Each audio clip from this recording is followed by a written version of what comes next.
Hey, what's up, guys? Welcome to Lawsplaining the Interwebs. I am your host, Nick Ricada of Ricada Law, a small law firm in central Minnesota. And with me today, you know what? Is your mic plugged in? Is it? Can they hear me? Try again. Try again. Yeah. Okay, good. Oh, okay. Well. Sorry, that was my bad. And with me today is, of course, Drexel. And this is for the, 75,000 subscriber live stream. Golf claps. Thank you. I know. I'd like to thank I'd like to thank a bunch of people who keep getting sued. Well, you got to go Halle Berry with it and just go theatrical. Like when she won the Oscar for getting ramrodded by Billy Bob Thornton in Monsters Ball that I saw with my mom. Oh, how awkward was that scene? It was awkward. There's certain things that you see with your mother, it isn't cool. I saw Seven with my mom in the theaters. Really? And we were young, if you remember when that was 95, so we'd have been like 13, 14. She apologized to me for like taking me to that. But movie. It was awesome. I know, but she's like, I shouldn't have taken you to that. I'm sorry. What, did she like read about it first? No. She just was like Brad Pitt. Brad Pitt and Morgan Freeman. Yeah, of course. This movie looks cool. but the commercials, I remember the trailer for Seven, and it said like the 7 deadly sins, and he was killing people. That was in the trailer. Well, it was I watched violent movies all the time, like from. I mean. Yeah. We grew up on violent. But it was movies. It was the ending though. Oh yeah, true. That was what. That was why she felt bad about it. I think that was the first time. Was it the first time that we were growing up that we saw the bad guy win? Yeah. I don't remember a movie before Not that. A lot of that. Yeah, but they need more of that, by the way. The Counselor. I still haven't seen it. Oh my God, you got it! It's so good. This bottle is eerily close to the color of my shirt there. Yeah. So, you're wearing the. You gotta show here. I'll pan the camera down for just a bit. So oh, that's right. The Cuck Commander shirt, beautiful, there wonderful. It is. I'm trying to pan it back there up. It is. Yeah, we got it. We got it. We're Cuck Commander tonight. I tried to get an actual Cuck to call in. Yeah, you text me that, and what happened? Well, I just couldn't find any of them willing to call in. Now, I'm glad you used that word, willing. Yeah. Because I can call some chicks I know to call their dude, and then they're going to find out live on air that they are cucks, which might be even more. Do you know that KDWB used to have that? Remember, I think it was called War of the Roses. Remember that? No, I never. They had a show. It was a radio show where they would like find out someone was the other. Like they were like the third wheel, and so people didn't know, and they're like, "Who'd you like to send these roses to?" And they would say somebody who wasn't their spouse. Yeah. Yeah. Oh, I just saw a dude get cucked. Real talk. He's a Bible thumper. Thumper. He's got like 7 kids. Oh man. Now, I don't want to know what that child support's gonna be. It's gonna be real. Yeah. Ouch. Yeah, but it was brutal, man. Hopefully that gets sorted out and they figure something out. But yeah, I mean, hopefully it isn't just. No, I'm fine with this. Hey, look. Now I don't know all the details, but they said he lit the walk-in, which is like a more traumatic, right? Like, but not the William H. Macy walk-in. In Boogie Nights. You know what? His character. Here's a question: who was the best character in Boogie Nights? I still think it's Philip Seymour Hoffman's creepy. He was creepy. Remember, because he had a midriff. Yeah, I liked. It's never okay to. John Cheadle was the token the black cowboy. Right? Yeah, he was a token black guy. He was funny. But man, I really Roller Girl. She was kind of predictable. Yeah. No, I like William H. Macy's character. I loved him. I'm just because the whole movie, you're like he's not gonna do anything. He's just pissed. And because they had some real porn stars on there too, and I just remember I think Nina Hartley was in there. Poor Nina. Oh, speaking of that, another porn star was found randomly dead. She was Jessica James. Yeah. I'm not familiar with her work. She's like 40. Yeah, that's probably why I'm not familiar with her work. Yeah. I don't know. Oh. Yeah, I heard that. Like August Ames hurt me. Like, you know, they're like hit me right in the it hit me like right in that area that when it's touched, things happen. And yeah, August Ames, that one hurt. Like some of these porn stars, like you did see what's her name? The one who's living in a tunnel in Vegas. Jesse something. You know what I'm talking about? Jenny Lee. That's her name. No. Oh, it's bad. She's alive though. Define alive. Well, I mean, her heart is beating. What's left of it? Yeah. So she has like 4 teeth left. Oh. Meth. She's all like, she looks. It was bad, and she's like, I'm happy here. You know, I got everything I need. It's like, it's so I got this warm sidewalk to sleep on. She didn't have that. She was literally like, so. Yeah. In Vegas, they have these tunnels. Sure. And so like the runoff, the water runoff goes like that. That's the only water source. Yeah. That I'm assuming rats and everything else are sitting there, you know, slurping out of. And there she is with these other tunnel dwellers. Now, what she's doing for money. Listen. Nothing that she wasn't doing for money already. That's correct. But it's just a lot less money and a lot less. Actually, I don't know if it's much less money. Yeah, you heard about Mia Khalifa, didn't you? Yeah. 12 G's. Drexel, I can make her 12 G's tomorrow. Right? I'll start a Twitch channel for her. Yeah, all she has to do is just show off, and then she doesn't even have to get naked. She can make 12 G's. Just lower the camera, right? Lower the camera to a tank top. To the low cut tank top. See, here's the thing. So when it comes to women's oppression, right? Play Dance Dance Revolution. You ain't right. There's lots of bouncing. But think about it though. Okay, so a guy, you know, obviously I think PewDiePie is the #1 actual YouTuber. Like, yeah. Once again, apex fallacy, right? So someone can go like this, but it's a man. But most females' channels grow quicker than a man, can grow quicker than any man's channel if they show some skin. Yeah. I mean, and not even a lot. And not even a lot. Just be cute and just like appeal to men's, you know, desires or whatever. But like, a girl can make a channel tonight and be like, within a couple of weeks, like, oh, I hit 20,000 subs. Like, in 2 weeks? Like, well, that's how I did it. Of course. Show some skin? Yeah. Oh, it was actually Ricada Strips, and it was some chick I hired to start the first few shows. Of course. And then suddenly they're like, wait, who's this lawyer guy? Right. Yeah. It was a bait and switch. Classic bait and switch. Yeah, but Mia Khalifa, the 12 grand or whatever. How many films? 26, right? 26 scenes? Something like that. But see, her little, I didn't even read the full article because that's how much I care. You don't read for the articles? That's how much I care about Mia Khalifa. I was like, oh, she's broke. Okay. Whatever. But, no, she actually has money. She just, like, so her porn career didn't net her money, but she has money now that she's, so basically the way a porn career works in the modern time, because people don't buy movies, they just steal everything off the internet for free. Yeah. Don't do that. Do that. I'm ethically obligated to tell you don't do that. But I mean, if you clicked on the HD download, it is what it is. It's grape drink, by the way. Oh, what is this? God damn it! People are calling you on the stream. Well, there's some idiot who likes to call me. Oh, that's cute. I don't know if it's him, but no. But I actually believe the amount that she made, because so there at first people were like, "There's just no way." Remember though, she would have been a new girl, right? Yeah. So she's not a feature. She's not somebody that's been in the industry forever. So she wasn't in the industry, but what, like 3 or 4 months, right? So you're in the industry 3 or 4 months, and then you get paid X amount per scene, like a new girl, yeah, probably somewhere in that like 500 range, you know, in that kind of range. You do a scene after the cuts, right? The agent, after everyone gets their cut, you only did 26 scenes. That sounds about like 12 grand is about right. It's just because she's popular, people think like, oh yeah, she must have been making. It's like, but she wasn't in that many scenes. She was new.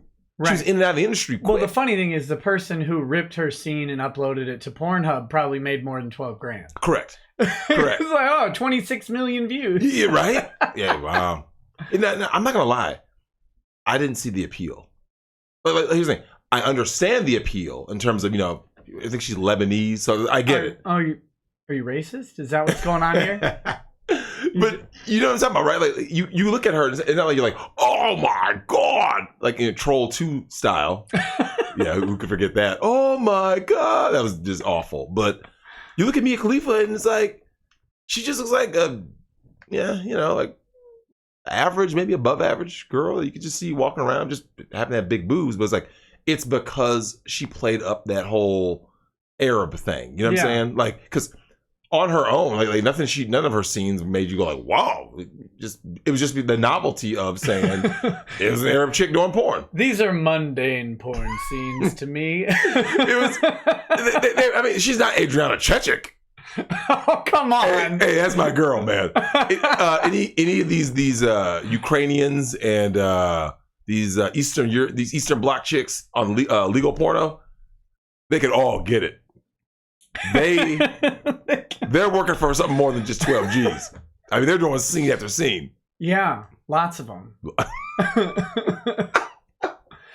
So I was bringing this back to Jessica James because that's still bad. So Larry some friend was like, oh, I haven't heard from her in a while, and just found her in a heap, you know. Yeah, I heard that. And so I was gonna ask you if you thought, does porn accelerate the clock? Is there like too much? What is it? What, you mean for the performer? Yeah. Well, because what's her name? August Ames or whatever. That was different. That was suicide. She was mentally ill also. Like she did have, she was taking pills, I think, for like depression, anxiety. Well, she was cancel cultured right into suicide. Yeah, for the most part, yeah. Yeah. I mean, she was basically a man for a minute. Pretty much. The way they treated her. Well, here's what's funny. The alphabet community always does this, right? Where they'll try to, they'll try to say they're all about inclusion and stuff, right? Like, you heard about the straight pride parade, right? Wait, no, what? Oh, you didn't hear about? I think it was in Boston. So there was a straight pride parade, and so there's a great irony to this. Yeah, there are straight people who attend the gay pride parade to like kind of show their support, right? Yeah. But then when there is a straight pride parade, they're basically trying to say that like that's hate speech. That you can't fly a straight flag of a man and a woman symbol, right? Yeah. But yet you can fly the rainbow flag. That's okay. Sure. So then it got into this whole thing. So AOC, because she's AOC, as in the NPC AOC, was running her mouth about how it's basically a bunch of bigoted men, but the usual shaming language, right? But it's like, so you're saying that like you've seen images of the gay pride parade, right? They got people in like bondage gear. If they're wearing anything. I was about to say that. So if they're wearing anything, you got people you have naked men walking around making comments about boys and stuff, right? Yeah. Actual outright pedophilia. But that's okay, according to people. Did you hear about the one of the I think it's due to a Circuit Court of Appeals decision. I'm not positive, but it's like the 10th Circuit Court of Appeals states have all approved that girls as young as 11 can walk around topless now. Wow. Now, okay, let me piggyback on that by saying this. So, these feminazis keep talking about equality, right? Yeah.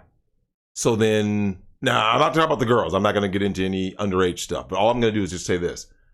It is okay for a man to show his bare chest at any age, right? Mm-hmm. So if we have commercials with men with their shirt off, and that's okay. Movies with men with their shirt off, that's okay. But you can't have women have their breasts exposed because by definition, these are breasts that we have. You know what I'm saying? So, you can now. That's of course shouldn't we be pushing for saying like no? If so it has to be one way there, right? Either men can no longer have their bare chest exposed, sure, or women and men can now have their bare chest exposed. So we all know that feminism it was never about equality. It was all about special privilege and superiority, right? Due to penis envy. So it is what it is. That's why it's always I can do everything a man can do. You've never heard a dude be like I can do everything a woman can do. Like no, you can't and give birth ever. But we don't want to discriminate. Think about it. You've never heard a dude want to do. Yeah, right? I'm gonna keep trying. I'm gonna keep pushing. But dudes don't want to do things that women do. That's why when you were a little kid, Nick. So think about like our childhood, right? Never did boys invade female spaces ever. We didn't want we didn't. If your sister or somebody else was playing with their girlfriends, boys were not going in and being like, no, we have to be a part of this. We're gonna add our GI Joes. It was always girls invading the treehouse, invading the fort. Invading, you're playing ball, like whatever it is, games, whatever it is you were doing with other males. the females always invade the male space. I've got cigar clubs and country clubs. It was always an invasion. I've got a Berenstain Bears book to read to you. Oh, dude. I used to love those books, by the way. Called No Girls Allowed. Oh, is it? Yeah. Little Rascal style, huh? Yeah, well, the boys in the neighborhood, like Brother Bear. Mhm. I had to read this to my kids the other day. Oh, really? Because my oldest daughter always picks up a Berenstain Bears book and has me read it at bedtime. So she picked out this one at random, and I'm reading it. And yeah, the sister bear wanted to hang out with brother and his friends. She was better at all the sports than them, which is funny. And they got tired of losing, so they created their own clubhouse where it was exclusive to boys. And she wanted to go in, they wouldn't let them. So the dad helped her build her own clubhouse where only girls were allowed. But then they invited the boys over and baked them cookies. I love these books. Come on, man. This is pretty far removed from anyone's reality. Yeah. But go ahead. They baked them cookies, and then everybody was friends. And the boys invited the girls back to their place because they had just picked fresh berries from the woods by their treehouse. Everybody was happy after that because it's the Berenstain Bears. Correct. Yeah. But in real life... And then there was a school shooting. Wow. Well, we had to make it real, right? Wow. Oh, goodness. I mean, wow. You're getting worse than some of these other cancel culture vultures like Sarah Silverman. Oh, because now she got canceled. Did she? Pretty Sarah much. Silverman? Yeah, they found some old footage of her. Was it her getting punched in the face by Ryan Felipe? That would be funny. That's in Way of the Gun. Oh, was that Sarah Silverman? That was Sarah Silverman, that opening 5 minutes. Oh. I hope that wasn't a body double or anything. They actually just punched her in the face.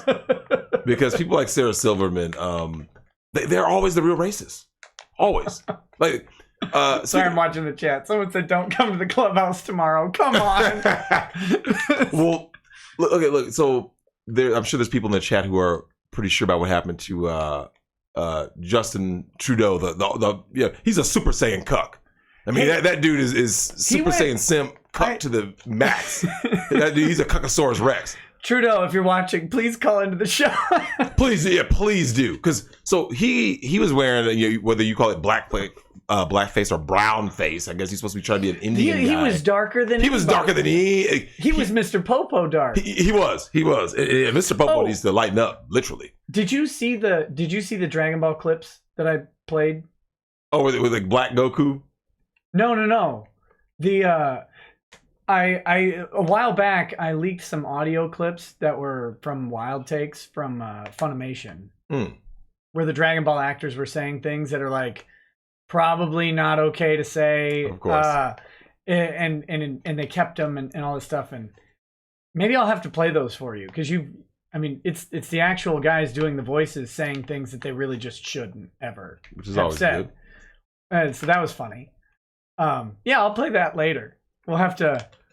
One of them's 4.5 minutes long, and it's the guy who does Piccolo and Vegeta's voices. He also does Mr. Popo and Guru and Kami and Yamcha. Damn. And it's just a giant like gay rape orgy that he voices. Although Yamcha never has anything interesting to say. He does when Piccolo gets a hold of that sacred I was going to ointment. say, unless it's a gay orgy, I can't think of Yamcha ever having anything, because he doesn't do anything ever. And he's useless. So, yeah, I mean, even Yajirobe was more useful than Yamcha. Hey, because he cut Vegeta's tail off. Yeah, but he's still Yajirobe. Yeah. The moment you look at him, you just get mad. Like you're like, can we go to the next episode? Like that's how awful Yajirobe is. Yeah, well, I'm gonna play him, guys. Let me explain to you something about the vault. The vault is open. You're correct, but there's a second door. There's a library outside the vault, and the second door to get in. So the second door is closed, which will keep the sound down. But there's air conditioning in the library room, so having that come into here is essential because it gets hot. It gets hot in here. Dende, I almost forgot about him. Well, don't worry. They didn't forget about Dende. Really? I mean, Dende was getting ramrodded. You'll have to hear it. We'll play it in a little bit. Unreal. # justice for Dende. That's horrible. Poor little Dende. Poor guy. Oh, so let me say this is stream. This is 75,000 subscriber stream. I have made a specific promise to the show that I will eat one of these stupid peppers. This is a Carolina Reaper dried pepper pod. Do not eat pods raw. Wait. It actually says that? It says do not eat them raw. How am I supposed to eat them? Cook it? I better go. Dip it in Milo's? Hold on. MonsoonSpiceCompany.com. Mighty Wolf pulled out his Palpatine. Do it. Wow. It says don't eat them raw. How am I supposed to eat these? Are you actually Googling how to eat them? Yeah, well, from the company that... It says don't eat them raw, so I gotta figure out... Just eat it! What's the worst that could happen? Let's see. I mean, besides death. I mean... A lot. Ulcers, death. Let's see. My friend's kidneys shut down because I put it in his food and he didn't know, and now they're questioning me for murder. That's a good review. Let's see. It doesn't actually say. How do you cook a dry pepper pod? I'll have to figure that out. Probably just gonna eat it raw. Because you put it in something. I mean, you could cook it in like an oil or something. Warning: risk of suffocation. I won't put that on that burger I got you. Please keep this bag. Oh, the suffocation's from the little bag because a kid might choke on the bag. Oh well. Do not serve pods to anyone without consent. Do not use as a prank. Ask parents if you're under 18 before purchasing. Buy at your own risk and be responsible. Let me see. Interesting. Nice harp you have there. Yeah, thanks, man. Lady Rackets made me buy her a harp a while back. She's eventually going to learn it. See the harp. Where's it? It's out there. Oh, yeah, no, I see it. Yeah. Oh, yeah. Every time I think of harps, I think of like some like the old movies that we saw, old games that we played. You always like, ring. They would just kind of twist their finger through that. And I was like, nice, so pleasant. Let's see. How to use dried Reaper pods. Let's see. How to safely eat the world's hottest chili. Okay, what's this say? After a man who ate the world's hottest chili pepper was tested for brain damage, you might be forgiven for thinking it's best to avoid consuming it. Oh, that guy's a wuss. The arteries in his brain were constricted and he was diagnosed with thunderclap headaches. For 5 weeks. Wait, look, man. I'm not saying you should risk your life for it, but I mean, it's the first case that's ever happened. For the fans. You got to risk your life for it. Yeah, do it. For the best, safest results, the pepper should be prepared in food. It's not really designed to just plonk in your mouth and eat it. I would never do that and wouldn't recommend it. No, well, I guess that guy's a coward. Lots of people have done this. So, I mean, you should throw it on the burger. But no, that's besides the point. The whole point is to eat the pepper. Oh, yeah, but... You gonna eat one? No. Look, the last time I did something that stupid, do you remember when we were kids in the Burnsville Mall, they had that pepper shop? Remember it was on a low level where like the mall emporium was? Yeah. In the food court? So that was when they had the bomb hot sauce. Yeah. And then they went in the back room with the other bomb hot sauce. Remember the one that they couldn't put out on display that you had to sign like the waiver for? It's just like concentrated chili. Yeah. It was basically, just I think it was like black pepper or the ghost chili peppers and stuff. So, and they took the little, the toothpick, and they went, boop, one little drop. And like, here, I will never forget going like this. I think I sucked it too. I think I went like this, like, yeah. I was like, I mean, all of a sudden, it was like a 5-second delay. And you're like, wait, and it just kept building. Yeah. So then I start sweating, and this is because since I never ate, like just a stupidly hot item before, and I was I would have been 14 or 15. Yeah, I ran to Baskin Robbins and got a damn Sprite. And when you're consuming ghost chili peppers and you go like that initial suck of it literally felt like somebody just took a blowtorch. Yeah. And just I'm like, oh, so I'm dying in the mall. And then at the same restaurant, I think I asked for because someone was asking what was wrong because I'm sweating. Yeah. And I told them I ate the little pepper thing, and they were like, no, you need milk. And I think they made me a shake. Yeah. That helped a little bit. That shake, like slurping a strawberry shake right after sipping that Sprite. It was like, oh, that's so good, but I'm still suffering. Yeah. Still, like it just nullifies it just enough that you can like almost live. Never again. I think that was like the last time I did one of those 6 stupid, like, eat this, try this. No blazing challenge. Hey, what's wrong with you? I got leukemia, AIDS.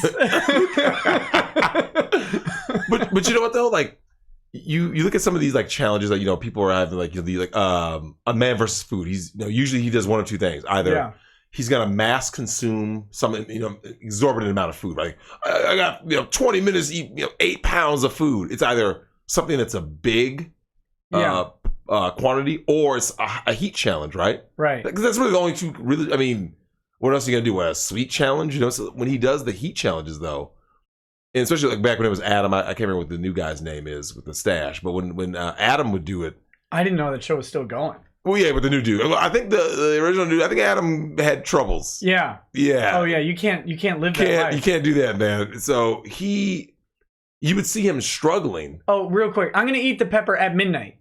Oh. 30 minutes. That's what I'm gonna do it. I was just announcing it so that people would know. Sorry. Go ahead. 11:30. It's now. I got to get a bucket just in case. Yeah, well, you got the Milos. Wait, just get a Sprite. No, I got to get a bucket in case it comes back up. It involuntarily. won't. I know. I have faith in you. I've been training. I've been eating this. This pureed Reaper pepper. In vinegar. See, look, I don't get anything from just hot, right? I love spicy. You know what I'm saying? Like when someone gives me something that's spicy, like it's got heat, it's got a kick. Yeah, we're good. When someone goes like this, you eat this, it's just hot. Like, well, this is the different peppers have different flavors. Well, yeah. Like a habanero tastes different from habanero hits fast. It does. It's to me a habanero is hotter than a ghost pepper, but ghost peppers burn way longer. Yeah, well, Scovilles are the measurement. But that's a measurement of the actual enzyme that's in there. Correct. And that measurement is how many units of water it takes to wash out that enzyme. So to me though, a ghost pepper hangs around forever, right? But the habanero hits faster and burns hotter, in my opinion. But I think because the flavor of the habanero is better. Yeah. Like, I would take a habanero over a jalapeno. I think the flavor of jalapeno is bad. I just don't like it. Yeah. I will eat it. If it's like, I have to. But it's like, if you gave me the option, I would take the habanero, which is the hotter pepper. What circumstances would you have to eat a jalapeno? Well, when they put them on sandwiches, we got a jalapeno something sandwich. It's like, I just figure you're like in a Mexican restaurant. He's like, eat the pepper. Eat the pepper. Like, why are you standing at my table? Yeah, right? I went to Kayla's brother-in-law. This makes sense. We went to the local Mexican restaurant here, and they talked to me in English, and they talked to him in Spanish, and really, yeah, but they actually do that, and they bring out our food. We ordered the same thing. They brought him a roasted jalapeno pepper, and not me. I was like, you racist sack of garbage. That's so discriminatory. I was pissed off. Yeah. Well, did you at least share some with you? Mm-hmm. Of course he did. What a guy. He's a good dude. He's a good dude. But not cool. Racism in 2019. Can you believe it? I can. I think this is technically 2018. So it's okay. Well, speaking of good guy, our boy Antonio Brown is not having a good week, man. Yeah, he got cut, I saw. He got Me Too'd. Well, I mean, he got Me Too, but he just got cut, right? Yeah. So he signed with the Patriots. Yep. Played a game. And then due to more shenanigans, and there's like some doctor or something talking about I have a video of him farting in my face. How do you have that video? Just out of curiosity, like, Wait, Antonio Brown's video? coming. You have a video of him farting in your. He said, like, Hold on, wait. I heard about. Okay, this is new to me. So Antonio Brown, I thought he was accused of like having sex with some chick who said she didn't want to have had sex with him or something. I thought that's what it was. Yeah, no, he has more. Okay, so you know how Me Too works, right? Yeah. You always have the first Me Too case, right?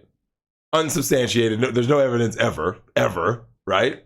Mm-hmm. But the moment the first chick says Me Too, anyone that you've been with or been around will just come out of the woodwork going, Me Too. And they just, it's a trend, right? So then a woman says they have a video. So a dude, I think it was a male doctor saying he has a video of Antonio farting in his face, I guess on a training table or something, and laughing. And I would too. Come on. If you just blasted one right in the training doctor's face, there'd be no resisting. You'd have to chuckle, right? It's like, you're going to check on your knee, and he just tears one out. Like, come on. The look on the doctor's face, too, because even if you didn't try. But I don't know. Wait, is he saying that he, like, got up and put his... No, I didn't read the full article, but I'm just going to assume... that he believes it was intentional. Because all of these Me Too cases, it's just extortion. Right. Once you understand that it's just defamation and extortion, it all makes sense. So, prime example. So, Nick, this chick, I think her name is Brittany Taylor, right? I want to see the video. I don't want anything else in the world. Yeah, right? You just see video of farting and seeing the reaction. But here's the problem I have with these Me Too cases. This chick, Brittany Taylor, first of all, she's one of these good Christian girls. We all know what that means. Turbo thought. Now, the timing is unique, right? You and I have talked about Me Too timing. Like, anytime a dude gets Me Too'd, the timing matters, right? Yeah, you always got to look at what's going on. What's going on? So, as Antonio Brown's stock videos online. Oh, God, yes. Antonio Brown. Oh, wait, can they see the video? We can make it happen. Oh, God. I think. I haven't even seen the video yet either. I just read the article. 35 seconds. Here it is. Hold on. We're gonna get this.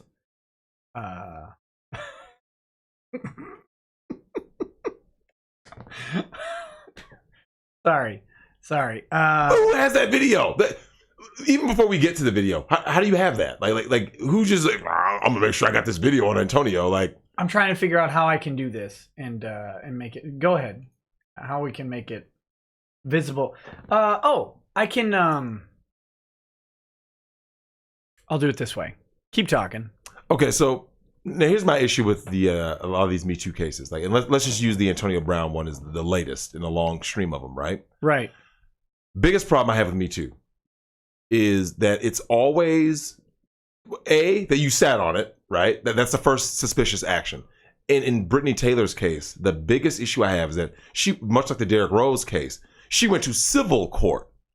There was never a criminal complaint filed, no police report filed, straight to civil, which means you're out there to get the bag. You're trying to get money. You heard what happened to Kevin Hart, right? The chick is seeking $60 million. Oh, seeking so this is Antonio. Million? Hold on, I'm trying to figure out why it won't show up on the thing. Is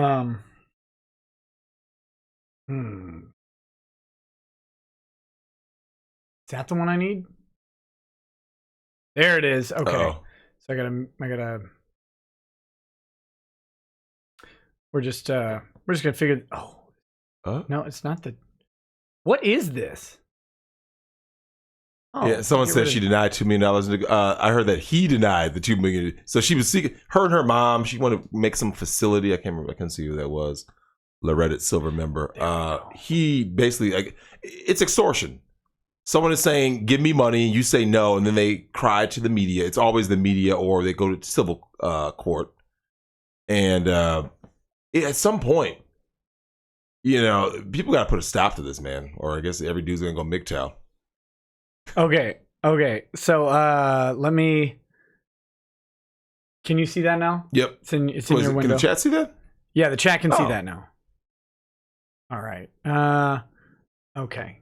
So what you see over there should be that's what's projecting out to the world. Okay, so everyone can see Antonio Brown with his shirt off, ready to fart in someone's face. Yeah, let's. Here we go. I'll turn the volume up.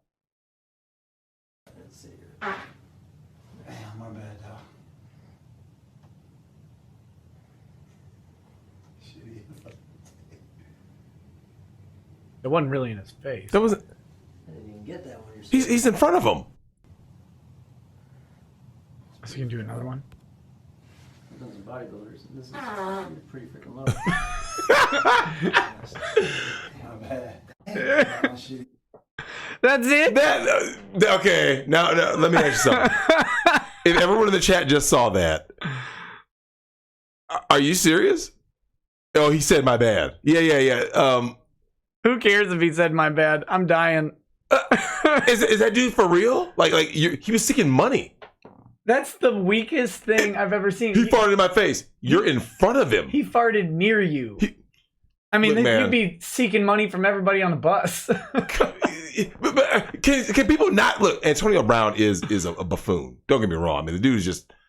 I mean, the beta behavior is the beta is strong in this one. You know what I'm saying?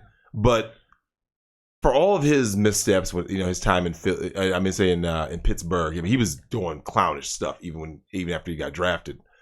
And So you're telling me he's a football player? yeah, the typical. I know. Although, look, I gotta be fair to football players though. Real talk.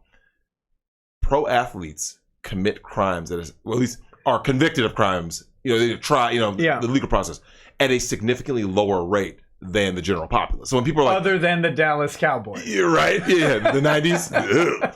But so when people are always like, it's all publicity. So when people say, well, these guys are always getting in trouble, because that's all you're going to hear. Of course, I wasn't going to say that. I was going to say football players goof around. Like the idea of a football player.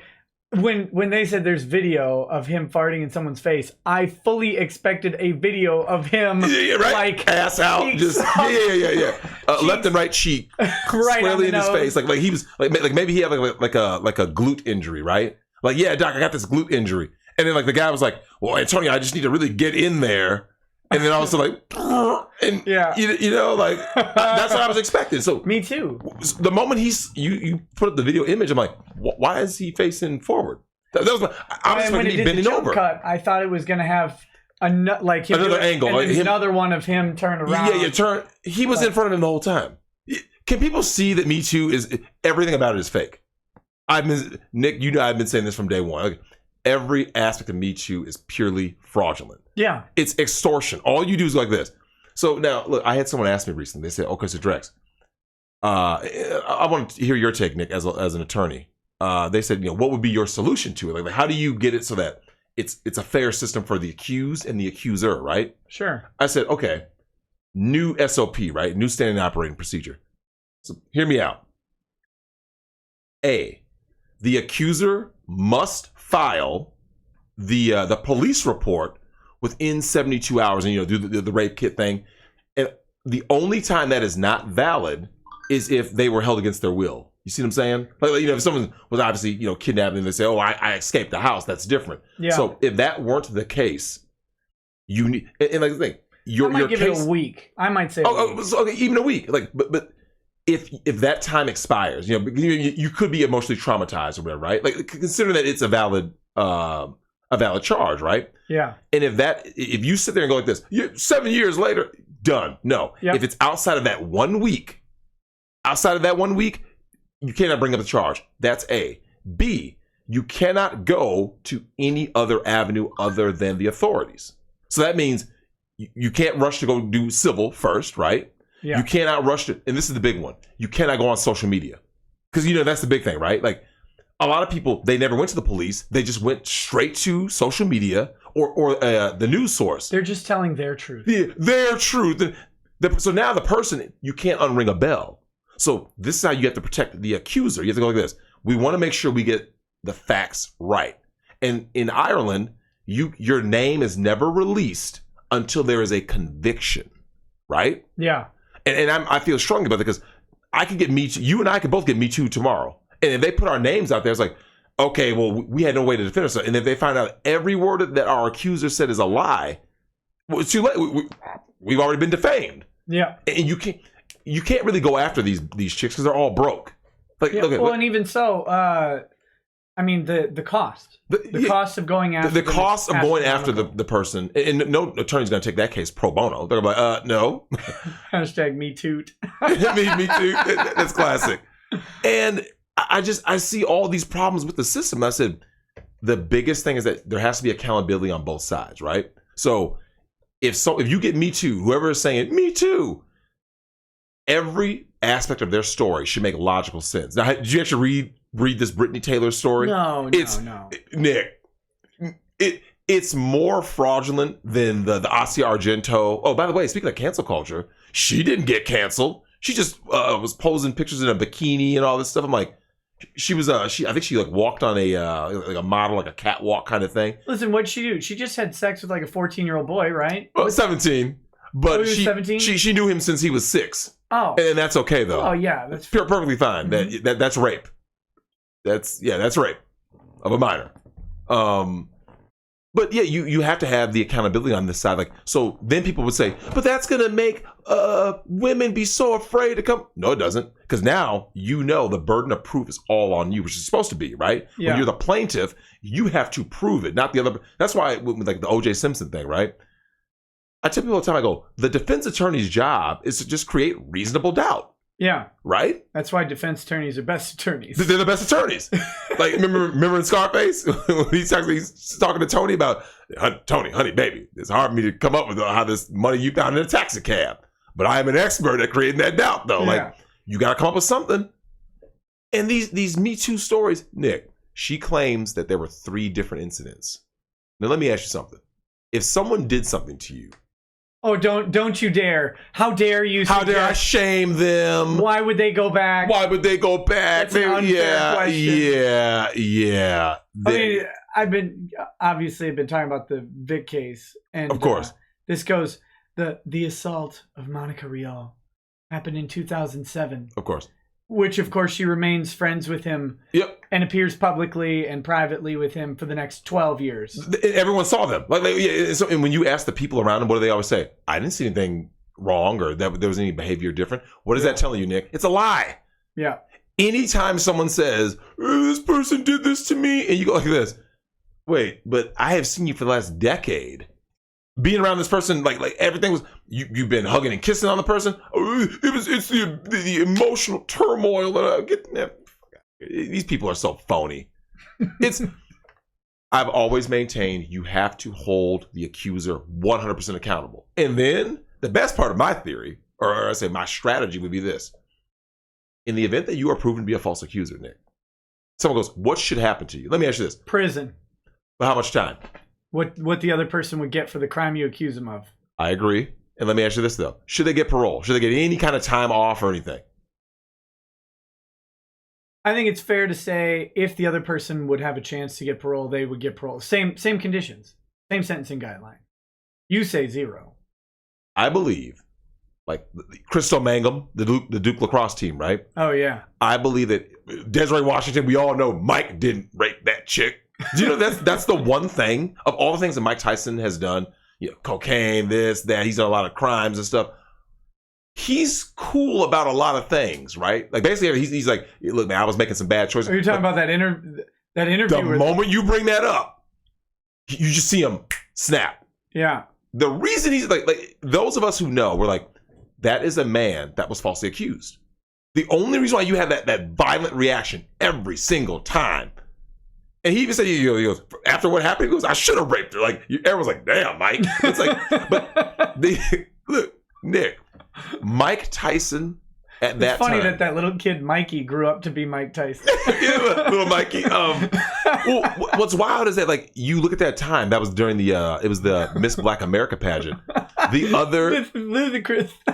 wait, what did he say? It's ludicrous. The time of that Miss Black America pageant, the other girls tried to testify for Mike Tyson, saying that didn't happen. He didn't rape her. And they were blocked. There was a white dude that got blocked because he tried to come to. She basically, this is before Me Too. She basically Me Too'd him. That was her. I think it was a homecoming. I won't say prom. It's like her prom date. She Me Too'd him. And do you know why they're always doing this? It's to protect their reputation. So this Brittany Taylor, this trad thought, when she comes out there going this, oh, yeah, we were friends. So you guys were friends / business partners / trainer player relationship. Like you guys are blending a lot of things, right? Mm-hmm. And that you claim he raped you. You claim he had all this inappropriate contact on 3 different occasions, right? It kept escalating. Yeah. Now that brings me back to my original point, Nick. Timing. Do you know what? When she made the allegation that Antonio Brown raped her, do you know what was happening? Due to happen 1 week after. That's when he went to the Patriots, right? Well, that also happened. Okay. What else is going to happen? In her life, No. she was, wait for it, due to be married.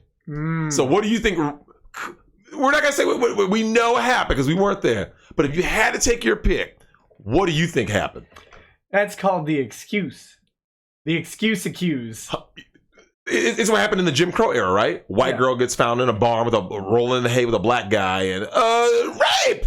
Right. Wait a minute. In the event of a rape, like shouldn't you have like marks something because you were fighting? You weren't you were fighting down that deep throat. You were fighting down nothing else. Fighting the gag reflex. You probably fighting that gag reflex.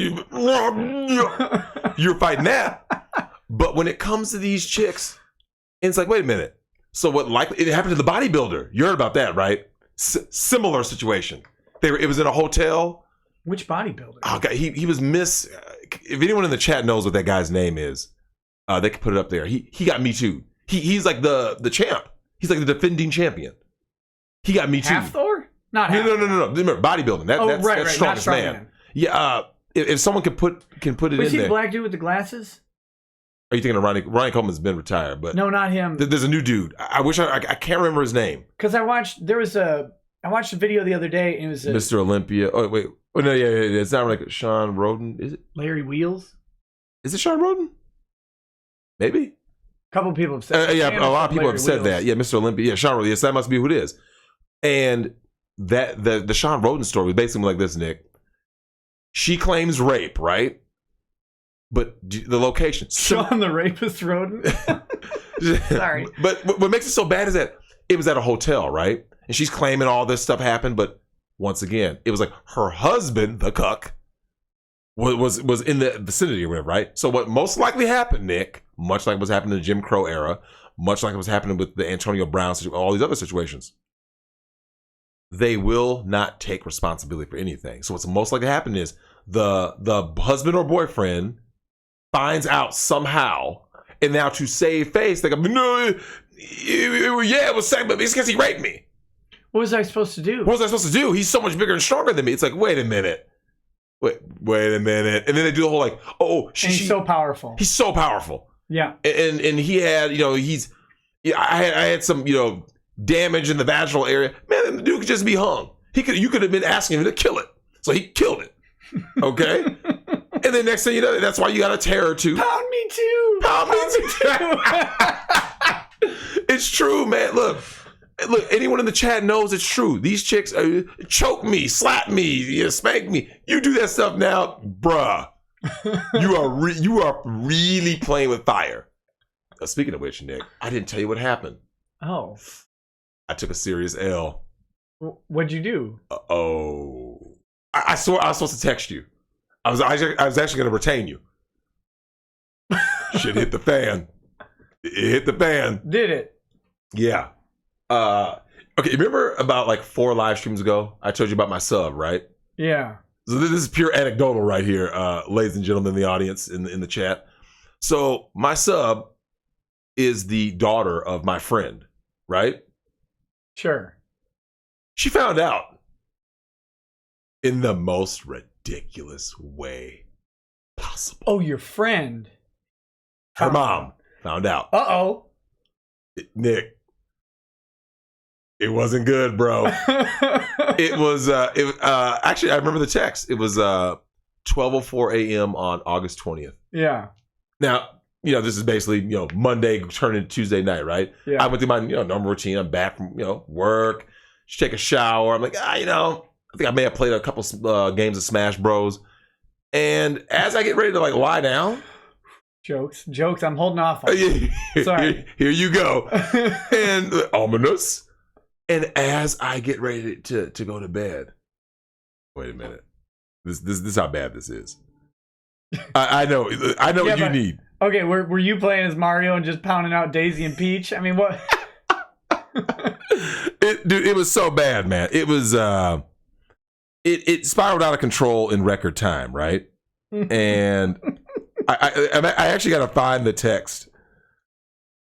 And when you see how bad this got, like my night went from like, this is pretty good to, oh shit, I might need to retain Nick. I was actually gonna call you, no bullshit. Like, so the moral of the story is, F Apple. Oh yeah. Yeah, Apple almost caused me. Like, Apple caused shit to hit the fan. Right. Because I never think like, well, how did this happen? Now, Nick, you have some Apple products, right? Barely. Yeah, you know, I mean, everyone like bought an iPad at some point because I don't really deal with Apple, so I didn't know this, right? Mm-hmm. When I get the text, I'm like, wait, what? Like, there's no way she could have found out. Like, even no one snitched because no one knows. Right. Oh, Apple knows. So somewhere Tim Cook was sitting there like, yeah, oh, I'm gonna end this. And so Apple, I asked her, I said, how did this happen? Yeah. And she goes, I don't know. There's no way. I deleted everything, blah, blah. Come to find out. And people in the chat know this who own Apple products. Apple has a auto device backup. Yeah. So it doesn't matter if you have an iPhone or an iPad or an iWatch, it will sync, right? Mm-hmm.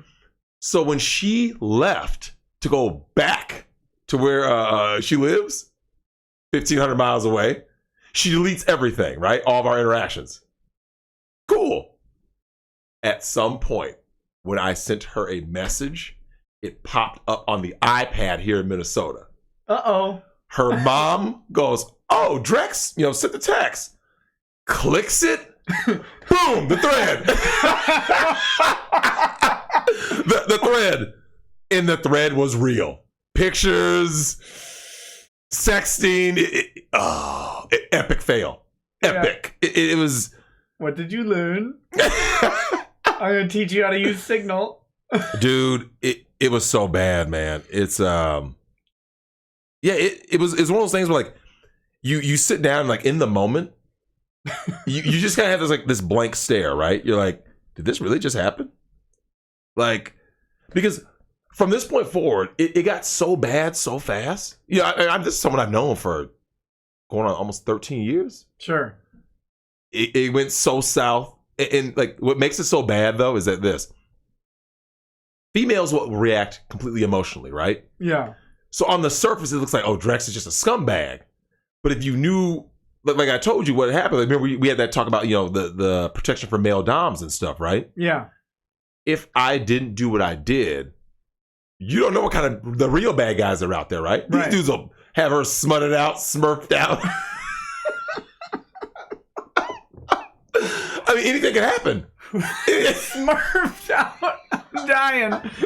Look, who wrote the lexicon of look, I know, man. Look, the sub-dom lexicon. Dude, there's dudes out there that would have her in a damn Black Raw scene. Yeah. I mean, or worse. German goo girls. I mean, that is my favorite Photoshop, by the way. It's the little blonde chick on the couch and the like 5 big black dudes behind her looking down, and the people have photoshopped like different heads on them. And have you never seen this? I've never seen this. This is all new to me. Oh my god! Can someone DM me on Twitter a hilarious blacked Photoshop? But who are the face? Like, are they like political figures? Are they? It could be anything. It doesn't matter. Well, I guess that'll work no matter what you do. Yeah. So yeah, no matter. Anytime you got 4 or 5 ganging up on one, that's all you need. I mean, look, there have been times. I'm not gonna lie, man. There's been times in my life where like I could see a black scene coming on. But like you've been in situations where you're like, man, I should probably leave. But at the end of the day, here's what's crazy. My Colombian chick, out in Seattle, she actually called it. She was like, she's jealous. She just wanted the Piper Perry. Yeah, she's like 4 foot nothing. That's who's in the. Of course she is. That's the meme. Yeah, it had to be her. Yeah, she's literally 4 foot nothing. I mean, that girl, I don't even know if she weighs 80 pounds, but she's taking 80 pounds. I mean, it's, oh man, it was bad. So yeah, I was looking, so Nick, in order to do this, I'll just guy, he's right, my dude. I've walked out of bedrooms with them looking like murder scenes after. This was before all that SJWs took over, though. It's so foul because it's like, dude, these guys are getting caught up. Like anything can look bad based. Like that's why the guys always like it's consensual. That's why, look, man, you got to record. You got to do whatever you got to do because Nick, you can look. If someone said like, look at the marks, but the marks are just based on.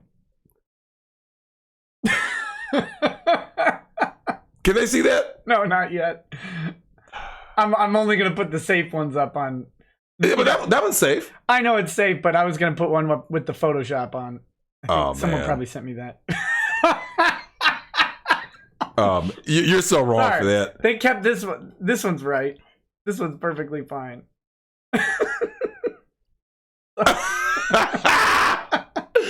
That's epic, man. Oh goodness.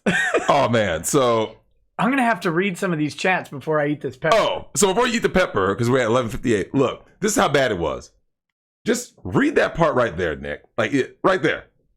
At 12:04 a.m. Just that part. And then the next text. Uh-oh. You saw everything else was good, right? It was like normal banter. And then let the chat know just how bad that is. Well, I mean, it just starts off. Seriously, Drex? My daughter.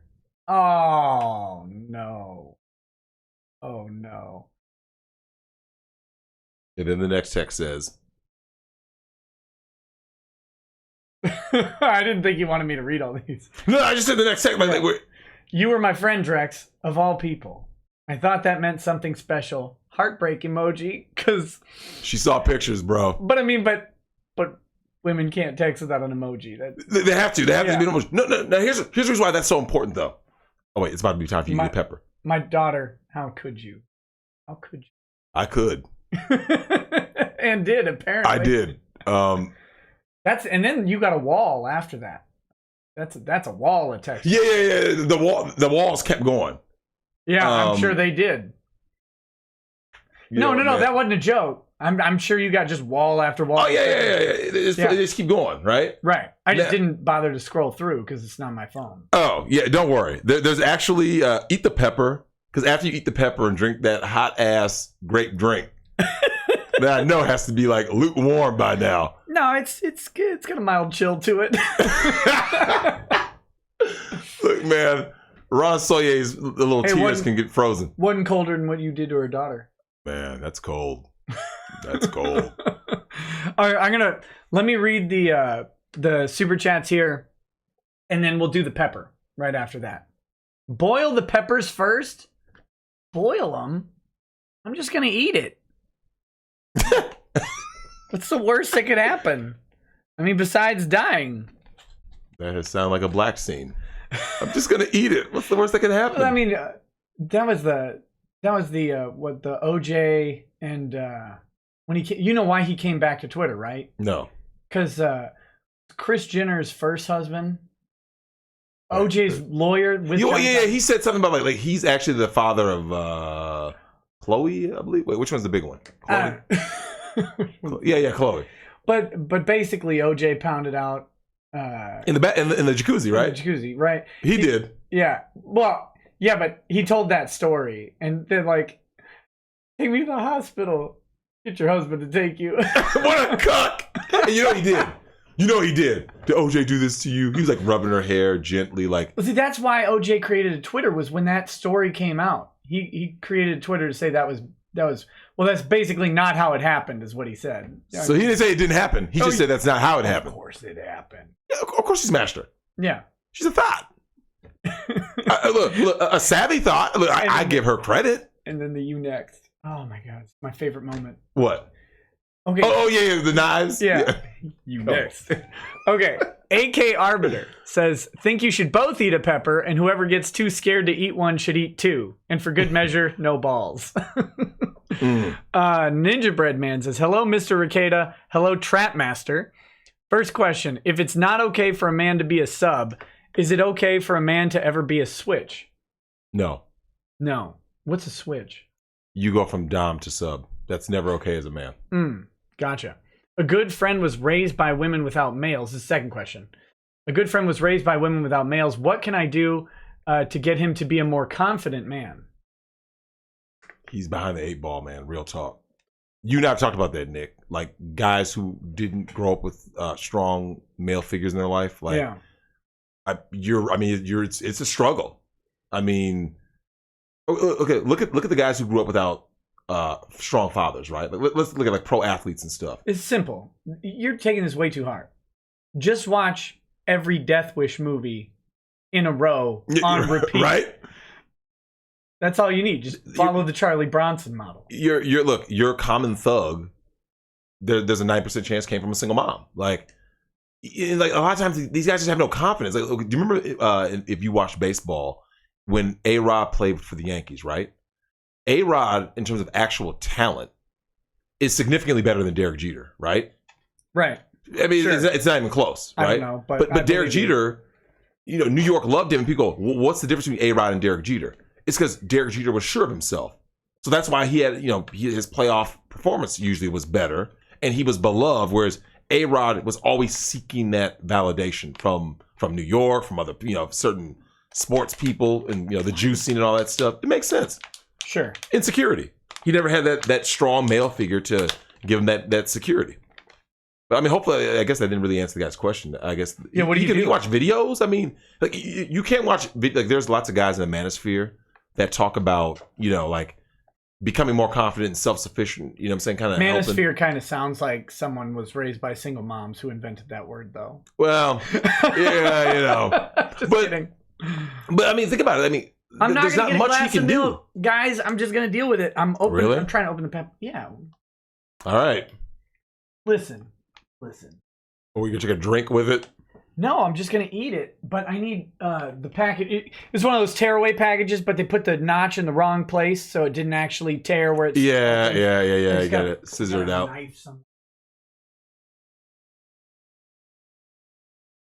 Don't touch your eyes. Yeah, don't do it. I'm gonna rub it in my eyes. That's at 100,000. I'll say they might hold you to that. Will the chat? They never forget, man. They never forget. Oh yeah, they don't forgive either. Nor that. The shorts. Smell that? Take a little puff. Oh! Smells like heat and feet. That's terrible. Accurate. Ugh. Accurate. Dude, are you serious, man? Yeah, I'll eat one. That's what this stuff smells like. It's the same thing. Better get that milk, man. I don't need milk. You better get Similac. I might need to take some Tagamet. Yeah. You might want to get something, because that is. I'll go get some heartburn stuff in a minute first. But let's get through more of these. Oh, I forgot to ask you. Dang it! We ruined the opening of the show. I got sidetracked. Is it ever okay to be a cuck? No. Thank you. See, people need to know. Or a switch. Or a switch. Well, we just covered the switch. Yeah, we just covered the switch, because as a man, when you are on all fours with a unicorn butt plug or anything like that, or wearing a mask, a pony mask, and I can't look at you right now. Oh, this is news to you? No, I mean, what else is a sub doing though? I don't know. That's not look. You saw Pulp Fiction. How did the Gimp look? I don't leave. What was the Gimp's job? What was his 9 to 5? He was in a treasure chest. A grown man. It was Zed was on his head. Yeah. What do you think he did all day? Zed's the top, and that's Maynard was the whatever you could say what Maynard was. Maynard was the cuck, I think, because he's watching Zed. Yeah, Get it. Yeah. Get it, Zed. Get it, Zed. Yeah. Well, wait, hold on. Remember, they said they were going to take turns. Remember? Yeah, but Zed goes first. Zed's dead, baby. Zed's dead. All right, Ryan Mercado says, how's everyone doing, including the chat? Nick, I hope you have some milk ready for that pepper. You're both late and gay, back to federal prison. Rude. Demon Dog says, make sure to wash down that pepper with some refreshing Fireball. I don't have Fireball whiskey. That stuff is so gross. Stop stalling. Architect of Fate. No, I got to read these because I just saw someone put that in the chat. Stop stalling. it might be a few minutes before I be able to talk after that, okay? Architect of Fate says, in honor of Castro's son, Canada's prime minister, when are we going to get a stream with Drexel and Whiteface? On the Cuck note, Drexel, when do we get the Thad story? Wait, when is your next Epic stream? I don't know. Because technically we said the Epic stream was 75, and now you hit 75, so... Wait, you talking like a 24-hour one again? Might do like a 12-hour one. That 24 was... That was brutal. rough. I mean, I took a 30-minute nap, and it was still... Right. This is like the PJs. Did you see that show, the PJs? Eddie Murphy? Yeah. When the super goes to sit down, he's like, commercial break. I'll just close my eyes for 30 seconds. 10 hours? That show was a trip, man. Eddie Murphy, man. Blink Your Eyes 1400 says, so my friend's ex-wife, when it came to naming their second child, liked this one name that he didn't like for personal reason. She said that he was outvoted because she and her friend liked the name. How beta is he? You know what, man? Probably why it's an ex-wife. Right? Asmodeus says, hey, Drex, you ever see a Queen of Spades tattoo on your adventures? Any thoughts on I have. that? I got a chick who got a Queen of Spades pendant also. They have like, little, you buy them. I mean, like, if you go to most of these. Is like, that a reference to the game Hearts? Because it's the bitch? Is that No, the Queen of Spades means that you are black owned. And it's a black scene every time you are getting ramrodded. Oh, okay. Now, here's the problem with the Queen of Spades, though. There are lots of these so-called, they call them hot wives in the lifestyle, right? There's lots of hot wives who claim to be Queen of Spades, but by definition, you're not, because if your husband's white or Latino or whatever, like, by definition, you're not a Queen of Spades. Like, but for the sake of the lifestyle, I guess, people are just like, she plays with black only, so she's a Queen of Spades. So, QOS. So, that's it? It's a pepper. A shriveled up testicle. They're dried. Yeah. God, it's going to be rough. Yeah. You might want to, put gloves on. Wear protection.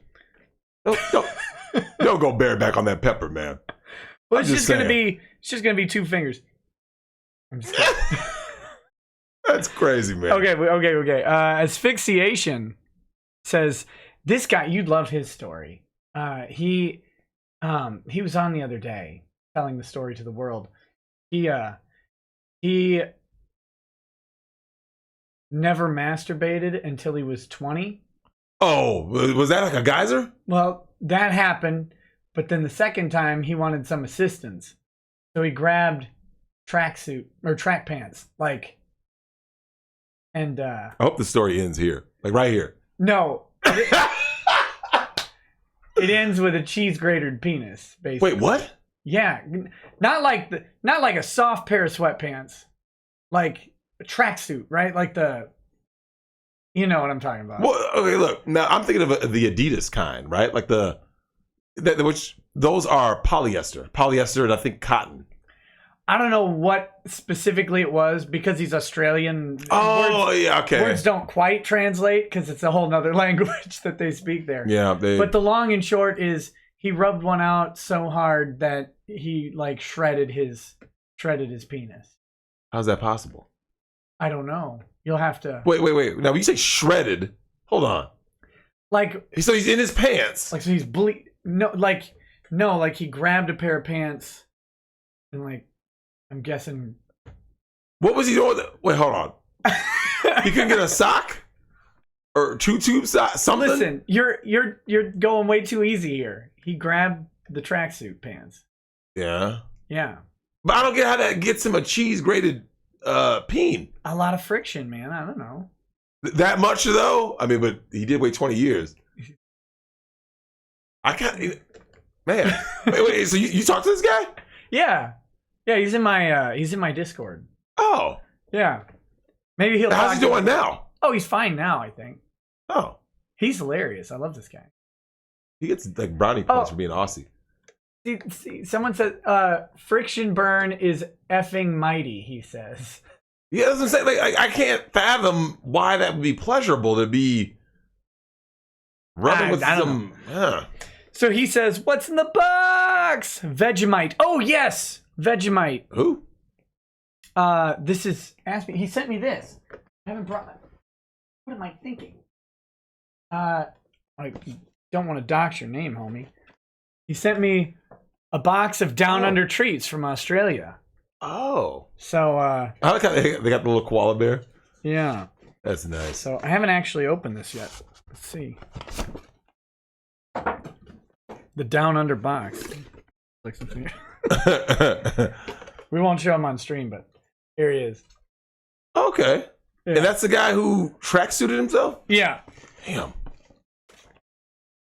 Damn. He wants me to eat this Vegemite. Have you ever had Vegemite? Hell is that? This Australian Vegemite. I see. Ingredients: yeast extract. Hmm. That's the first ingredient. Yeah, right? Salt, mineral salt, malt extract from barley, color, flavors, niacin, thiamine, riboflavin, folate. Contains barley and wheat. Apparently, Australians like spread. Yeah, like this on crap. Yeah, I was gonna say that sounds like a spread. Okay. Wow.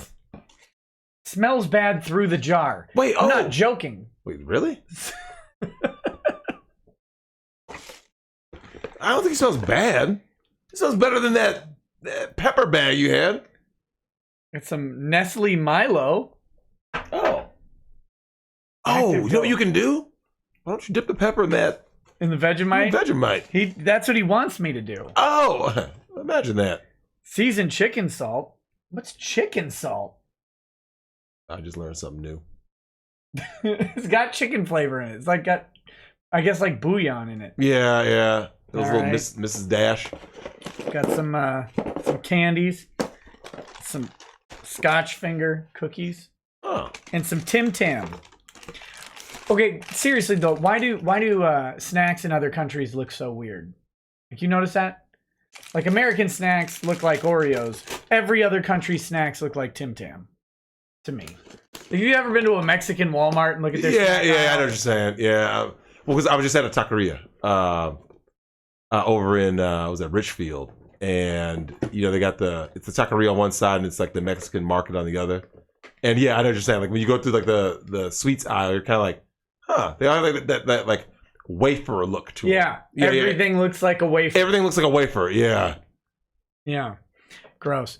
Needs to see the pain of Carolina Reaper and Vegemite and Tim Tams. Those are just great. Also, Drexel. Are tracksuit pants a suitable pleasure accessory? Are friction burns normal? Oh, so I didn't even have to tell you the story. That was actually in the the chat. CJ. Oh man. If that's CJ, who I think it is, hey, what's up, CJ? You'd like him. He's good. Hey, Drex, convince your boy Nick to check out Miss Andry today on YouTube, or his comment that's DDJ, and invite DDJ/Bob Lewis on to cover his Google lawsuit. I know you know who he is. If you followed TFM or any of the MGTOW communities. Yep. I know they had a falling out for whatever reason, but yeah, man. Brian Dewig says those shows where people eat really hot food usually have paramedics on hand in case breathing stops. Oh. But I eat hot food. But here's a question. What do you get out of that though? Like, because a lot of hot food isn't flavorful. Like, it's just hot. Not when you first start eating. Like, you have to build up to it. And then the heat doesn't bother you as much and you do get the flavors. I don't know, man. Yeah. Yeah. Okay. Scarlet Beats Production says, my family did the Death Nut Challenge. Essentially, it's these peanuts, dust, and ghost pepper, Carolina Reaper pepper, and many others. There's 4 different nuts. Each nut gets hotter. Would you like me to link you the video? Not right now. You can send it to me whenever. Perseus the cat says, don't eat the pepper dry. Real risk to your life. Lungs can shut down if you inhale the dust. Boil the pepper first until soft. It will retain the heat but won't risk your lungs. Of course, Rackets Dives on live stream will please kick Vic. Yeah. Yeah. I was eating this stuff. Again, more training. I was eating volcano. volcano dust, which is dried ghost pepper, habanero, and cayenne mixed up. Christopher Sanford said Brown sent threatening texts to one of his accusers this week, included pictures of her kids, and CC'd a friend saying, "Look her up." I think that was why he got cut over the other Me Too stuff. Correct. The receipts came in for that bit. Correct. Now, that was just foolish, though. But what did I say earlier, though? The guy's a clown. You know what I'm saying? He's a buffoon. Emotional, irrational beta behavior, because that's what happens when you are raised by a single mom. Everybody's saying stalling. Yeah. Stalling, but I got a couple more to get through. Pyretta Riddle says, just to hear Rackets and Drex say, it's for the figs. It's not for you. It's for the figs. Also, con sluts. So happy. I'm staying up late to get giggles from Drexel. Remember that movie, Dr. Giggles? Larry Drake? I never watched that. You didn't miss anything, but just it was a ridiculous movie. He was like a surgeon. Yeah. Blue Satoshi says, Matt has Google alerts when his name's said.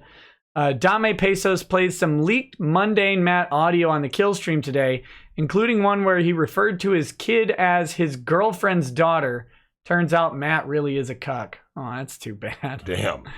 Omega Zero says #MeToot. Painful Buggery says, on protecting yourself, I teach biology at a college, and whenever I have to meet a female student, I have her meet me in the lab where my office is, and I know there's a security camera pointed at my desk the entire Facts. time. Hey, man, the Mike Pence rule is real out there, man. I mean, dudes are getting red pilled every day, and like I see it. Yeah, isn't that bad? Like Nick, body cams are gonna go up. Like that, you're gonna start seeing more and more people just like, nope, I'm just gonna walk around with a body cam. I can see it happening, man. Sorry, I'm thinking about the pepper. Cyrenia Sakari says, Drex, at least you're a good daddy. That's in reference to your text message fiasco. Yeah. Cabria Cousin says, hey, Drexel, first time I get to ask you a question, but I have to know, how accurately do you think 50 Shades of Grey portrayed a BDSM relationship? Not very. That's why a lot of the BDSM community was very upset with it. It's because it was fiction. Exactly. It was fan fiction. I mean, it was pure. It was like the fan fiction reaction to Twilight, right? Is that the origin? Yeah, but I think what E.L. James said about it was she just wrote what she would want. Correct. Well, the whole idea of Christian Grey being like this multi-billionaire, like, look, his backstory, like of all the backstories of any character, was the most ridiculous. Right? Just a self-made 28-year-old billionaire that came from a crackhead. Yeah, literally, my mom died from crack. Wait, so a white chick, which, yeah, white people do use crack, but not that many. Like if he said meth, that would be more. He used that crack. Hey man, look, what did Whitney say? Crack is whack. Whitney smoked her kneecaps off. But didn't you always find that to be kind of like ridiculous? Like, so you're a 28-year-old multi-billionaire who got adopted by these people. Your mom was a crack whore. Then you can fly helicopters. Come on, man. I mean, Nick. Here's the thing. Could it happen? By definition, anything could happen. The funniest part of that story is it's what I would want. So let me get this straight. Your ideal relationship is an impossible 28-year-old Batman billionaire. Correct. Honestly, there's points in that movie where you kind of felt like this is like a faux Bruce Wayne, like a discount version, man. Yeah. It just there's a lot of things about the lifestyle that movie got wrong. I mean, obviously I never read the books, but I liked it. I liked the first book. I didn't read the other. I heard it's horribly written. Yeah, I mean, technically terrible, but actually literary device-wise, good. Really? Actually, yeah. I was impressed. So why did you read maybe my expectations were so low. Could be. But I didn't have time. I don't know. I have them. I bought it was like $4 for the first book or $5 for all three on Kindle. So. Oh, damn. Or whatever. So I have it. I'm gonna read it sometime. But okay, couple more of these. And then we'll be there. Noodle Knight says, love the stream, Nick. Good luck with the pepper. I'm 21 plus 12 on the 21st at 12 a.m. Want to celebrate with you. Jameson Whiskey and Rush 2112. Cheers. Adam Warlock says, a lot of hate flappers from Twitter incoming, probably. Well, like I said earlier on Twitter, hoes mad. Bohika says, a white man and a black man locked in a sex dungeon. Time to call Zed and wake up the Toye. Yeet says, griff me harder, Big Mama. Speaking of cucks, never been in a relationship where I was not cheated on. In fact, Ouch. relationships were all stressful hells. Bought a doll, dressed her up as my waifu, and never been happier. Is that TFM? It's whoever, their name is Yeet. Oh, okay. It's That's- not TFM. No. Because he said I mean- that all of his, I think TFM always said all of his exes cheated on him. And Since this is on Streamlabs, so it's people just put in whatever name they want. oh, okay. We've got Arctic Pride says, good luck with the pepper, Nick. Let me know when your digestive tract is removed to save your life from the massive bleeding that will occur. I'll happily help you with that. IV nutrition you'll be dependent on if we're allowed to ship to Minnesota. And the Pie Baker says, Nick, I'm DMing you the phone number of a cuck. He's bitching too much to make first contact. On separate note, my vote goes to criminally charging any false rape / Me Too accuser with the same penalty of the crime they accuse. Yep. Max penalty, by the way. All Always right. the max. Wait, is this not the moment? I'm supposed to eat this thing. Oh, God. This is great. I mean, you're 22 minutes behind, but this is great. This is going to suck. It will. I mean, that's why I'm taking a picture. This is going to suck so bad. The problem with this is I'm going to have to hydrate this with my saliva Lick to it. chew it down. Do it. Maybe I should boil it, but that'll take forever. No, it won't. I mean, you can boil something in, Oh, you only need a tiny bit of water. Yeah, for something that small, too. I should probably do that because there could be stuff on here. All right, let's do it. What can you manage the stream for a minute? I can do that. I'll go boil this real quick. Yeah, please do. Go boil something. Tell a story. Make yourself use. Look, man, the Thad story is, God. I said tell Ace. Oh, yeah, the Thad story is too traumatic, but he's stalling. Yeah, I actually will tell that story with audio help from the gal who took me to Thad's, which was terrible. But yeah, you know what, though? First of all, let me see. Everyone's saying eat it and stalling. Yeah, apparently Nick will actually get back here after boiling and being lame. But I saw a couple of little questions in the chat. Yeah, there's quite a bit. But here's the thing that one of the things in the chat, someone talked about, like, is it ever okay to be sub? There's people out there. The misrepresentation of the lifestyle, I think, is one of the things that actually hurts. It's getting a lot of people hurt right now due to all these people out there who see something they like, or the women who read something that they like, and they end up saying, that's something I want to do. And they do it with somebody who's a fake dom, or, a person who just isn't equipped to handle the responsibility of taking care of his sub. And then you wind up with people actually getting killed. There's actually open investigation. And that's actually what I told my sub's mom.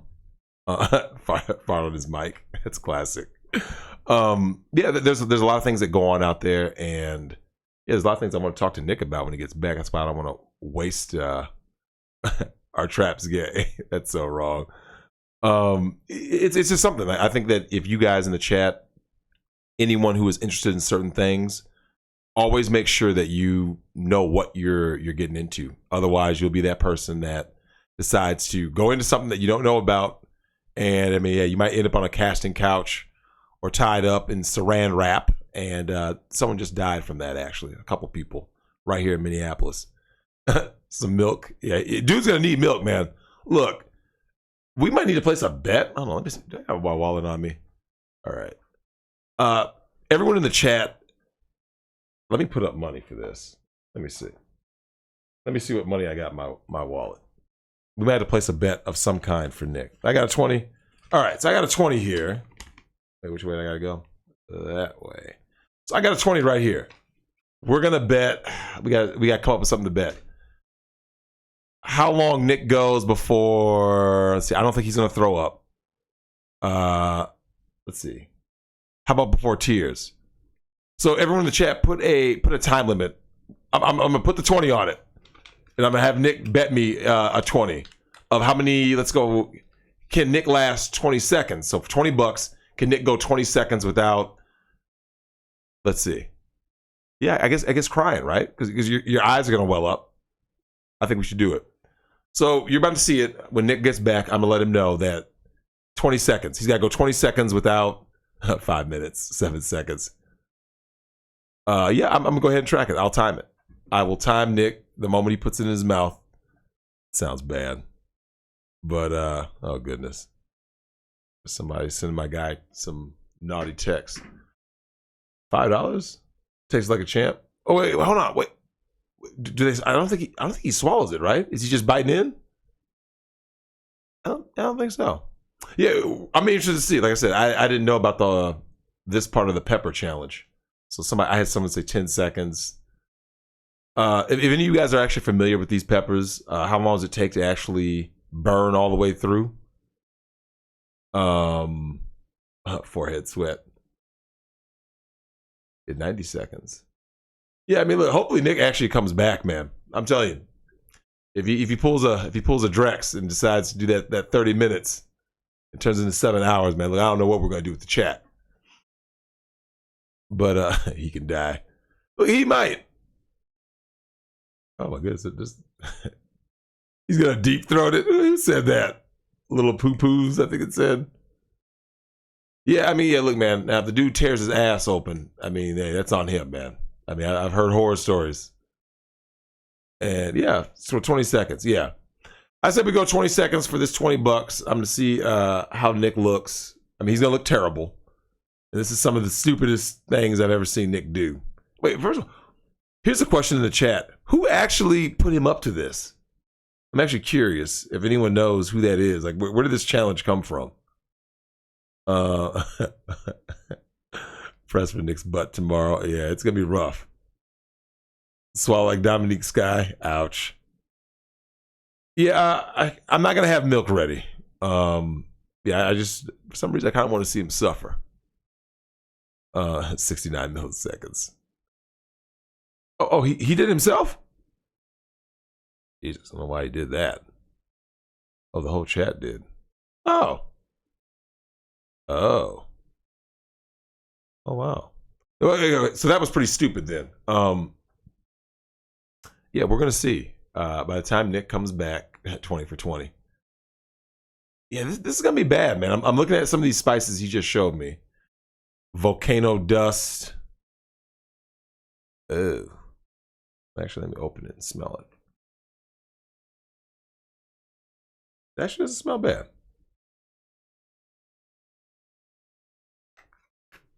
I gotta taste hot. Shit. This is worse than watching that Battletoads trailer. Wait. You watch Two Thoughts eat the pepper dry. Damn. Yeah, they're used to having things in their mouth. Hot or otherwise. I taste it. Drex cover for Nick is sad. Yeah, I don't know, man. Dude, just gotta let me hang it. Like I said, I don't want to talk about certain topics when he's not here, because then he kind of is one of those. He'll read chats. Yeah, but if it was my own show, I would just go on with some insane stuff. Battletoads. And Nick seems too confident about this.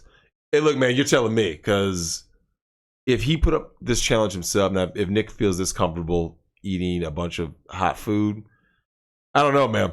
I think he's insane. And who is that? David Whidden just asked, who's my Smash Bros main? I don't have a flat out main just yet, but I enjoy playing as Little Mac. Like, not because he's good, but because you know how you ever notice in fighting games, especially, you pick a guy that you just like fighting with, even if he sucks. It's like playing as Krillin. Like, you know Krillin sucks, but you're like, I just like him. It's kind of like that. Oh, Banjo-Kazooie. Yeah, dude, Banjo-Kazooie's forward and B move, man. That's hardcore. Banjo-Kazooie? I come back to Banjo-Kazooie? Hey, yeah, so Banjo-Kazooie. In Smash. In Smash. Yeah, his forward and B is no joke. Although you lose the little banana every time you do it. Greatly overpowered, though. I should probably get... Is leaving a trail on the Circus plate. Midget Adventures. I saw that. Need... Uh-oh. A glove or something. Oh, now you need a glove. Now you need protection. Now it's leaving mess on the plate. Oh, yeah, man, that's true. Dude. Look, man, you might need some milk. You better quit playing. So, yeah, ladies and gentlemen, he's only 31 minutes late with this pepper challenge that he got himself into. You want to see me do a pepper challenge? Oh, it's better than the cucumber challenge. For those of you in the chat, y'all know about the cucumber challenge. Oh. Yeah, this is great. This is the worst idea I've had in a long time. Yeah, they said you came up with it. No, it wasn't me. Actually, it was a viewer who sent them to me and said you should. Oh yeah, so you got 20 seconds. I'm putting $20 on the line.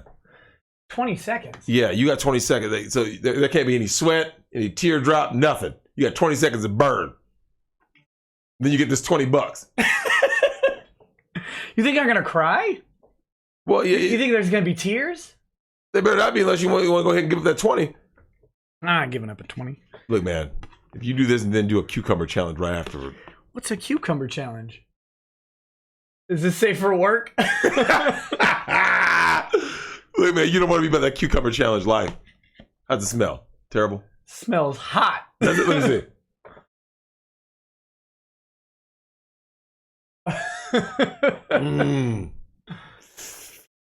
All right. Oh man, wait, where's my camera?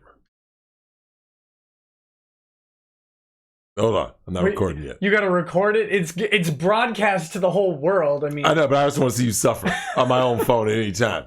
I don't have to go and timestamp. Go. All right. Do it.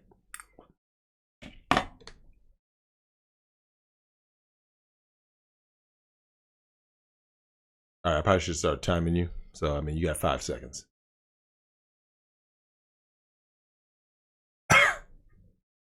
Can I cough? Because it's hot. In my... Come on now. We'll fight back the tears. Damn. Well, that sucked. This isn't that bad. Take I've had worse. Stripper money. Damn it. Just put it between your cheeks. Put it where Antonio Brown likes to put little fart jokes. All right. Now I got that 20. It's hot as hell. Is it? Yes. Oh, It is unpleasantly hot. now I know what I should have done. I should have had you sing something. That should have been the bet. Sing something. Yeah, eat the pepper and then sing. I can sing that my ears are fucking burning. Oh, that sucks. Woo. I mean, your eyes look glossy. I don't cry. Ain't got time to bleed. You actually look remarkably well for... I mean, I was actually expecting you to eat that and look like Christian Bale from The Machinist. I feel like I'm on the inside. I bet you do. You took one for the team. Woo! That sucks. Should have got that milk. I bet you should. Every breath is fucking hot. You know what? I mean, I should have like had you eat something that's like far worse and just drank milk right there as you suffered. Damn, you don't look so great. I mean, I enjoy seeing you suffer. That's white privilege. How you feeling, buddy? Awful. I have not had my ears hurt before. Drink that pop. What? Drink the pop. It's gonna make it worse. I'm gonna do it anyway. And I know it's gonna be bad. Especially because it's like warm grape. Mm. I couldn't even feel it. Oh, that's messed up, man. Woo. Yeah, you probably should have gotten that Milo's. Got it right here. You look better. I felt better. How's that throat? Slow burn? It's not slow, but it is long. Damn. It's the breathing that hurts. Just the breathing, though. It's like Piper Perry in that black scene. Damn. I feel for you, man. Oh, I'll get over it. Well, look at you. I'm proud of you.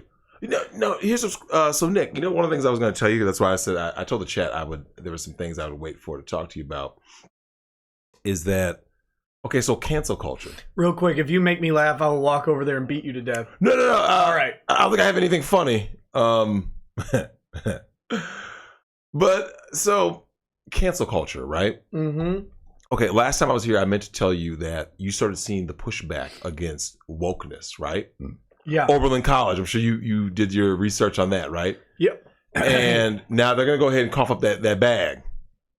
And you're starting to see more and more of this pushback, right?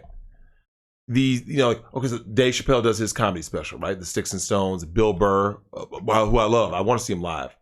Bill Burr did a comedy special also where he's more so basically comedians have always kind of acted as like a cultural reflection, right? Right. Like that's why Richard Pryor was considered so funny. That's why George Carlin was considered so funny because they're pointing out.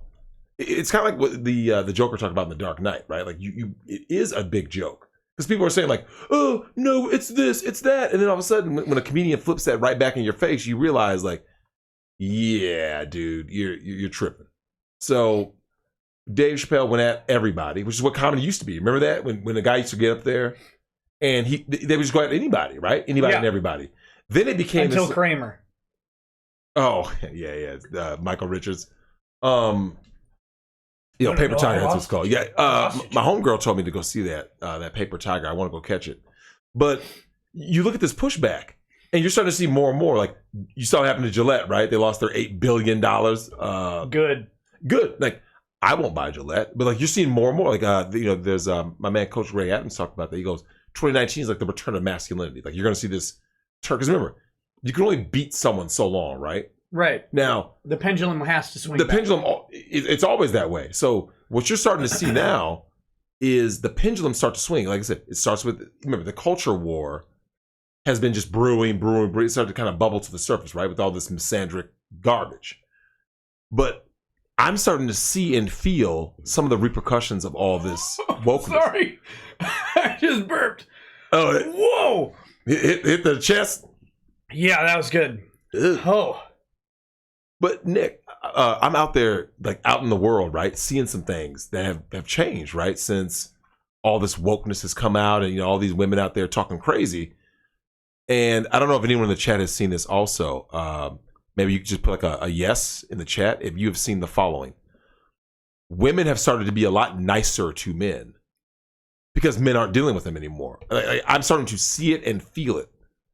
Like I said, you're out in the outskirts. It's a little different here. It's more family oriented. But if you were in the cities, look, there's some people already. I'm seeing some yeses. Somebody said no. I'm sure there'll be some no's also. But I'm starting to see it, Nick. Back in the day, now you know this, right? Women would have never like opened up a door for a dude, right? Right. You just, if they were walking, like, okay, if I'm walking to the gym, and let's say 5 paces in front of me, she would just open the door and just walk in. Now there'll be 5 paces, and as you close the distance, as they get ready to open the door, they'll be like, "Oh no, you can go ahead." Before they would always walk in themselves first.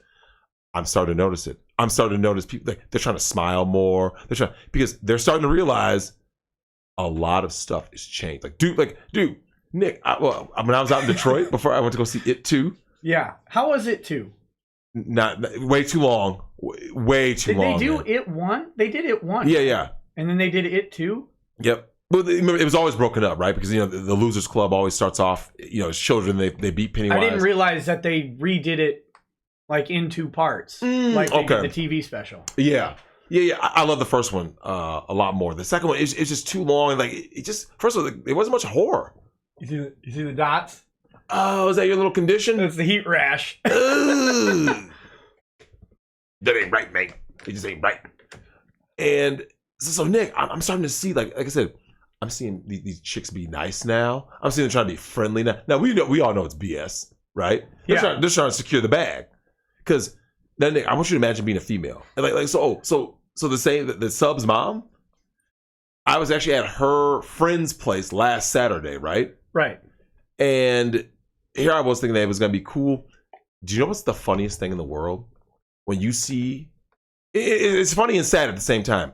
Women who bought into feminist ideology when they're in their elder years. Have you ever seen that? Oh yeah, that's bad. Because remember, so here's what happens to feminism. Women can only end up one of 2 ways: old, bitter, rich, and alone, or old, bitter, poor, and alone?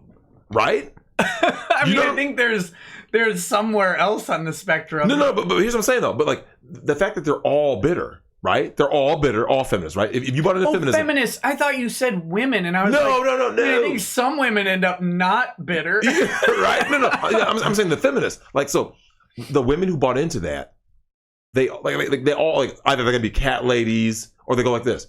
They wind up being bitter and like hating men or hating everything, right? They have all this bitterness, but I'm like, you willingly chose this. Yeah. This is the life is all life really is, Nick, is a culmination of choices, right? So if you decided you wanted to get ran through because you were Sheryl Sandberg, you followed the Sheryl Sandberg school of thought. Who's Sheryl Sandberg? Mark Zuckerberg's little lapdog. She's a COO. Oh, okay. Yeah, so no one that needs to be mentioned again ever. But she tells women, she wrote that book, basically, be a thought, sleep around, be all about your career, blah, blah, the same old thing we always heard, right? But women don't understand Put off having kids till you're 42 and barren. Correct, yeah. Then, so now, Nick, I got money to invest, right? And you know where my money's going, don't you? You know where it's going. No. Purina, check. Cat food. Oh, yeah. It's going into, these women are getting all this IFV treatments and stuff. Yeah. Because these women are like 39 times. I still want. There's actually a YouTuber. What was his name? I think like Conservative Nate or something. He does like something with Keith, like hanging with Keith. He will stream himself swiping on Tinder profiles, right? And he will stop while he's streaming, going like this. Man, I think it's called Keeping It Keith. He goes, you see how many of these women still talk about kids? They're like, Nick, 37, like want kids, really? So you're on Tinder telling men you want children. So she's looking for that baby batter. She's looking to get pumped and dumped, but she doesn't want you to just dump her without first giving her a baby. Right. No, not happening, chick. You're old. You're almost 20 years past your prime. You need to give this up. So Nick, they started getting like mad at me, right? When I was over there last Saturday. You could hear it in their voice, because what ends up happening is that a lot of these women truly believe they project what they seek in men onto us. So they go like this. Oh, I have far more offer than a 19-year-old. Huh? Wait, what are you wait. Maybe we're measuring currency in different denominations. Very different denominations, ma'am. So Nick, these feminist chicks, all these ones who bought into it, They will literally look at this and go like this. That girl can't offer what I offer. You go like this. So what do you offer? And so all the things that they say are what they seek in a man, right? They go, I got my own place, and so do I. Like we don't care, right? Hashtag me too. Right? so you. I can live out of a box if we're being honest. If we're being honest, like men don't need much. Yeah. So when women go like this, oh, I have a good job. And they always like black women are the ultimate feminists because they're the first ones to talk about their degree. I'm like so. They talk about how much they hate men, but the Bible talks about this, right? A woman can't serve two masters. I think it says no one can serve two masters. No one's well. Remember, a man can be loyal to his home while still having his career. I'm just saying the Bible quote is no one can serve two masters. You can't serve both God and money. I think is that. Oh yeah, well, God and money. Yeah. But these career women, what they're doing is that they don't serve their husband; they serve their boss. Or these church thoughts serve their deacon. Mm-hmm. These was it Cremlo Dollar, whatever his name is, twerk for Jesus. Creep low, dollar is a twerk for Jesus, and it's so funny because like they will say their value, right? And I go, if what you say was true, then Oprah Winfrey should be one of the most sought after women, right? Martha Stewart. I go, these women offer nothing. They're old, used up hags. No man of value wants Oprah. No man of value wants Martha Stewart or Demi Moore. So when they say, "Oh, I have all this money," and no one cares, we don't care. Can you imagine though the dude one, "Hey girl," to Oprah? Yeah, right. Like, how weird would that look? Wouldn't it look absurd? So here's a dude. What's up? And because Nick, if Oprah shows up in a bikini to South Beach right now. No guy's gonna be like this, like, oh yeah, man, she has so much. Ew, that's disgusting. I'm like, but I have billions. Doesn't matter.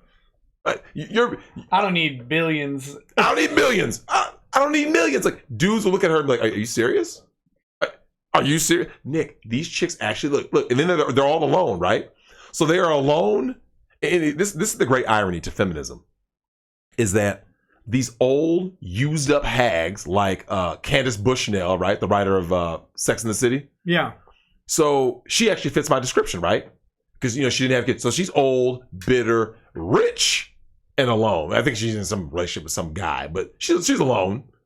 And I said, here's what's funny. The women who are way past the wall, right? Here they are like 55 to like 65. And they're talking about they have the highest standard, right? The man has to be, and they have this long laundry list of requirements they want out of a man, right? Now here's the irony. It should just say breathing. Breathing, right? Like alive. That's all you're going to get, right? So here's these women post-wall talk about how they demand a man has to have all these qualifications, right? Mm-hmm. And the irony is that on the flip side of the scale, it's the 18-year... Look, if you're an 18-year-old, tattoo-free, debt-free virgin, you have everything to offer a man.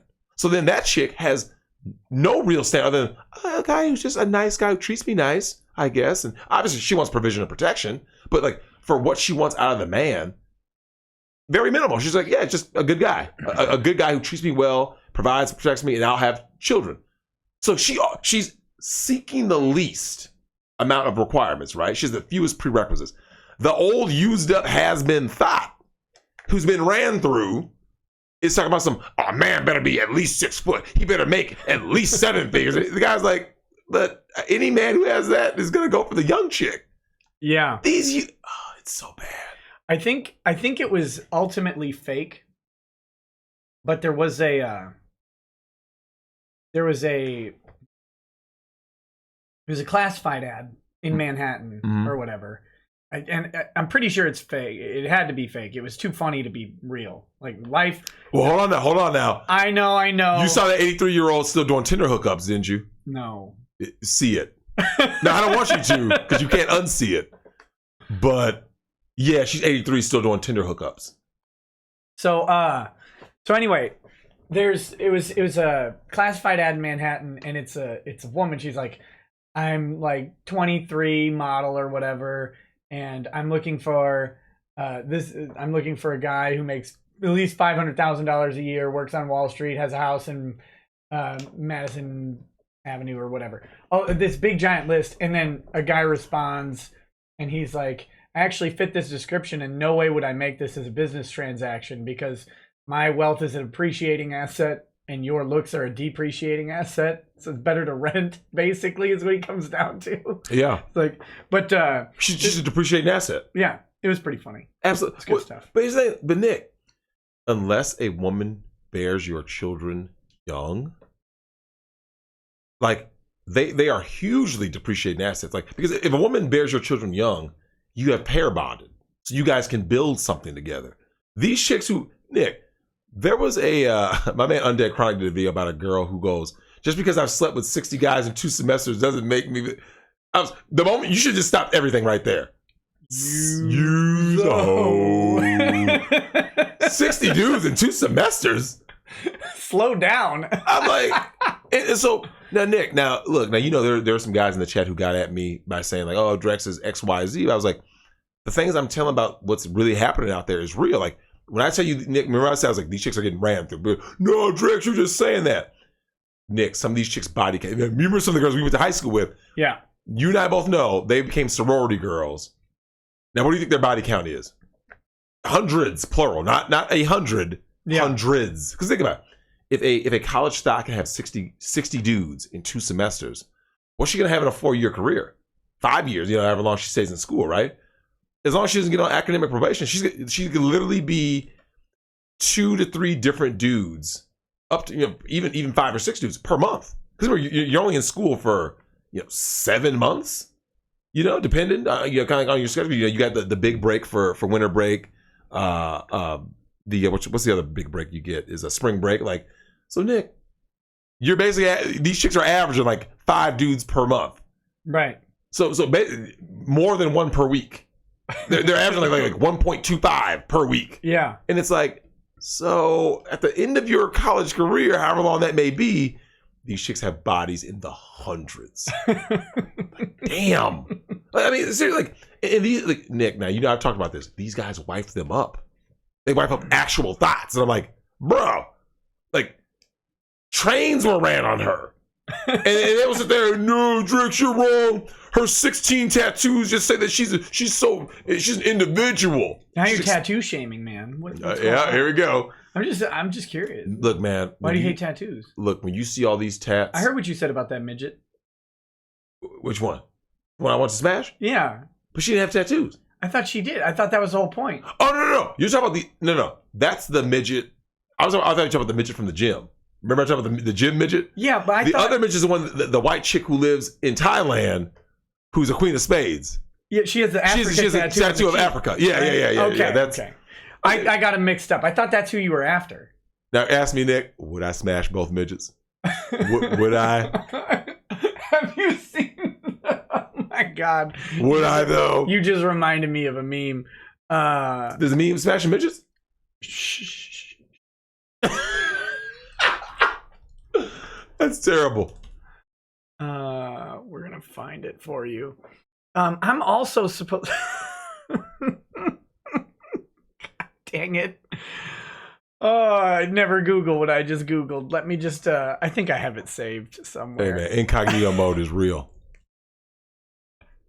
Oh, so I was doing a stream one time, a long time ago. You remember the chick from Smallville, Allison Mack? She got caught up in some sex ring thing, right? Yeah. She's done. But anyway, she got sentenced, right? I think she pled out. I'm sure she did. But I mean, it was. Speaking of pled out, what do you think about that chick who killed her baby and buried him in the back after mutilating him and burning him and stuff? What? I didn't hear this story. Does anyone know who that is? Cindy something? God, what's her name? Someone in the chat has to know who I'm talking about. She was a former cheerleader. Oh, good. Yeah. So she kills her kid.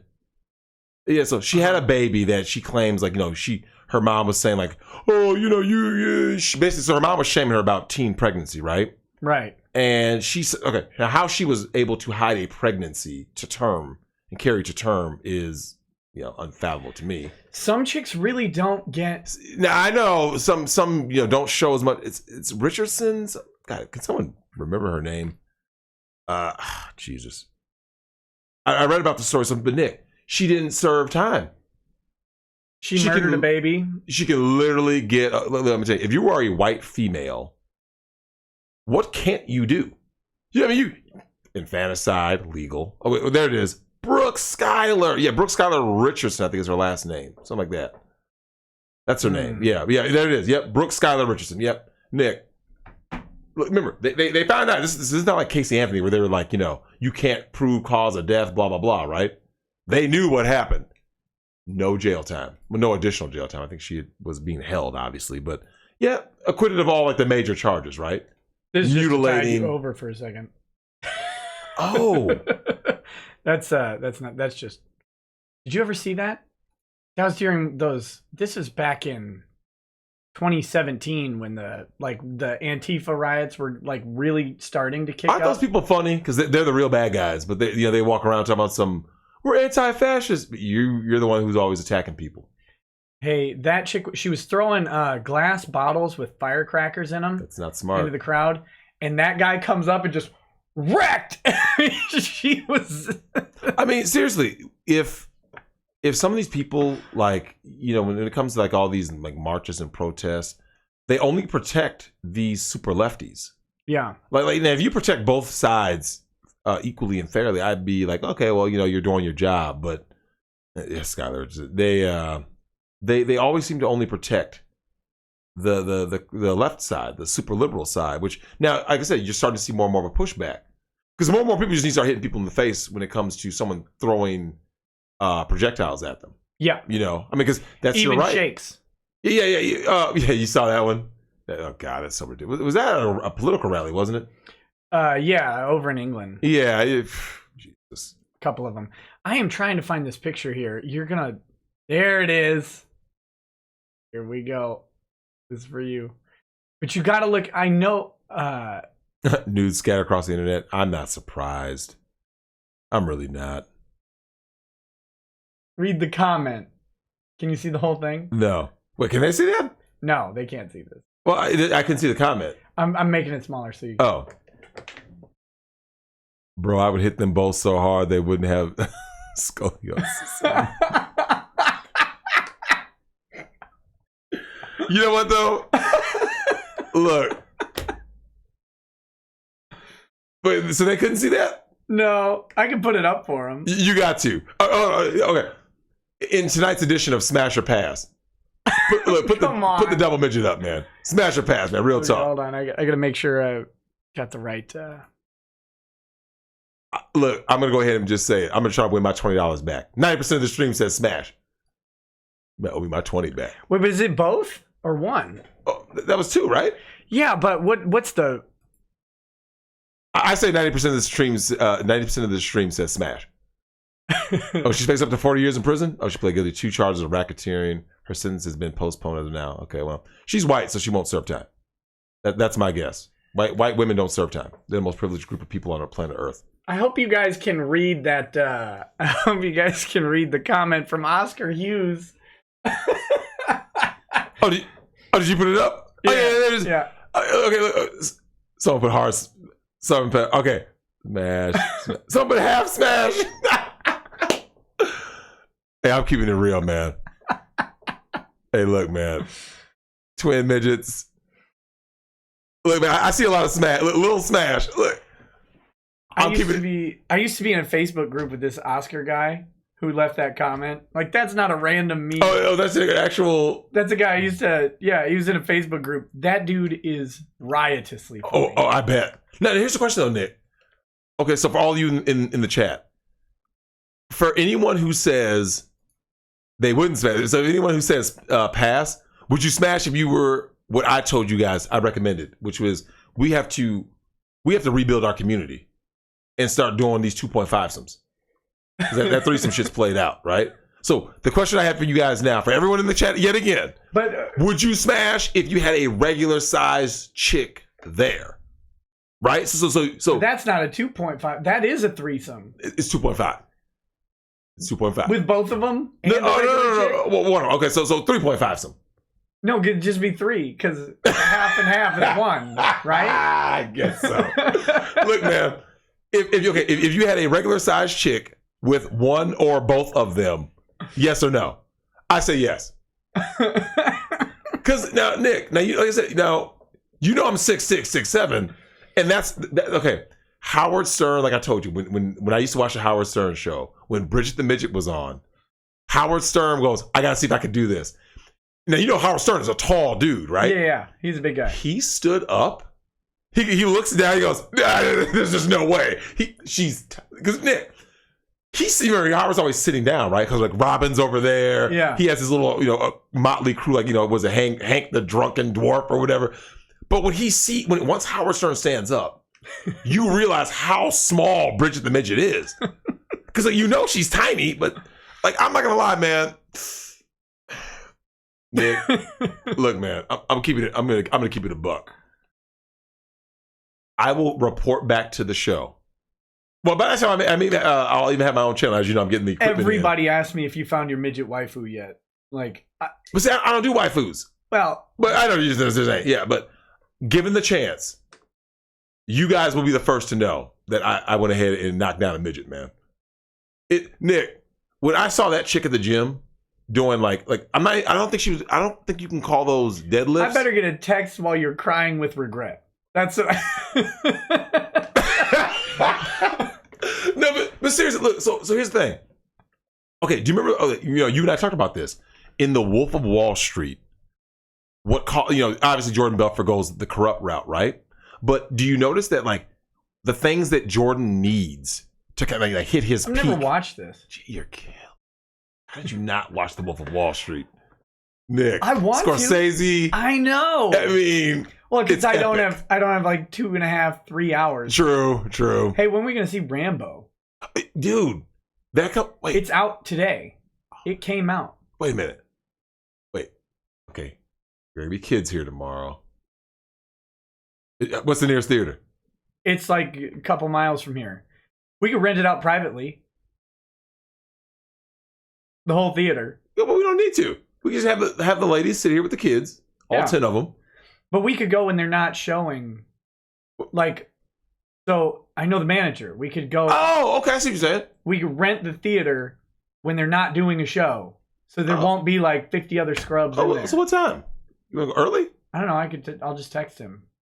It'd have to be either early or like super Yeah, late. I was gonna say it has to be one or the other, right? Early or late. Yeah. I say early because then we can get here before all the kids go do their thing and whatever. Yeah. I'm game because now Wait, we went to see Rambo? So yeah, everyone in the chat. We went to see the jelly. Hey, so everyone in the chat, man. This is how crazy this is because Nick and I have watched countless gore movies. I will never forget this because that Rambo came out in 2008, right? Because remember, you showed me the trailer when I was at your house, and it said "attacking soon." Yeah. And Nick goes, "Have you seen them?" Yeah. When he's running through and he looks sped up. So here's what's crazy, guys. I'm sitting there. This is back at Nick's parents' place, right? So I'm sitting there, and Nick goes, "Oh, have you seen the new Rambo trailer?" And his eyes, he has those eyes. They just, you see when someone just perks up like, "Oh, you got to see it." I'm thinking like Rambo. Because by that point, Rambo had been dormant since Rambo 3. So what was that, like 89? I mean, Rambo had been dormant for a long time. So Nick, he goes ahead and gasses me up. We go over to the computer, and I think you just straight up showed me like the real. Remember, because they had the edited trailer that was like for all audiences approved. And then you showed me the red band trailer. Nick shows me the red band trailer. I kid you guys not, man. Real talk. I would say, based on a trailer alone, that would be in my top 5. Because remember, the trailer's designed to get you into the theater, right? Yeah. So if someone says like I think like Grindhouse was that way, right? Like we saw the trailer for Grindhouse, we're like, oh, we're in. Yeah. Because we understood what Grindhouse cinema was, so we were in. But this Rambo trailer, you're waiting for it, right? Remember Nick? It's Rambo is coming up. That scene where because he's right behind the dude, right? And you don't expect it, and he goes. And the dude's head gets you're like, he got decapitated. Like, oh my God. Like, Nick.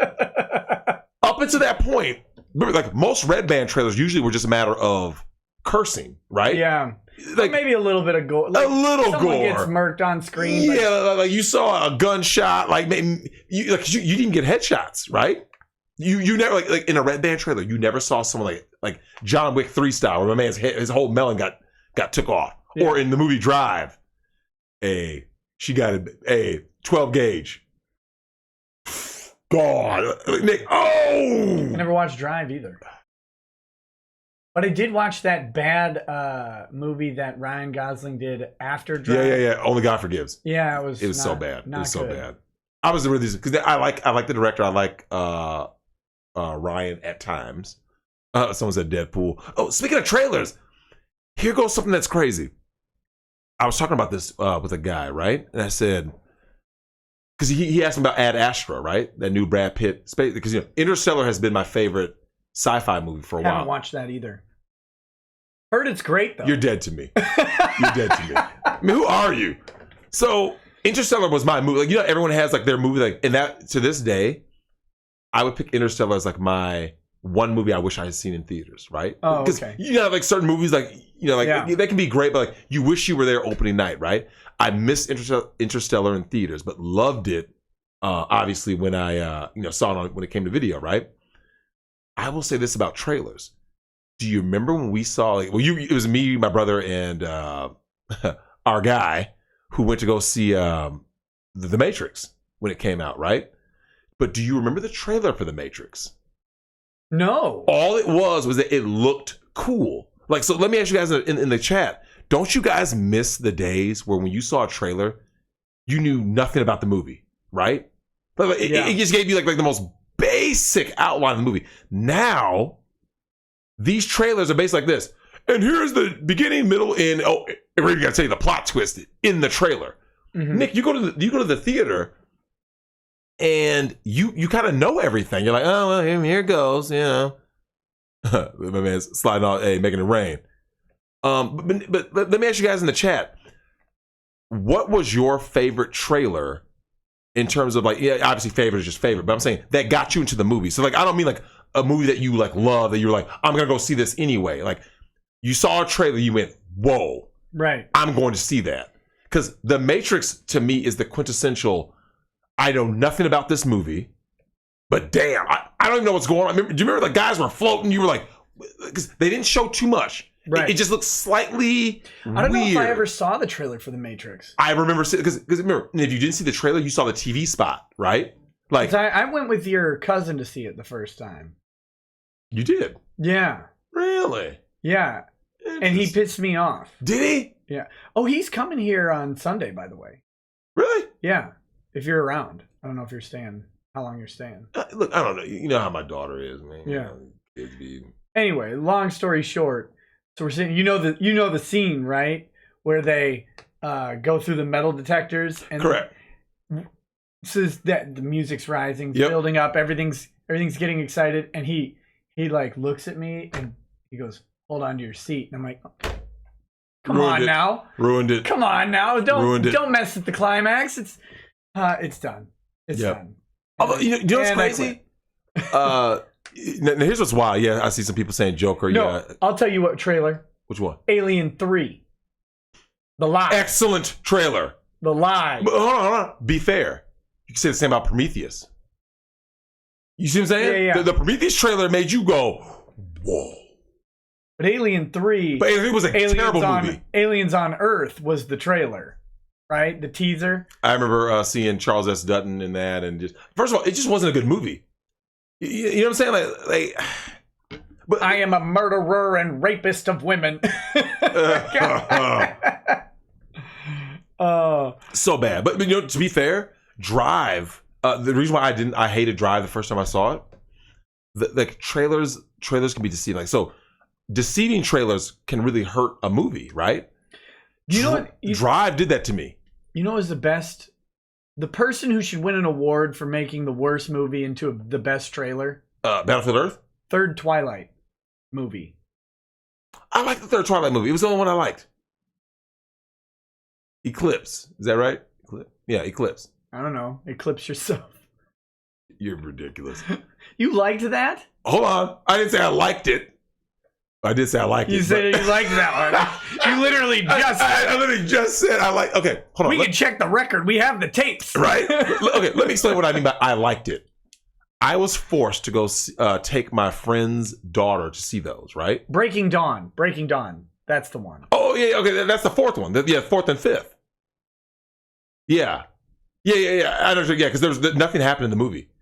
Right. Same with Hunger Games. What's the last one called? I don't know. I didn't watch any of those. Whatever it's called. But that Twilight trailer, you're like, there's this epic fight. Right, with the like cabal of evil vampires and stuff, and they're like, okay, this looks like epic and gothic and starting to get cool. No. Oh yeah, don't worry. Once you got in there, yeah, they didn't just bend you over; they leaned your eyes forward and just skull fucked you. Yeah, unlubed. They're like, look, open up a little. Open up. They just peel that mug open and stuck a hot pepper in it first, and just. Yeah. Right in the eye hole. Because see, I saw that trailer before seeing any of the movies. Because I never cared about the stupid movie. Obviously. And so I see that trailer and I'm like, and with Lady Raggets, we're in the theater. It's like, oh, maybe that one's actually decent. Then we decided to rent. We're like, oh, we'll watch the first one. Watch it. It was like, oh, this is bad. Watch the second one. Like, oh, this is bad. But that third one looked cool. You rent it. This is awful. Look, man, I don't care what anybody says. The third one was the only one that had a villain. It was the only one that had somewhat of a, like, it had something that I could at least stomach, right? Yeah. I never saw the second one, which was whatever. Full Moon. Yeah. Oh, God, that one was really. Yeah, that's second. Oh, the creepy one where that dude, the werewolf, imprints on the baby. Like, what's wrong with you? What's wrong with you? Nasty pedo people. Yeah, right. They're pushing an agenda. No, but when I went to go see that third one, one of the actors in the movie was at our theater. Oh. At Southdale. Okay. And I remember my friend's daughter was like, "Oh my God, he's in," and, he was kind of just kind of giving me like "Oh yeah, I was in this movie, blah, blah, blah. I hope you enjoy it." And like when it ended, I was like this. I was like, I was pleasantly surprised because like I had low expectation, obviously, right? Yeah. I had the same thing with you. I saw the first one because that was the first one came out in 06. And that was back when we still had Hollywood videos. Remember those? Yeah. So I was just out of curiosity because I had the little like before there was like total Out access. of and by everything. curiosity. Yeah. You're stupid. So out of curiosity, I had heard all these people talking about Twilight. So I was kind of like, this is before, there was no social media and anything back then. So you didn't know that what you were getting into. You just knew that there was a hype to it. I said, let me just check it out, right? Yeah. Nick, when I saw the statue of Kristen Stewart for 2 hours, The worst actress. I was like, this is terrible. So I ended up asking someone, I said, you guys said this is based on a book, right? They said, yeah. And I said, is this what she's like in the book? They're like, yeah, basically. I'm like, Nick, how is your main character? How is your protagonist literally a blank stock character? Yeah. Oh, The main character, your co-main character, Edward, is like fawning over. Oh God, he's awful too. No, he's playing the Batman. What do you think of that? He's Robert Pattinson. Robert Pattinson He's the Batman. He's playing the Batman. Well, I mean, I've always hated DC movies. Here you go. But what outside of Batman, what DC movies did you? Well, Wonder Woman. Outside of Batman, and Wonder Woman, what DC movies did you like? They've all been pretty much terrible. I agree. I kind of liked Man of Steel. Wasn't Really? great. I like elements of Man of Steel. I liked that he sucked at everything. That was funny. But that It was just funny because I mean, he had all these superpowers, but he didn't fight. Like it's not like he trained his whole life to be good at anything. He just, No, but that was one of the big problems I had with that. Like, and I'm not gonna lie, that's one of the things I'm very concerned about with the Joker coming out. Is that I just don't believe that you need to tell a story with someone like the Joker, especially because once you give him a name and identity, he's no longer the Joker. You know what I mean? Kind of like that movie Hannibal Rising. If you know too much about Hannibal Lecter, he's not the monster anymore. But my biggest issue with Joker is this. This is what I'm worried about. The Joker has fighting ability, right? So he can beat up, regular thug. The Joker can fight. He can hold his own, right? Yeah. You and I both know this movie will not show him how he gains the ability to fight. He'll just somehow be able, most likely, like I said, I haven't seen it. I didn't read any reviews. I don't do that. I don't spoil. But like, I'm pretty sure at some point in the movie, he'll when he gets his full costume, he'll just have abilities. You see what I'm saying? Yeah. Like after I had my bad day, like in The Killing Joke and all this stuff, all of a sudden, I just, as I morph into this character known as the Joker, you just know how to fight? You know how to come up with intricate plans to create mayhem? You see what I'm saying? Like, that was my issue with Man of Steel. Just show a montage of him playing Risk. But that was the issue of Man of Steel, right? Like Clark Kent is, they try to make him like darker, which I'm tired of them doing that. But that was my issue with it. It's like, he doesn't ever train on how to, be Superman. But once a threat arises, he just is Superman. Yeah. Like, oh yeah, I know exactly, they showed him, briefly learning how to fly, stuff like that. But like, if you've never fought someone and you're fighting now General Zod and his minions, how do you know how to? Hey, he was getting worked. That's what was happening. Yeah, he was. Yeah, but that movie, man. All right. You ready? You ready for this? I'll break you in slowly on some of these Dragon Ball audio. Oh, the Dragon Ball audio. Yeah, here you go. Here. Well, I agree with you, Shawnee, that the Joker having an ambiguous origins makes him interesting. I do have one more request. It has to do with our training regime. Can they hear Will that? you guys suck me off until I come all over your faces? Did you hear that? Yeah. Oh, should I turn the speaker towards you so you can hear it a little bit better? Oh, that might work. But yeah, okay. Let's play that again. Just because I don't know if you caught the full. I do have one more request. It has to do with our training regime. Will you guys suck me off until I come all over your faces?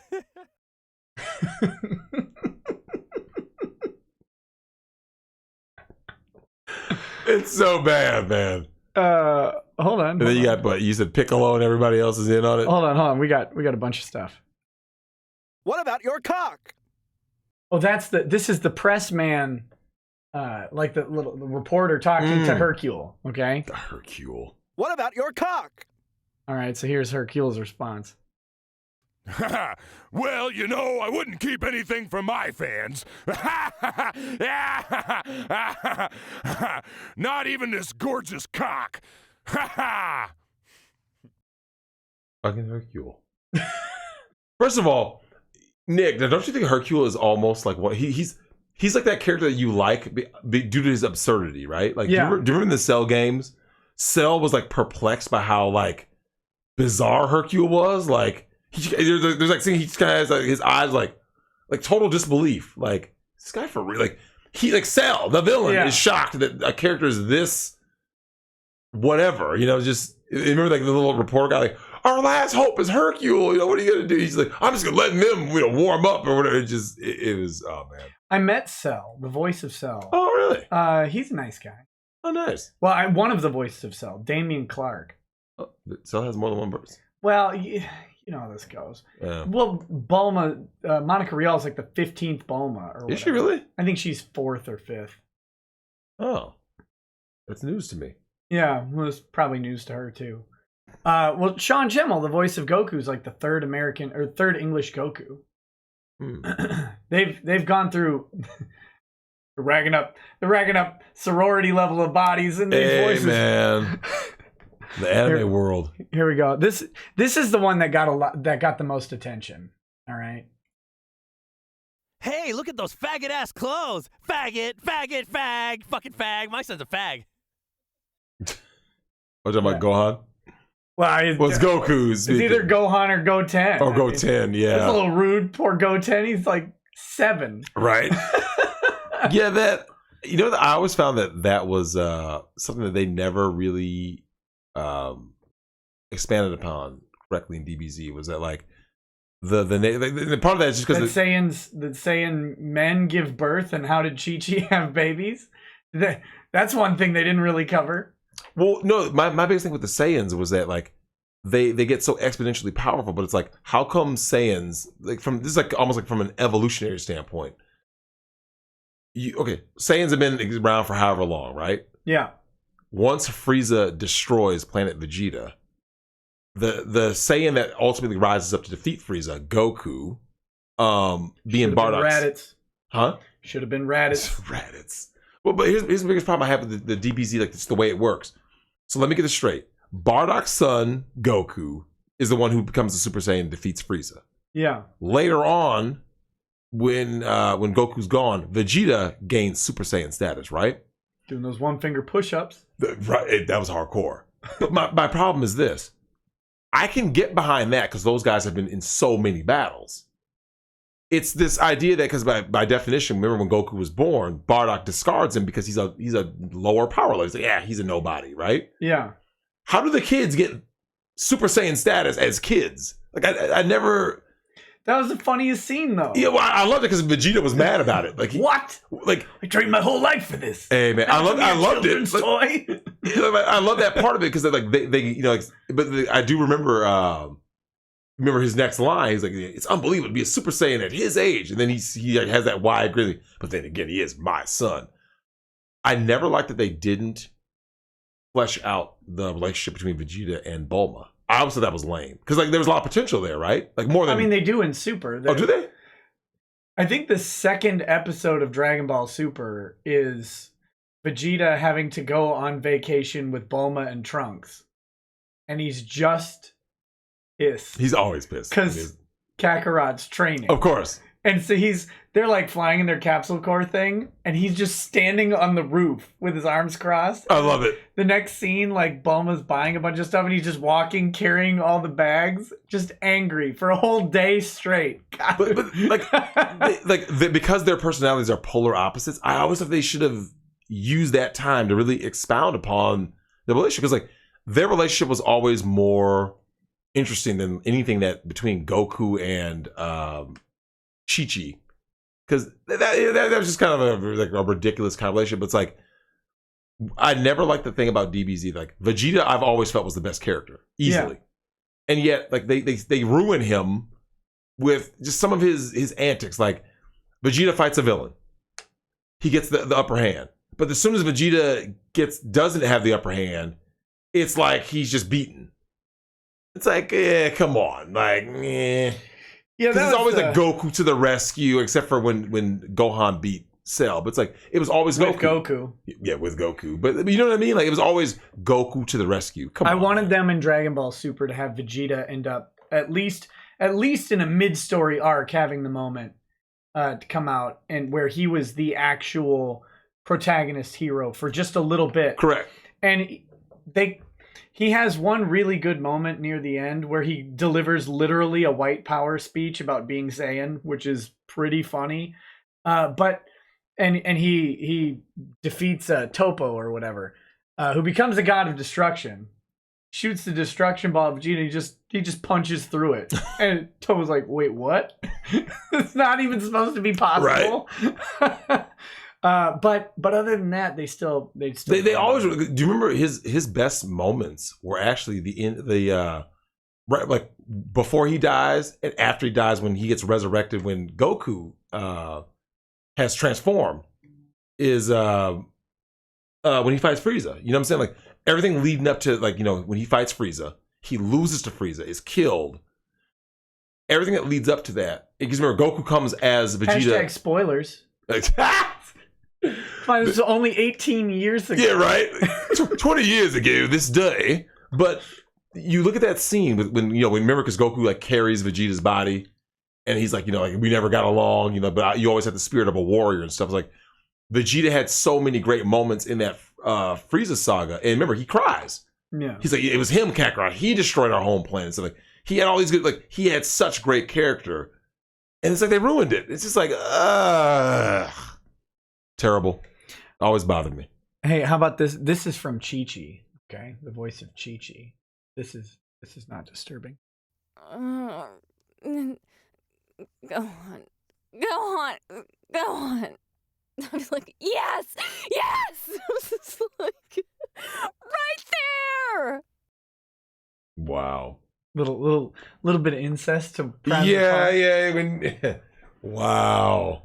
I got one more we'll play. This is a long one. This is 4.5 minutes though. Damn.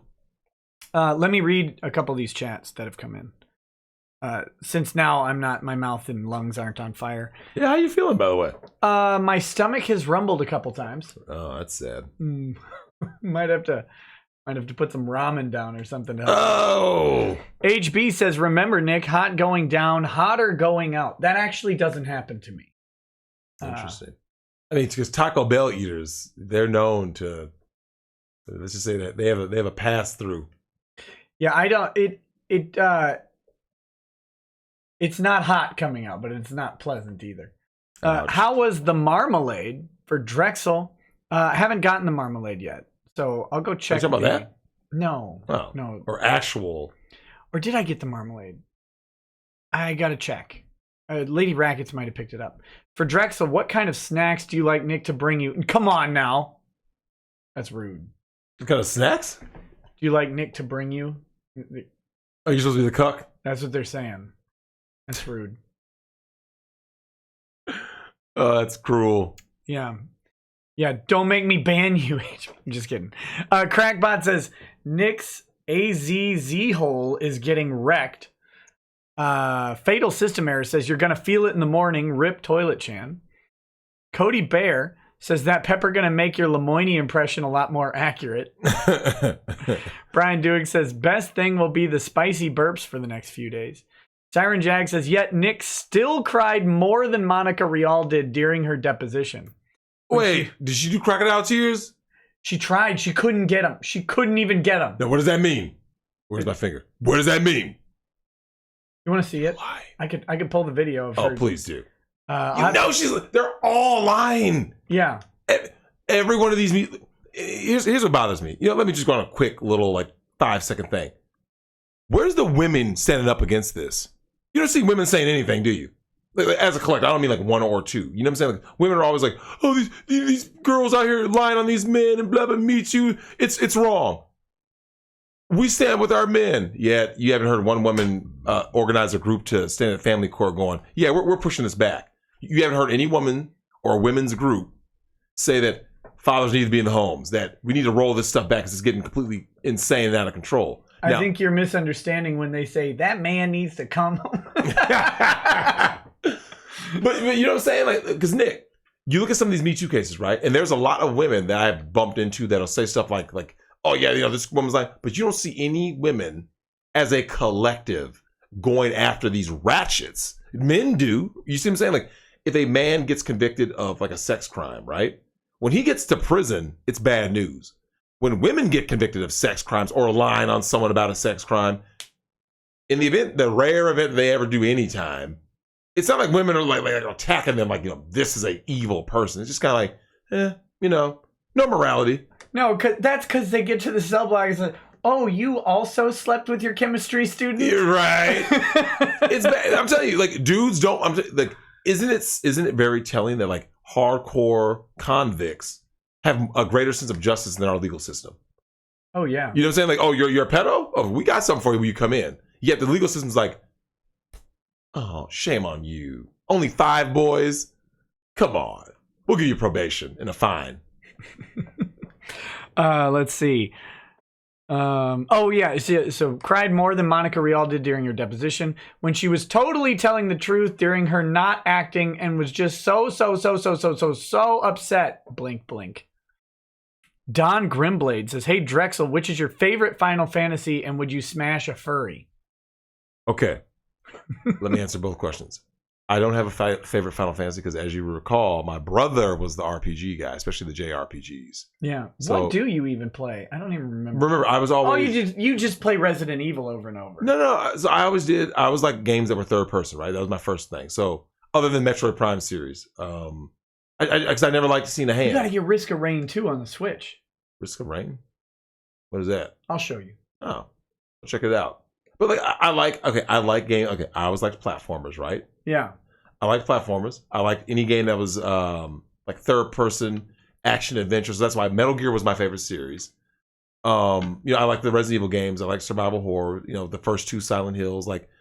But with Final Fantasy, in the old, as you can recall, in the old 8 to 16-bit eras, even 32-bit on PS1, it was a lot of grinding. For a guy who likes action games, like I'll play Super Metroid right now, front to back. But if you tell me to go on and play a game that I just grind, I'm like, why is this fun? Yeah. You know what I'm saying? Like random generated battles and stuff. So I like Final Fantasy from a distance, like story elements and stuff. I like a lot of the characters. I know Final Fantasy 8, I think, is coming to Switch pretty soon. Squall. I hated that one. That's the one you didn't like? The junction system and all that? You know what? Your brother also made it worse. Here we go. Now, he's ruined a lot of people. Like, he ruins games, as you know. You know what happened with him, right? So Final Fantasy 8 was like 4 discs. Yep. But he lost the other 3 for a long time. What? So he was playing the first disc and maxed out Squall in the first disc. Because he just kept going to the battle room over and over and over. And so I come over one time. I'm like, hey, why is Squall level 99? Everybody else like 38. And he's like, oh, well, I lost the other 3 discs for a while, so I was just playing him out in the battle room. It's then but you can't do that because you have to get the materia that helps you, and you get better increases when you gain levels with some of those materia, and he didn't have those. So the Squall ended up being underpowered. Yep. Eventually, but for a while he's just tearing through everything. Yeah. Because his solution to losing the later 3 discs was seriously just to play the battle room over and over. No, you're supposed to stop. Well, speaking of which, here's a fun little anecdote. I don't know about, I'm sure some of the people in the chat were huge Final Fantasy VII fans. Do you recall back in 97, before the game came out, I believe that fall, I want to say September, they had, he was like Electronics Boutique, which is now EB Games, whatever. GameStop now, whatever. But back in the day when it was called Electronics Boutique, they offered, if I recall, it was a free demo for Final Fantasy VII, right? Mm-hmm. My brother played the demo like it was like the end all be all. When I say the hype was real, I remember this is me as a non-RPG guy, right? I was hyped for him and everyone who was in Final Fantasy because you remember the hype for Final Fantasy VII? It was real. It was ridiculous. You remember the commercials? That was the first time we saw good, the little polygonal videos and stuff. You should the cutscenes were the ridiculous. cutscenes and stuff. We were like, whoa, like because that was Final Fantasy VII was the RPG that popularized RPGs. Because up until that point, if you played RPGs, you were considered lame, right? It was like, oh, you play RPGs, those are lame. Once Final Fantasy VII dropped, people were like, hey man, this RPG genre, because no one, like I said, that was more like a kind of like strategy games. Strategy games have never been truly mainstream. You see what I'm saying? So like, there's never been that game like GTA 3 was like the open end, the sandbox game, right? Like, Yep. oh, this is the standard. For RPGs, Final Fantasy VII was the standard. But there's a lot of games, man. Resident Evil is the standard for survival horror. You know what I'm saying? Like, yeah, Alone in the Dark came first or whatever, but like that was the game that made people go, this is legitimate. You know what I'm saying? Mm-hmm. He played that. Nick, you would have sworn, much like we had, he would lose the other 3 discs. Like, if anyone was going to lose the 3 discs, it'd be him. Yeah. Oh, yeah. And then he found them. And then he played through the rest of the game. So you know that, the Resident Evil, 17 demo that they did that they have never ended up making, or was it Silent Hill or whatever? So, yeah, PT. I never got to play it still to this day. Have you've never played it? No, because, okay, so here's what happened. You can, just download it now. You can finally just get it? Well, I mean, I thought they didn't allow you to. You have to have an emulator or whatever. People have Oh. So people have. There are all sorts of puzzles in that game. Mm-hmm. Absurdly. I was watching one. Some guy hacked it the other day, and because there's the ghost will appear in the window or whatever, or you'll hear the ghost sounds or whatever, and so he hacked the camera. And so that it would show behind him. And it turns out once you do a certain thing in the game, the ghost is stuck following you the entire time. It's just right behind you. Oh. You just can never see it because when you turn around, it's always behind you. Of course. But yeah, people actually have played through that a ridiculous amount just to find out. I remember the whole backstory of that because, as you know, the creator, Kojima, is one of my absolute favorite game developers. He created Metal Gear. You know what I'm saying? And Metal Gear being my favorite series. Obviously, Phantom Pain. We're not going to talk about that game. But Snake's Revenge, best Metal Gear. Fight me. You better stop. You better stop. Nick, game never happened. Well, it literally didn't happen because that obviously he didn't make it. That was Ultra, which was a fake Konami. What do you mean I can only shoot left, right, up, and down? They're shooting at me. Enemies are shooting diagonal. Yeah, but I remember the backstory to PT, right? And I was pumped, right? Because as you know, I'm a huge Silent Hill 1 and 2 fan. I didn't like any of them after that, but 1 and 2 I loved, right? And I was pumped. Nick, when I say I was heartbroken when that game got dissolved after the Konami fallout with Kojima. I was heartbroken. I didn't even care, but I played that demo over at our buddy's house. I heard it was legitimately creepy and yeah, it was horrifying. Yeah. Great. I heard, and I was like, because coming from Metal Gear, for Kojima to go from tactical espionage action, and be he did Zone of the Enders and stuff. He's done Police Knots. He's done other games, but that was his first foray into horror with, I believe, it was Guillermo del Toro. He collaborated, but to see him just go 180. And it worked because Silent Hill's been bad for a while, Nick. Yeah, a long while. So people were, it's basically a dead franchise. So when someone says this guy is gonna revive it, I was hyped because now you got one of my absolute favorite developers with one of my favorite survival horror series. But isn't he a chump now? Who? Kojima, isn't he? Isn't he No, he's making Death Stranding. Yeah, but isn't he kind of tipping his how do I say this? Isn't he just wading into the waters of social justice? Is he? That's what I've heard.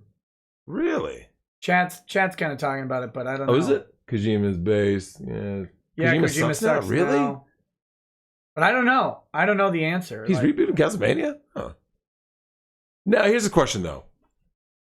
Is he doing all this social justice stuff because he wants to? Is he being told? I'm tired of getting canceled. Right, yeah. Real talk. Because he could be pandering, right?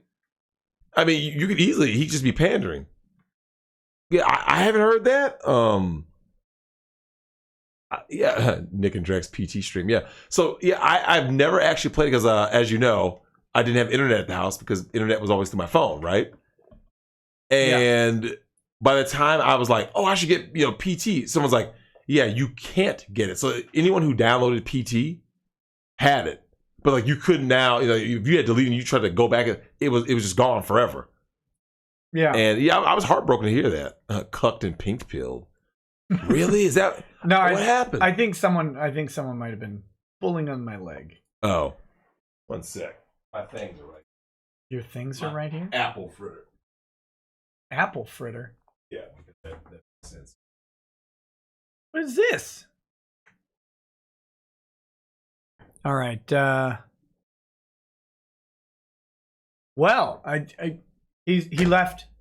He just left. Oh, he's coming back. You got 2. You want one? I mean, I'm not going to turn down an apple fritter. Oh, I was going to tell you, upstairs we've got apples from. Oh my goodness! I got a plate, but it's got Carolina Reaper all over it. Just put that apple fritter right there on it. You'll be all right. We went to Kayla's uncle's orchard Nice. and picked a bunch of Sweet Tango apples. They're ridiculous. I've told you for years now, Sweet Tango is better than Honeycrisp. These are better than Sweet Tango. What? These Sweet Tango are better. Oh man. You have to try one. They're ridiculous. This is pretty decent. Yeah, we a little holiday one. It gets the job done. Okay. I got a couple chats here. The confused sloth. And then, oh, you didn't answer. Would you smash a furry? No. What? Oh, hold on. Nick, you know what? I'm not gonna lie, man. Sometimes I kind of surprise myself because here's what happens. I'll say no to something, and then immediately I have a mental image of a scenario that I could possibly be in, right? My mind's telling me no, but my body. Man, my body's saying some things, man. So here's the thing: when someone says, "Would I smash a furry?" Right?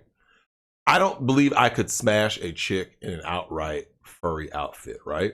Yeah. However, look, man, my mind has gone places, right? And my dick followed. And so all of a sudden, I found myself in situations where I was like, I didn't intend to be in this situation. Mm-hmm. I've seen this scene from Don't Be a Menace. I remember the toothpick speech. Here you go with toothpick. So no, look, here's what happens. Someone will say something like this, like a prime example. If you had told me a little over a year ago, like, hey, could you ever imagine smashing your friend's daughter? Of course not, right? That was never the intent. But Nick. I'd never do that. But look, man, I ain't gonna lie to you, man. When the time came, Nick, right? Oh yeah, you want to talk about What if they're just wearing the furry mask? Just the head. And this is the body is still all so she's got a naked body with a furry head. Yeah. What animal? Which animal would it work? which one makes it happen? Which one makes it happen? Okay. Oh no. Okay. There goes a chat question. If your answer is no, like mine is currently a no, but I'm furry fluid right now. I'm about to try to. I want you to take a journey with me to find out what furry I can. Furry fluid. You can't say furry fluid. If you say furry fluid, the local furry convention will have to send out the mop squad. All right, here we go. So here's my question for everyone in the chat. If you had to pick a furry head that you would smash, what animal? Someone said fox. Hold on. What choice do we got? Like what like animal heads do they got? Like Name any an animal? Hey, you name an animal, a furry has made it. Okay, so there's a fox. I'm assuming there's like a zebra head, a cat head, right? I'm sure. You got horses. I don't think I could do a horse. I'm sure they got like unicorns. Cause they got unicorn butt plugs. No, Sarah Michelle, or no.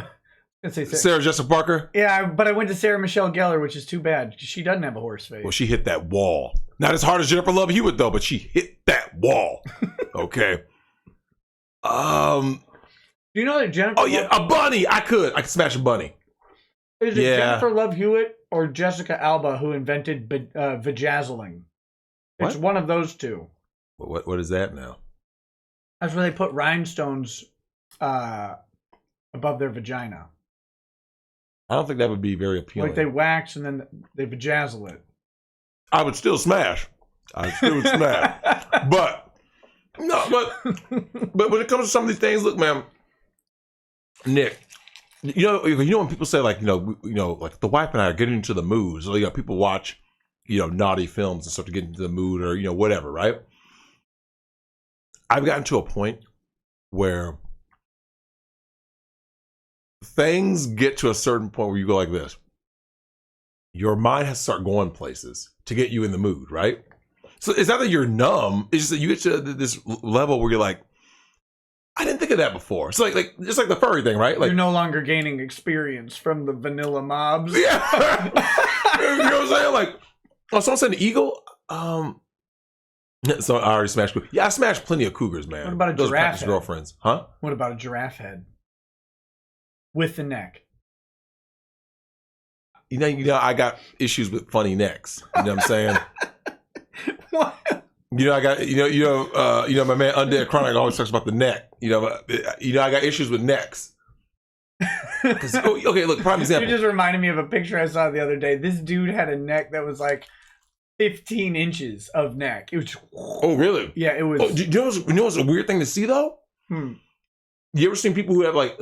I see this mainly with females though. Although some incels have that, where it's like they're like lacking like the jawline. You know what I'm talking about? Like from the side, it's like you have like face, no real chin. Like, wait, what? Yeah, a guy named Mike Dunford has that. Yeah, you know what I'm talking about, right? Yeah. And it's weird to see because you're like, oh. A Monster Hunter Wiggler head.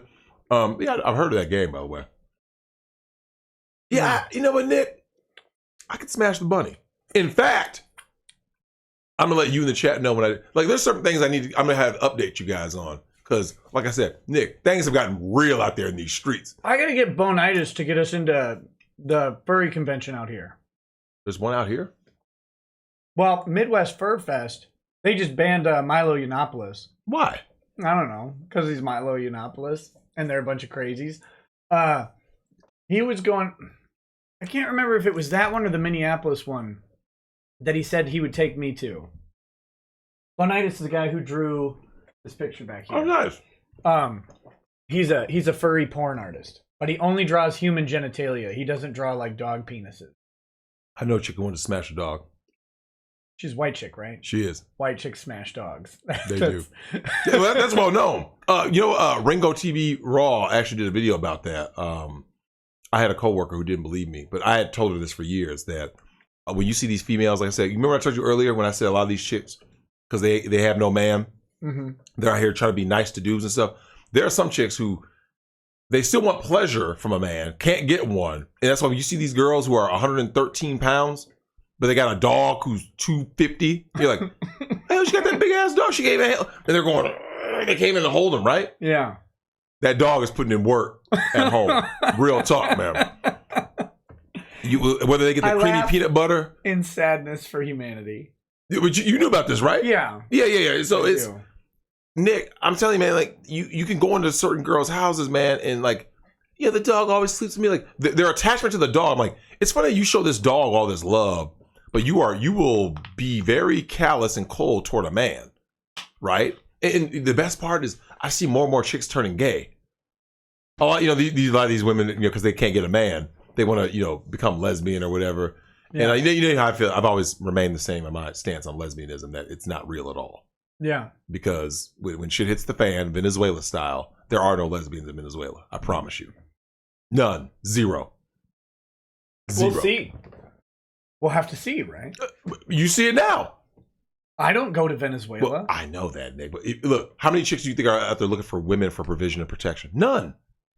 Other than getting on your back. You know what I'm saying? Give me the real. You have a way with words. It's great. I love it. Look, when the Nazis invaded France, the women didn't fight those Nazis who killed their brothers, fathers, nephews, sons. What did they do? They got on their back, right? And the birth rates went up in Nazi-occupied France, right? It's the same thing with these bedwenches, negress or otherwise. I mean, these chicks, look, man, I'm keeping it real, man. Sorry. It's true. Look, No. actually, I have a message for all the incels out there. Anyone who claim if you're a white male and you claim to be incel, just go find a black chick to smurf out, man. Real talk. Smurf out. It's my new favorite word. Look, here's the thing, though, Nick. Okay, you remember when Mad Black was here and we talked about that? That, like, black women hate black men in general, and Yeah. they won't submit to a black man. They won't. They'll never fall in line for a black man, right? But the moment a white man tells them to do anything, they become ghetto gaggers, right? They become bed wenches. My man under Chronic actually had posted a picture. It was an Indian chick, right? Sure. East Indian chick with this. She had a cup, grinning, talking about it said "white people tears," right? These people who are all I hate white supremacy, but they fists in the air and all this stuff. Those are the people who are the first ones to go. I mean, bottom shelf brads pick up relatively attractive women with brown skin, which is why most people don't take these people seriously. I don't take. Look, when people ask me about women I'm into, one of the main reasons why I gravitated toward white women is that fursuits. No, I'm just kidding. Go ahead. Fursuits. one of the things about, I will say this about white women. People can say what they want. White women don't have that extra layer of insecurity. All women are insecure. It's something about that extra layer where they don't like their skin. They wish they were with this person. You don't get that. Like I said, these women, like I said, there's a lot of colorism that goes on in these places, right? Like if you go to Latin America, there's huge colorism in Latin America, right? And so someone let's say Eva Longoria, her mom and sisters used to down her for being the darkest of them, right? Sure. But isn't it funny that the one who became the beauty symbol and the sex symbol, the beauty symbol, and the one who got the most success was the quote unquote dark one, right? The colorism is real. So when you deal with a woman who has brown skin, it doesn't matter how you go, she's gorgeous. She has this rampant insecurity. And that's the reason why, if you notice, if you go and look around, Nick, you always see black women getting blonde weaves, right? Look, Beyonce, right? They're always getting things that look like white women, bleaching their skin, lightening their skin, getting blonde weaves, putting in blue contacts. Everything they do is try to emulate white women. Right. It's like, why? Remember, this is my thing. They will say that black men put white women on a pedestal. I go, if you're a black man or just a non-white guy, right? Mm-hmm.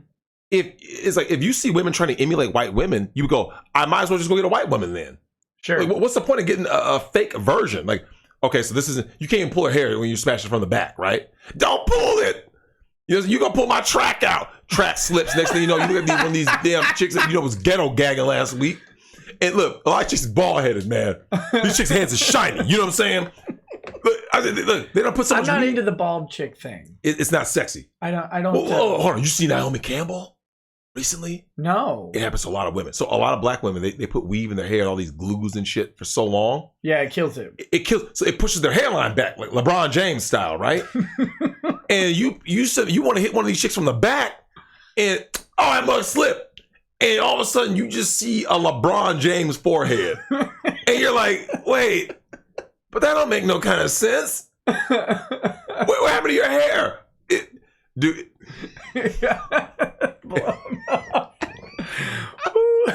It's so bad. Like, look, man, I'm telling you guys, man, it's real in these streets, man. Look, anybody who's married, stay married, please. Have a good relationship, please. Like, look, now, Nick, I'm you know how anti-marriage I am. But I'm saying, for people who are in a marriage, yeah, I root for everyone who's in a marriage to make that work. And that's why I told you, remember I told you, women who have come to me saying, direction, they're thinking about riding the carousel, right? They're thinking about getting on the CC. I tell them, don't do it. Yeah. Don't do it. Nick, it is real in these streets. Do you know what it's like to have a chick where, you can't even go in the, I mean, I'm a black guy, so I ain't getting in the pool any goddamn way. But if you just go straight to the bottom. Yeah, I mean, well, here's the thing though. I can at least wade in the water, right? I can get in there when it's up to say 5 feet. I can just kind of be just standing there, kind of just floating, right? Right. Yeah. These black chicks though, these weaves, their self-esteem is tied to their weave. Anyone in the chat who doesn't know, I want you to put a yes if you've seen this. A black woman out in the wild, as in out in the concrete jungle, the projects. They're out there in supermarkets and everything. Have you ever seen a black woman without her weave? She looks like she has no confidence, shoulders slumped, everything. But when they get that weave, Nick, I kid you not. Remember when you were a kid, you used to watch Popeye? And you were always like, man, why doesn't Popeye just always have his spinach handy, right? Like, why does he always have to go get... If he knows he's weak, that's black women with a weave. Like their whole life, they're like, oh my God, I'm so inadequate. The moment they put on that weave of a dead Asian woman or a damn horse that died somewhere in the Middle East, they put that weave on. Always right on the track. That's where the horse is. Right. Hey, look. That's the high cost Look, weave. Honestly, I think I need to get in the weave business. Because, look, Nick, these Arabs and Asians in these black communities are laughing at these black women, right? Yeah. Because they're like, we're selling you dead people's hair and horse hair, and you guys are paying top dollars. Now, you won't feed your kids, right? Do you think when the horse breaks its ankle at like Kentucky Derby or whatever, and they have to go up, they put it down immediately every time? Do you think the little cart that they ride out on should have like NASCAR looking sponsorships, but like Elmer's glue and Jello and stuff like that? It should. Well, here's the thing. Okay, so now no one wants to marry black women because only not even a quarter of black women are ever married, right? So what they should have is something new. When in a normal wedding, the bride goes like this, flips over her shoulder, right, and you get the bouquet. Like, oh, I'm gonna be married. Yeah. They should just start doing that with weave. At Kentucky Derby, a horse shatters his leg, War Admiral or whoever. Oh, the horse went down. It's tragic. It should just, because these black chicks can't afford to get into Kentucky Derby, right? Yeah. Let's just have them like that's a white people party. It's a white people party for the most part. Wherever they're gated off, right? They just have, after that horse gets put down, real gently, cut that hair off, bundle it up. And just see him fight over a damn horse's hair. You think I'm playing? Nick, they will kill for it. But they will kill for weave. Do you know how much like Smokey Jones weave would be worth? It'd be worth of course infinity money. It'd be great. You know what they would say? This is how ratchet these ghetto chicks are. You know what they would walk around saying? I'm a thoroughbred. Ratchet bras, man. Ratchet. I'm a thoroughbred. It's terrible out here, man. Nick, you need to start understanding this weave. Look, I don't need to understand the weave. Nick, now they tell you, right? Oh, black people are poor. Black people, blah, blah, blah, blah, blah. Do you know how much they spend on weave? Billions every year with a B. So now, Nick, think about that. You spend billions on weave, yet you look around in the black community, especially in the inner city, you go like this. Damn, you guys don't invest any of this ever? I mean, nothing? No, let's spend on weave and hair and nails. That's why you go to the project. You got a lot of people that got good hair and nails and stuff. Well, dead people's hair and horse hair. Sure. Look, man, I'm going to do whatever it takes to go ahead and get rid of these weaves. Look, man, anybody in the chat, Google Naomi Campbell hair or hairline, and you'll see it, man. Nick, it's bad. It's bad. Someone should you know what she looks like? I know what she looks like. Her hairline is pushed back like Vegeta's? No. Peter Weller as RoboCop. Remember as Murphy? you know what I'm talking about, don't you? He looks like a Shaolin monk without the cube. Without the man. That's what Naomi Campbell's hairline looked like, man. I'm telling you, the struggle is real. I mean, give her something, man. Give her a hair club for thoughts, whatever it takes. Listen, why did I Google it? Oh, did somebody do it? Yeah. I'm not lying. Look, I bet you they got a picture of RoboCop. I bet you there's a meme with like RoboCop after he's been blown. Hey, look, let's keep it real. Look, LaQuisha, let's keep it real. Was RoboCop not the greatest death scene ever of a protagonist? Do you remember the original, Nick? I mean, he got blown away literally. They did Murphy wrong, man. Oh yeah. Oh, you saw it? You see her? Hold on. You see her head game? No, I was just talking about Murphy. Oh no. Her bald patches. You seen the bald patches picture? This is not good. Oh, let me see. This is not good. She look horrible. Wait, let me digest that apple fritter. I want to see Naomi Campbell's ugly ass. There's a big picture there on the side. Oh, and left side, right side. Right here? Yeah. Yeah. Wait, can the chat see that? No, I was gonna get a good picture. See, the reason why I said is, look, chat people, I want all of you to understand. Oh, no. Black don't crack. All right. As long as we moisturize our skin and everything, the sun, we're children of the sun. That's why we don't wrinkle and shrivel up, right? However, when it comes to these damn weaves that these black women put on their hair. In 2010, this is an article from 2010. Oh. Lessons learned from Naomi Campbell: how to keep your hair on your head. Yep. Leading other young black girls astray. Okay. So you look at these black women, when you see all these black women putting all these wigs on because they hate themselves, that is the end result, Nick, of wearing weave. Like, think about it. How long do you think she's been wearing weaves? She's never worn her natural hair, right? You've never seen Naomi Campbell's natural hair. To be fair, I've barely ever seen Naomi Campbell. Well, I mean, you remember when she was on the walkways or catwalks, whatever they call them, right? I mean, I know she's... You don't see... I'm saying, you don't see black men doing any of this. You don't see black men walking around with like... Okay, remember like in the colonial times, they like the white guys had the little fluffy hair. Right. You got your powdered wig. The powdered wig or whatever. Have you ever walked around and seen a black man in a powdered wig? Ever. Never. Unless he was doing it for a joke. I don't mean it for Halloween. Yeah, because I saw Hamilton, so yeah, I did. Hamilton. But I'm saying, although to be fair, it wasn't a powdered wig. They had a black curly haired wig on what was it? Anyway, go on. But you know what I'm saying? Like, yeah. You don't see black men for the most part putting in blue contacts. You don't see black men for the most part bleaching their skin. You don't see black men going to a surgeon trying to alter their bodies. There's only one group of women doing that, or let's say one group. Now, women in general push the plastic surgery industry, right? Men aren't going to the plastic surgeons for the most part. It's not as extensive because they just do the face work typically. Yeah, a guy will be like, I change this one thing every now and then. Yeah, X amount of guys will get a nose job, but for the most part, who's going to plastic surgeons? Women. So that's my point. When you look around you, you don't see black men trying to emulate white men. You don't see it. Mm-hmm. You just don't see it. But when I ask you, what do you see black women doing? Like I said, go look at Beyonce. That's a prime example.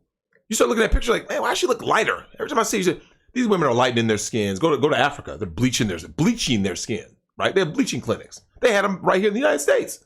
Bleaching clinics. Because they hate themselves. They hate themselves. They project that hatred onto black men. Would you go to an anal bleaching clinic? You know, I've heard, speaking of anal bleaching stuff and just anal in general, the chick, what's her name? Marsha Cross, who got anal cancer. She got... Her husband had HPV. He was all up in the booty. Misha Cross? Is that her name? Marsha Cross? Are you talking about the porn chick? Why you always got to talk about porn, man? I thought you were a good God-fearing man. I am a good God-fearing man. But you went straight to porn, though. But I thought that's what you're talking about. No, she was on the show Eva Longoria. Okay, no, Desperate Housewives. You're talking about, that must be Marsha Cross. Yeah. You said, speaking of anal, and then you went to anal cancer, so I went to Misha Cross. Listen, I figure if anybody's going to get anal cancer, it would be a porn star. No, it's a regular actor. They're the same thing. Let's keep it real. Porn actresses and these regular actresses are basically, look, let me ask you this. How many of these chicks were on the casting couch? Be honest. Oh. All of them. Yeah. You think Halle Berry ain't been ran through? Well, Billy Bob did it. But you see what I'm saying? Like you heard like Megan Fox is coming out talking about something like, the Me Too movement turned against me because these feminists hate me. I'm thinking about myself. She said she was over sexualized. She said that she had a breakdown after Jennifer's Body, right? Last I checked, Jennifer's Body was written by a woman, right? Diablo Cody or whatever her name is. So you are over sexualized in a project that you knew everything about going in, right? It's a typical female behavior, deflection. They will not take responsibility for anything. So Nick, imagine if a guy walked around going like this. I didn't like the fact that let's say you're John Holmes. And you go, I don't like that they objectified me and used me as a sex object and all the pornos I did. It's like, but you knew what you were getting into from jump. Like, it's not a surprise. I thought they were interested in my monologues. Oh, of course. You. But you know what I'm saying? They always try to go back and say like somehow they were exploited, right? Nick, you and I think, did you see Transformers with me, the original? Maybe. I think so. I try to block it out because It was terrible. They're all bad. Yeah. But Why they kill Jazz? Rude. did they? The only Autobot to die is the black one. Yeah. Megatron ripped him in half. I vaguely remember that. Yeah. It was so, dude. It was so bad. I blocked it out. All everyone remembers is the new Camaro, right? Yeah. Bumblebee. We remember Shia LaBeouf being Shia LaBeouf, and we remember Megan Fox because that was the first time most people had really seen Megan Fox, right? Like, damn, this chick is hot. Yeah. So, in that movie, you and I both know that when someone wrote the script, they just went Sam's super hot girlfriend. Anyone could have been in that role, right? Whatever she did to get the role, she did it, right? How can you say you were being like hypersexualized when you knew what you were getting into? You accepted She was that role. barely even sexualized in the Transformers movie. She really wasn't. Yeah. Not like, yeah. I don't remember like given all I remember. Everyone remembers that iconic scene of her like leaning over Bumblebee, right? Like she's like washing the car or whatever. But nothing like she was never naked. Oh, Megan Fox was on that TV show. She was also in that movie. I think Yeah, this she has is toe 40. thumbs. Yeah, I have seen her weird thumbs, by the way. Whoever that was that said that. This is 40 with Paul Rudd. She wasn't that. Yeah. You know what's funny? I really liked her in that. Yeah, that was a good movie in general. I liked it. Like, you know, I liked Leslie Mann in that. She, you know what? I don't know if anyone could play like a bitchy wife the way she can. No, Remember in yes. Knocked Up, she was similar. You know, just she's good. She's Good. The chick who plays the funniest, like sarcastic but not bitchy wife is on Grinder. Grinder, it was the show with Fred Savage and Rob Lowe. Okay, so I remember. It's hilarious. It's a lawyer show. Fred Savage is a lawyer, and his dad's a lawyer, and Rob Lowe's his brother, who played a lawyer on like a CSI style show called The Grinder. And then the show gets canceled, and so then he moves back in with the family, and he wants to be like part of the law firm, but he's a pretend. Yeah, he's a pretend. But everybody loves him and listens to him anyway. Like he comes into court and starts arguing, and the judge is like, because it's Rob Lowe. Correct. But Fred Savage's wife in that show is flipping hilarious. She's just sarcastic and snarky without being like bitchy. That's tough to pull off, by the way. Yeah, she's good. So I got a problem. We need to play the audio. I need to go to the bathroom. I want to be here when you see it, though. So I'm going to run to the bathroom. This guy. Oh, the Confused Sloth. I got two chats real quick. Confused Sloth says, Kristen and Robert, so this is back to the Twilight stuff, didn't enjoy acting in the movies. They don't enjoy acting at all. That's the only thing you can read on their face is pain. They are pretty terrible. Robert acted like he was freed from prison, and Kristen did do a good job. Did do a good job? That's just how bland the main character is. Oh, I see. They're saying that the character Kristen Stewart was playing is so bland that she actually did it well. I don't agree. I think so. Like I said, remember when I said I asked people who had read the book, the teenage girls, I was like, is this what she's like? And they're like, that's what she's like in the book. I'm like, well, so by definition, I guess she did a good job, right? Maybe. Sinrius Akari says, only insecure American black women have that problem. What you're talking about. So, I don't know. These guys need to do some traveling. Actual Soy Boy Akasit says, this one is for the Drexel stream. Haven't donated in a while, but I'm always lurking. Hey, buddy. Nick, question for Drexel. What to do when an ex-girlfriend had a hissy fit when I told her during our catch-up date that she wasn't the worst, asking for a friend? I will say this. Don't ever accept any attention or anything back from an ex-girlfriend. And the reason being that they're just out to use you for something. Whether usually an ex-girlfriend shows up out of the woodwork, or just anybody in your life, right? Like, once you start doing like well for yourself, like so let's say she left you in the year, let's say it was 2015, right? Sure. She hits you up in 2019, like, oh yeah, just hey babe. They send out those feeler texts, right? Just to see you respond. Never give them anything. Don't give them attention. Don't give them nothing. Which is what my LOM talks about, Lionel MGTOW. He's like, give them nothing. Because she's the one who leaves, right? Women are the ones who leave relationships for the most part, especially when it comes to marriage. They're finally 80% of them. And if this guy's saying that's his ex, Nick, why are you communicating with your ex? She's your ex for a reason, right? I don't know. But she has to be, otherwise you'd be with her, right? So if someone's your ex. What if he tossed her out? He could have. I doubt it. I don't know. Tell you Don't what, talk to your ex, man. I'm going to the bathroom. I'll be right back. And then we'll play that audio clip. Oh, it's Aisha Frazier. Let's see. As a natural, I do anything. It's rotation of fro and braids. Miss, I think it's Aisha. I forgot the last name. Here's what's funny. I actually greatly appreciate black women who wear their natural hair. And let me just say this: there's a lot of white women out there who use weaves also. Other ethnicities do put in these weaves and all that garbage, but the ones who are doing it the most and are just so blatant about it are black American women in particular. And it looks terrible. No one respects you for it. Now, I'm not saying you. I'm just saying you as in black women in general. Like, stop it. Stop wearing weave. Stop giving these basically they're infiltrators in black communities that come in and suck resources out, and they're laughing. They're laughing at especially black women. These Korean nail salons and all that stuff. They're laughing at these chicks. It's sad. It really is. But it's like, yeah, just get away from all that, man. Wear your natural hair. Be proud of who you are and keep it moving. Because that's what black men do. You don't ever see black guys going around wearing, like Nick said, these wigs and all that stuff. These powder wigs. We don't do that. Weaved. Give them nothing. Mighty Wolf, you're right, man. Nothing. And look, the thought apocalypse is coming. The next economic downturn.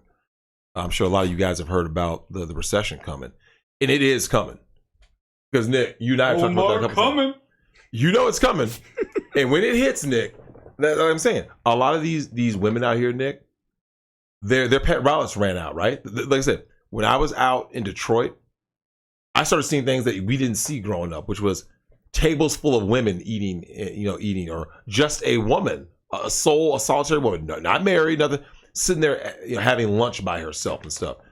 Now, Nick, remember when we were growing up, when you walked around, whether it be the mall, whether you were at school, you saw lots of couples, right? You saw people you knew men and women were in romantic relationships, right? Yeah.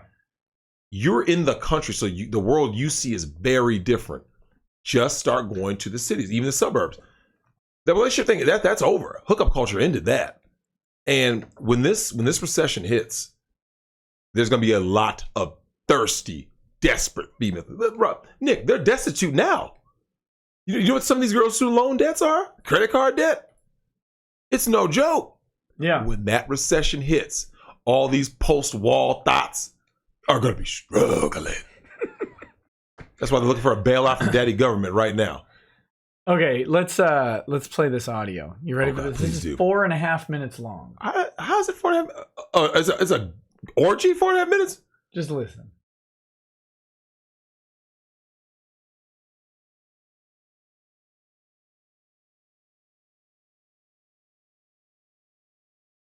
There's a little lead up. Oh. Popo, come closer. I feel my time is near, and I've never been with a man before. Apply the sacred ointment, Popo. Oh, yes, Kami. Yes, right there. Yeah, oh, that feels so good, Mr. Popo. I do my best, but Mr. Popo does not fuck. You must, Popo. It is for me. Whoa! What's wrong? Nothing, Yamcha. It's nothing. Mr. Popo and I have a special relationship. Oh, my Popo, he knows how to handle balls. He collected all the balls last time. No way! Let me have some of that. It's my ointment. I need it. I need it for Piccolo. Kami, what's going on here? I had to use the sacred ointment. Apply the sacred ointment on me. No way! I need some. Bend over, Yamcha.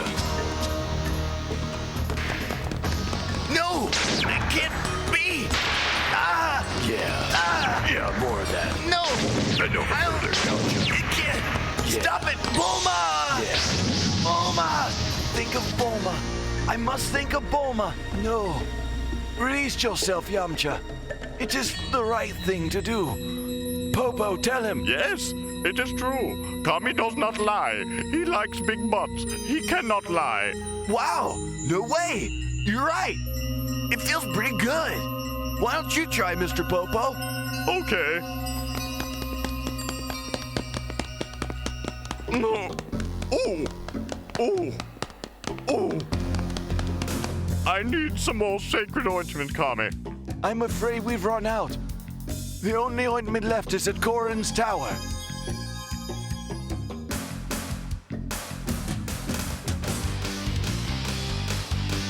Oh, guys, what the hell's happening here? Let me read your mind. Oh, Jesus Christ. You've been butt-fucking again, haven't you? It's just the way. The way. You know that Nail is part of me now. Refused. He said he'd like me inside. And I said no, and then he entered me. And I'm much stronger now. And I'm willing to admit it. Yes, I remember when you were inside me. It was a feeling like I'd never had, Piccolo. But what about me, Kami? There's always time for us, Popo. You're my indentured servant forever. Am I ever going to get paid? You're paid in flowers and in love, which you lack, Mr. Popo. Let me show you what love is about. You're right, Kami. It feels so good. Now, on. Guru, can you hear me? Yes, my children. Tell them what love is about. Well, as I am the father of all Nammers, I believe that sharing is important. Remember Dende? Oh yes, I remember Dende. Quite a cute little Namek, wasn't he? Oh yes, I stumped him. You what? I stumped him. I had him many times. No way! Quiet, young. Healing powers. Your time is next. I have a special gift for you. What is it, Guru? You can't die! I won't die before I give you this gift. Now, bend over, Yamcha. I don't know. Something's not right here. I feel so strange. This is a power that comes only from inside and can only be given from the rear. You're right. I feel so much stronger. I feel like I could kick some ass now. Yes, but be careful. You may be sore for a while.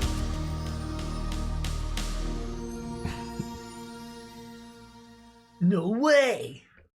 Poor Yamcha. Hashtag justice for Dende. Yeah, poor Dende. Like I said, I hope he can use his healing powers. Heal his ass. That's rude. Yeah, I mean, look, man, they talk about rape culture. They don't ever want to talk about rape culture, the real rape culture, which is, of course, in prison. Especially, black man prison. Because white man prison, like Bernie Madoff, you don't really get ass pounded. You need to upgrade to that white collar crime. You got to. Yeah, don't do street level crime. Now here's what's crazy though. These feminazis talk about rape culture, right? Now, Nick, there's cameras all around everywhere, right? So if you were to look up anything, right, like fights, police shootings, whatever it is you look up, right? Gang shootings, you can look up anything and find videos of it, right? Mm-hmm. Cartel beheadings. But where's all the rape videos? There's cameras everywhere. They're not happening on street corners, are they? They aren't happening in restaurants, are they? Anywhere where there's a camera, you don't see it, ever. Your Google search is horrifying. Look, man. Someone's got to just speak the truth because, I had to bump into yet another young feminist. She's destined to be an old cat lady. And I think I told her as much. I tell all these feminazis this. And I said, where's all the evidence, though? That there's just this endless parade of girls being raped. And that's when they hit you with the whole, so much evidence unreported. Here we go. So here's why it's unreported. Here we go. It's because it's not what people would conventionally consider rape. I was listening to the thing and it was comparing the Brock Turner case, the Stanford. Yep.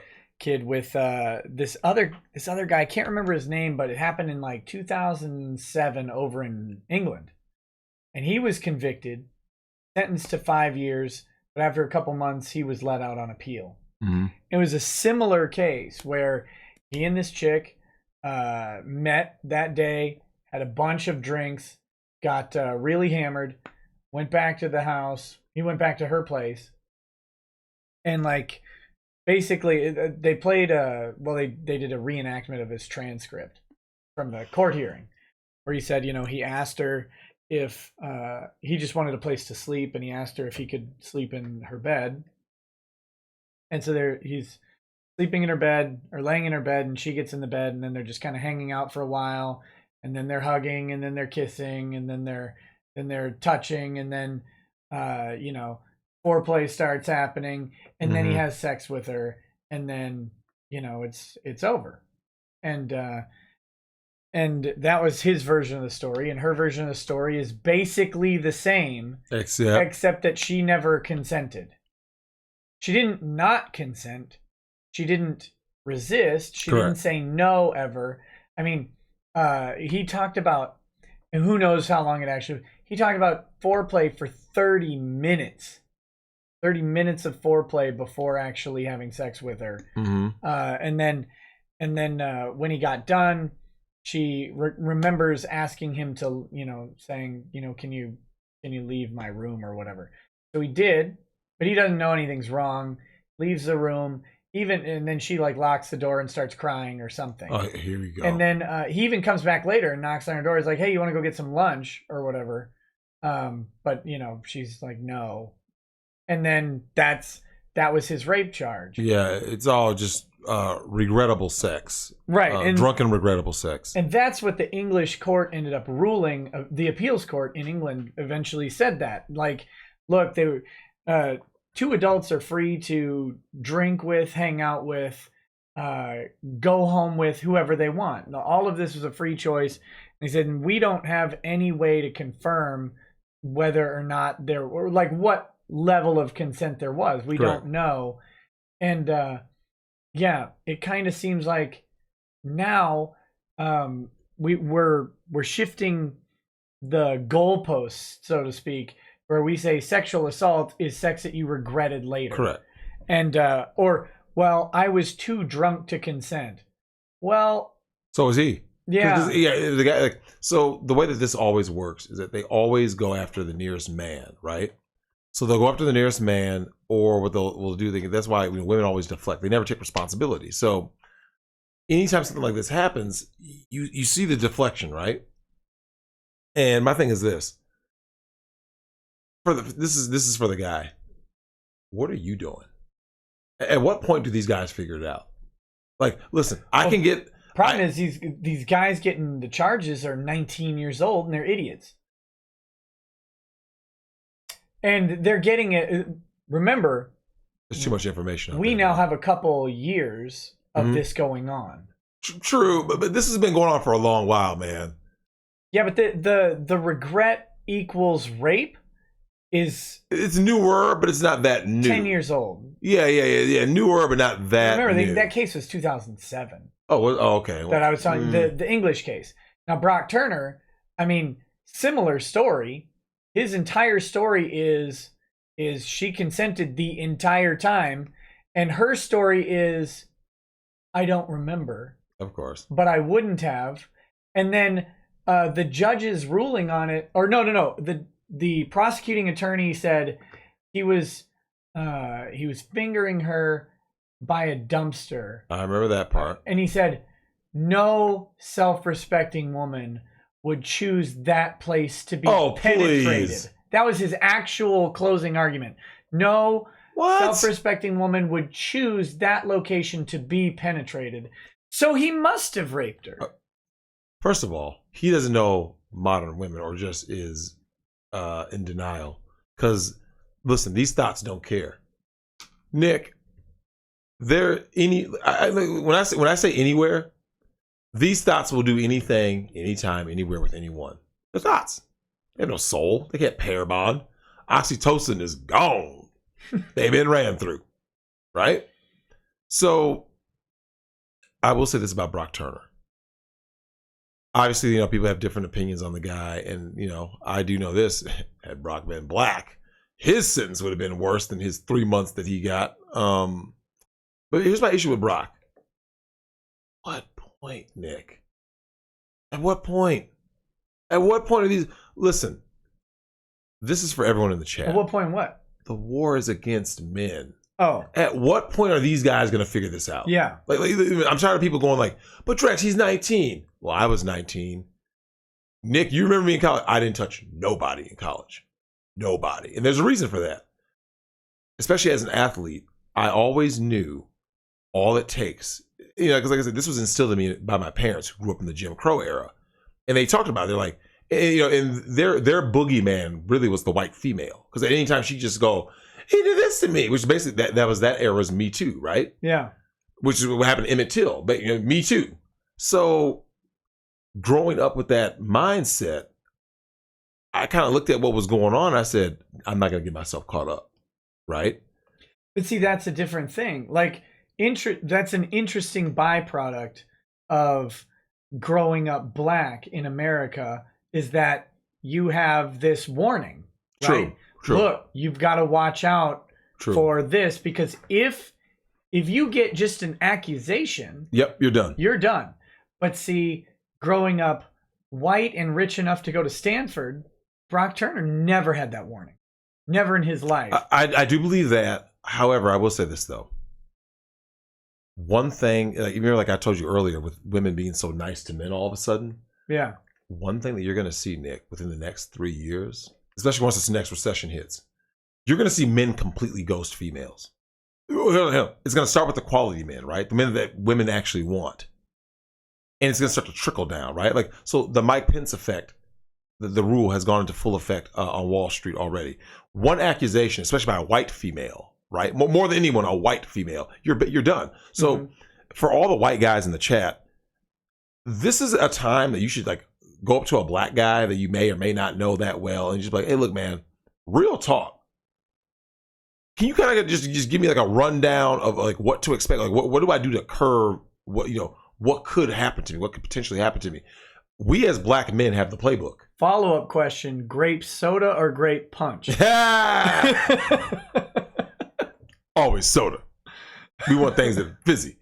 So, but Nick, we've talked about this on a few occasions where I was like, Nick, the playbook is there, right? Guys are getting the robots. The playbook is there, right? Like as a black man, I'll tell you right now,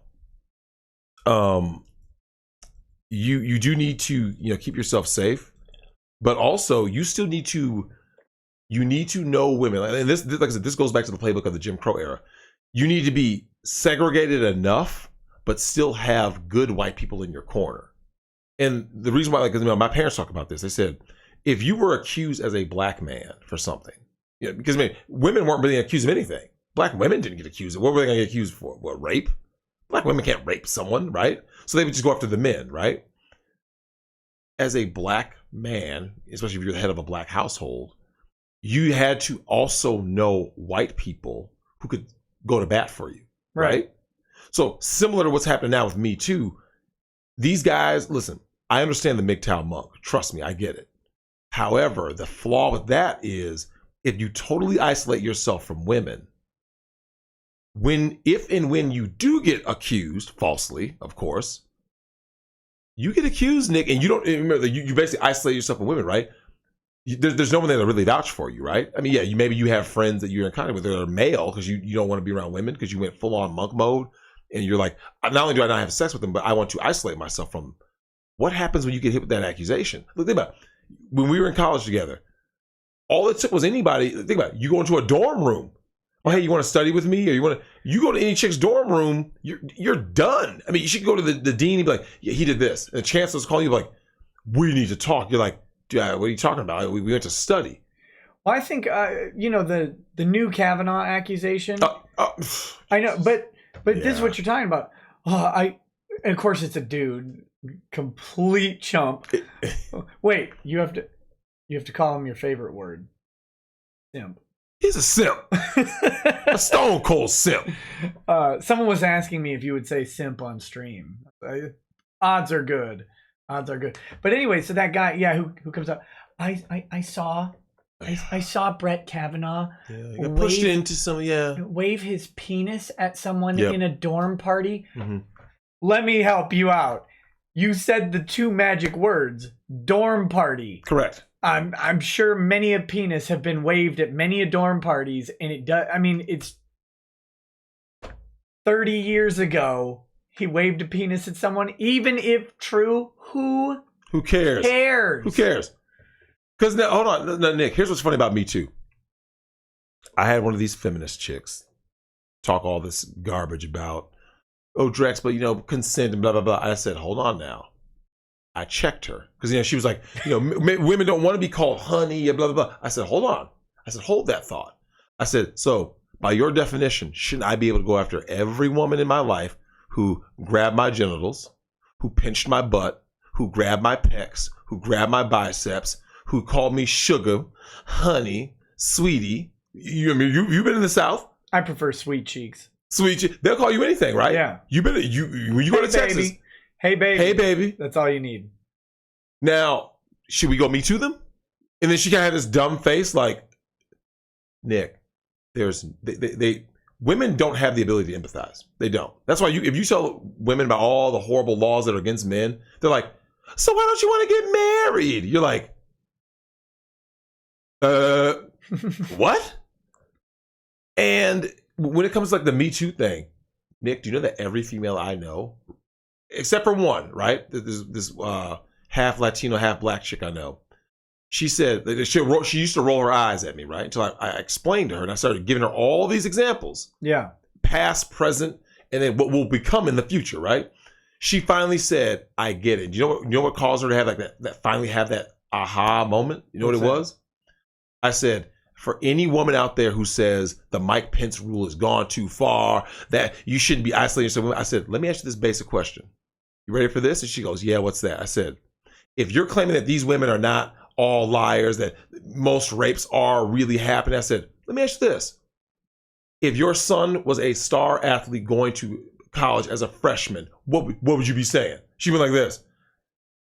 Yeah. See? Because all of a sudden, when it was something that you can relate to, right? It's your kid.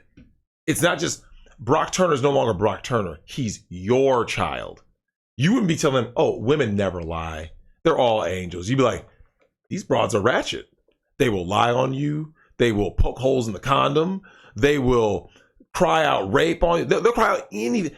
Listen, homegirl got Emmett Till killed, Nick. Yeah. And there was that case, it happened recently where the guy got killed in New York City. Shout out to Sean James. City. Sorry. You're right? Yeah, you remember those? Yeah. It was Pick Up the Pace. Sean James did a video about it. It was a young kid, right? I think he was 16, something like that. Walked a girl home. The girl he walked home was the girlfriend of a drug dealer. Uh-oh.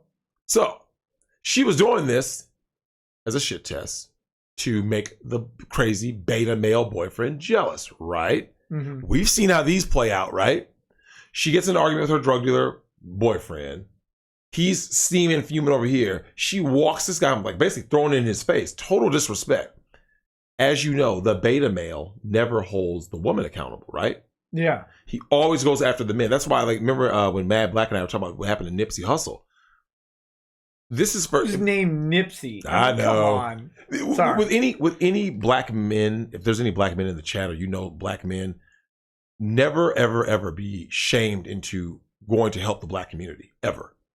They're beyond saving, right? They're beyond saving. So the reason why I say this is, if you try to go do something positive, the women aren't going to be the ones that are harming you. It's going to be other men.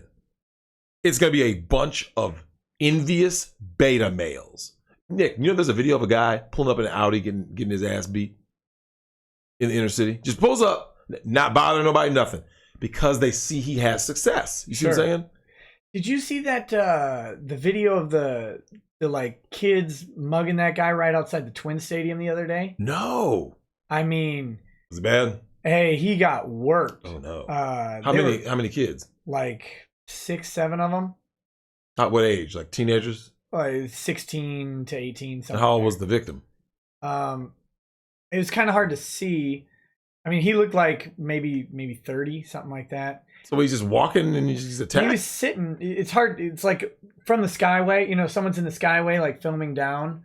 Is how it looked out. But all I see is him get up. Like they're kind of surrounding him or whatever, and he kind of gets up and gets away. I think he like kind of pushes one off, and then they just go to work on him. They're all shoving him, hitting him in the face. They end up knocking him down, and they start running him over with their bikes. Like, wait, what kind of bike? Like just regular bike. Oh, okay. But like, you know, they go like far around. He's like laying on the ground, and they come full speed pedaling and just run right over his chest, which would hurt. Yeah. I'm guessing. Right. And they like pull his pants off and stuff and just are beating on him. It was bad. It was bad. You know, here's the thing. This is the reason why you got to become, like, Nick, you got to become that guy. Someone goes, who is that guy? You know that guy, Nick, that is quick to pull out that he real quick, like as in back like up quick. Yep. Like literally like get up like our hand is already ready, right? And one word, one little brush up, and he's just right there, right? You almost have to have that world just to set things back, just to get things back in order, because these crazy beta males. Man, if I still worked downtown, I would carry constantly. Absolutely. You know me, I stay away from downtown at all. Like I said, I don't want to be anywhere. When I go somewhere, I want to be the only black person there. If I go anywhere, if someone's like, hey, Drex, where are you going tomorrow? I'm going with you to the movies. I better be the only black face. Okay. Well, if I'm going, well, if you're going, might be too. No, man, I don't want. Listen, anywhere I go, do not put me around black people. I don't want to see them because I already know it's going to be some foolishness. Okay. In fact, Nick, you know, I was up in Breezy Point with my mom this summer, right? Yeah. And we went down to the marina. And, you know, Breezy Point is a resort for those of you in the chat who don't know. So Breezy Point Resort. So it's a, you know, like, you know, lake cabins and all that stuff. We go up there, and Nick, all this commotion and, you know, things happening or whatever. It's just people having fun, right? Just having a good time on the lake. Even my own mom said, if it was a bunch of black people, it'd be some shooting and shit, ignorant shit going on. Okay, now you know how my mom talks. Your mom's one of the funniest people I know. You know how my mom talks. Yeah. And my mom is almost 70. She even says it. She's like, she knows. She's like, this is how bad it is. Like I said, when you're black, like, listen, I get it. Like, that's why, like, I don't get so offended when white people like profile me or something. Like, I get it. I just make sure that early on they're like, oh, this is a black guy talking with some sense. Okay, cool. He's not, you know, he's not doing too much. You know what I mean? I'm just out there doing, especially, you know, because my daughter is, you know, bullet repellent, you know. I mean, yeah. You bring her around. Like, anytime you have a kid, especially a girl. Didn't work for Philando. Yeah, right? Yeah, he took a permanent L. And that's one way to say it. That's a permanent L he took, man. That shit was sad, man. And but I'm like, my mom said it, like, she's keeping like my dad will try to kowtow for black people every now and then. Like, oh no, you know what I'm saying? You know, blah blah. I was like, look, anywhere I go, Nick, and I do mean anywhere. Dude, look, you know, when I went to Atlanta, when I went to the twerk house, I got patted down 3 times. Yeah. Scanned up 3 times. It's only at black places. I can't make it up. Yeah. It's wherever there are lots of black people, there's going to be violence. It's going to be foolishness. Okay, period. Now, does that mean white people are violent? No. White people are plenty of violent. But my point is, when it comes to guarantees versus, like, you know, we talk probability, right, Nick? You go to an all-black club in the inner city, the probability that there's going to be a fight or stabbing or shooting is really high. Too many black people. Look, I remember Jay-Z said the line years ago. He goes, all black in the club, the outcome ain't good. He's not lying. My older sibling went to Method Man and Redman. Oh, God. Was the only white person in the audience. And apparently... Well, he should be safe. Yeah, no. Didn't feel safe. No, he won't feel safe, but he'll be safe. Yeah. Especially if he was a white female. I say the safest a person can be is to be a attractive white female in an all-black audience. Apparently that crowd got really hostile really quick. I bet they did. Yeah. But which is kind of funny because I mean, meth and Red's crowds you would think would just kind of want to like get high and get hype. You know what I'm saying? But Yeah. but look, Because I'd want to go to a Method Man. yeah, record right. concert. Like, that'd be a great show. but Nick, it's the common denominator: black people. Now I hear all there's like there's white supremacists and white nationalists talk about some. These people are savages. Look, man, white people do savage shit too. People need to stop with all the colorism and racism. All I'm saying is this, particularly in the inner city, you get around a lot of these, especially these hood rat blacks. Take me away, please.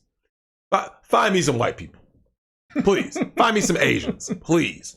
Find me some Latinos, please. Terry Crews and white chicks. That's all I'm thinking right now. Look, man, I'm keeping it real, man. Look, you go around, and Nick, it's gotten so bad, man. Like when you went to you were in Tennessee and stuff, right? Yeah.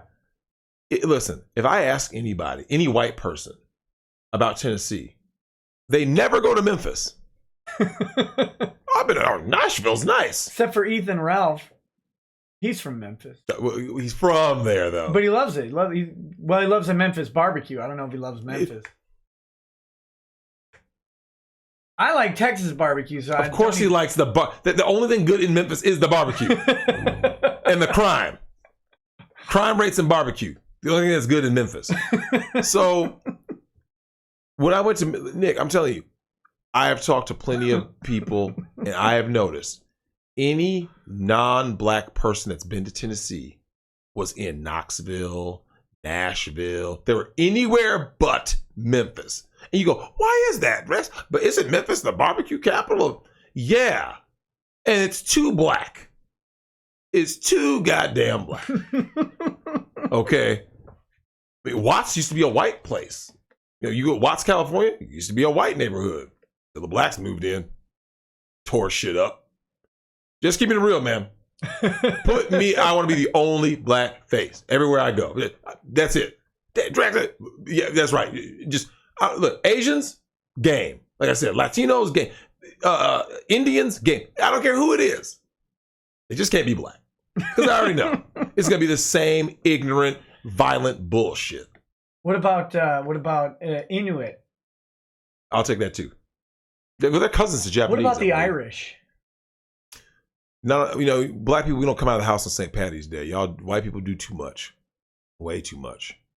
But in general, like I said, I've had problems with individual people.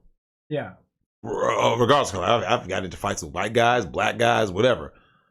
But if you were to ask me, what is more likely to happen? Like I said, we talk about crime all the time. Every ethnic group kills their own people and rapes, murders, pillages their own people more than anyone else. So that being said, that's the irony, right? You're always safer around a group of people who don't look like you. You see what I'm saying? You go anywhere. So what you're saying is I should only hang around black people. You should. You won't get hurt. Because what can happen to you? Remember, the cavalry will come for you. They will come. The cop will just show up and shoot everybody. Shoot everybody. Like, wait. Well, actually, you know what? They wouldn't be that hunting for you because you're not a female. Okay, being a white woman. If there's any white chick in the chat, test my theory. Just go in an all black place. Corinne tried this. Corinne did that. You'd love Corinne. Who is this? You don't want to know. Uh-oh. I'll introduce you at some point to the wonder that is Corinne going to. Where did she go? She went somewhere a little too hard. Somebody tell me where she went. Someone will remember. Compton. She went to Compton. And it was not a good idea. She's an interesting online personality. Is she now? I mean, that's one way to put it. I've never talked to her because she tried. She messaged me right when my channel started to get big. All of a sudden, straight into those DMs. Of course. And I was like, ignore. But yeah. I'll have to. Corinne, huh? Yeah. But I'm telling you the truth. Look, man, like I said, even when I was at Blue Flame, when I was in Atlanta, when I told you about back in, was that May? There's a white chick in the club. A couple of them. They are the safest ones in there. You put your hands on a white chick in an all-black club, don't worry. The black security will show their white knight colors to protect Becky. I promise you. Now, to be fair, when you are a white chick in an all-black club, the women are the ones that are going to be giving you the most pushback. Yeah. Like I said, show me the evidence that black men are just out here like beating white chicks down. Doesn't happen. Show me the clubs where you just see black men just beating white. It doesn't happen. Now, you go into, like I said, you go into a club, all black club as a white chick. As soon as the black guys start giving you some attention, there they are hating. Right there. Guzzling haterade. Just guzzling. Haterade. I like that. Okay. We've got Bad Vibes saying, Me Too is talking employment sex offender registration. Me Too is not just against men, but also the right to work. Just my opinion. There are news outlets that were against SO registration, but now DMN has an Article 4. Sex offender registration. And now Dallas Morning News has an Article 4. Sex offender registration. Joni Baloney says, Mouse Utopia experiment manifest. Culture is rotting from the inside. Have you heard about the Mouse Utopia experiment? I have. Eventually, everyone stops doing anything. Stop reproducing, stop working, stop everything. Yeah. Yeah, they could have just called it Rome. Yeah. I think. Culture is rotting from the inside and welfare state is causing it. What is happening to black community is the white community in a few more generations. That's correct. Oh, well, you know that, Nick, you're actually seeing that now. You've been seeing it. Like, you remember? Yeah, I watched Banging in Little Rock. Did you ever watch that? Yeah, we saw that in was it high school or junior high? They picked the hardest looking white dude I've ever seen. He's like 112 pounds soaking wet. He's like, yeah, I'm a gangster. Yeah, it was pretty ridiculous, but it is coming. Like I said, the way that this works is that the woman is just the useful idiot. They use women as the useful idiot to install totalitarian rule. So speaking of which, did you see Tekashi 6ix9ine outed Cardi B as a member of the Blood? Yeah, he was doing a whole lot of ratting. He was singing. He got operatic in there in trial. But you remember though, like a guy like him, whatever his name is, something Hernandez. Okay, have you ever seen him without all of his little theatrical hair and all that stuff? Kinda. He just looks like another punk. Yeah. That's it. Just another punk. These are personas. You have face tattoos? Yeah, stupid tattoos. Never get face tattoos. Unless you're Mike Tyson. Well, there's rules, and then there's you can break the rule occasionally. Yep. Lady Raggets and I were actually figuring out how to break the cuck rule, like the scenario, because I said I couldn't get any cucks to call in, and she was talking about it, and she's like, oh, I guess not, and I said, my luck would be I'd get a cuck to call in, and it'd turn out like his penis was broken in some horrific accident, or like he lost it in the war or whatever, but his wife stuck with him through it all, but that's the only way, like that. So he'd have like an almost legitimate cuckold, and we'd be sitting here like listening to this guy's story and start to feel bad about it. Yeah. I don't look. Okay, so if the question is it ever okay to be a cuck? The answer is still no.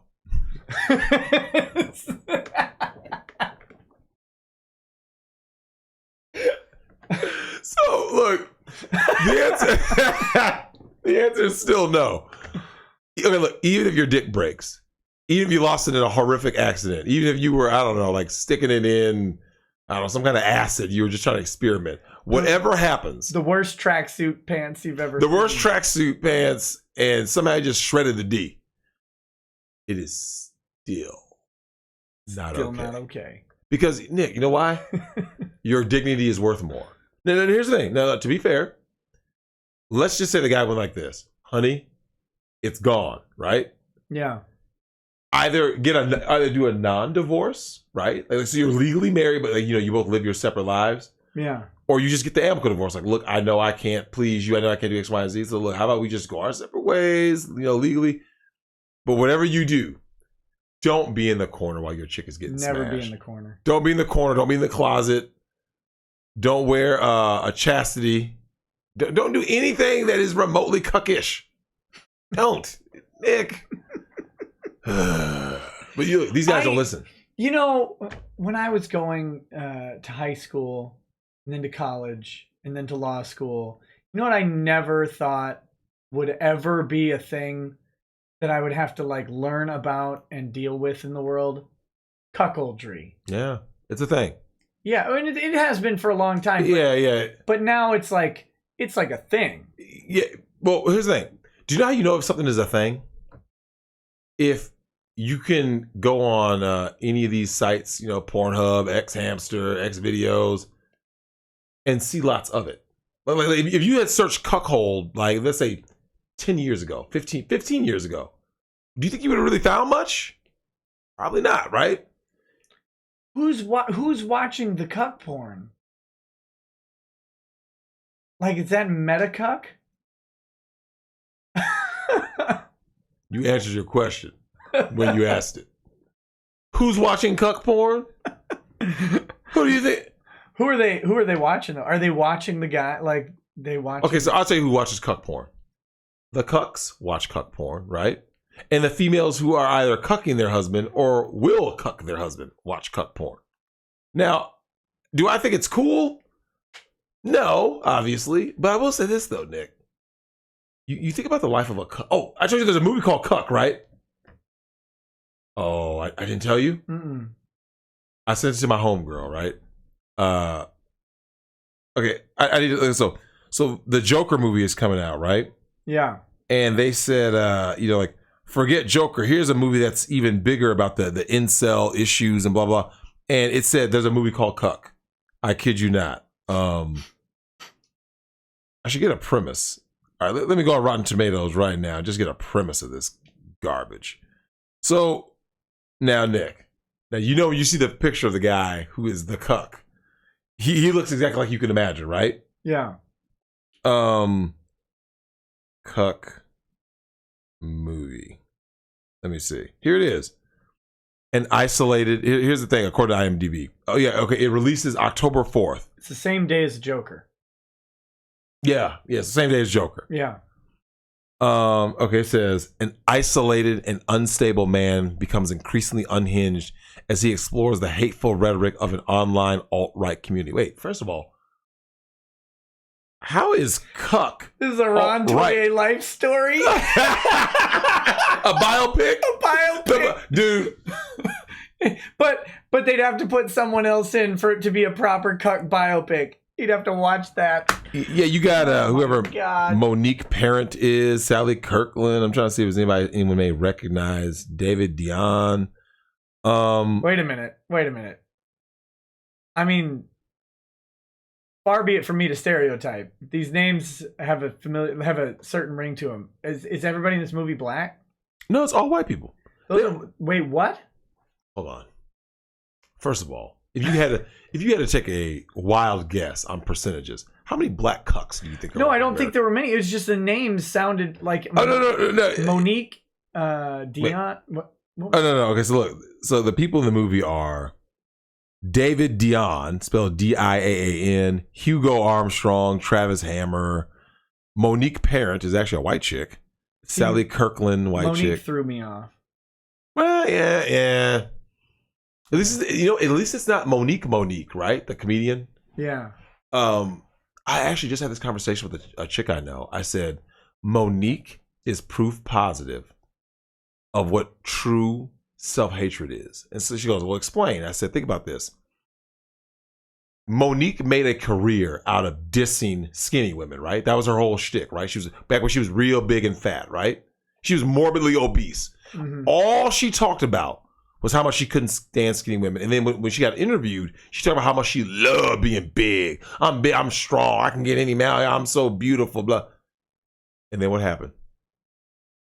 Once she got that surgery, you know what she did? Crying. I've never loved myself. It's the first time I've ever looked in the mirror and I actually like what I see staring back at me. So tell me, Nick, did she hate skinny women? It's all envy. That's all hate is. It is confused admiration. When a guy sees you and he goes, Nick is successful, I hate that guy. Does he really hate you, Nick? I hope so. Well, of course you do. But he wants your success. Like, that's why poor people that are broke, people that aren't doing anything, they have no hustle to them, will bash rich people all day, right? They should be giving to the poor. They always say about what rich people should be doing, right? Yeah.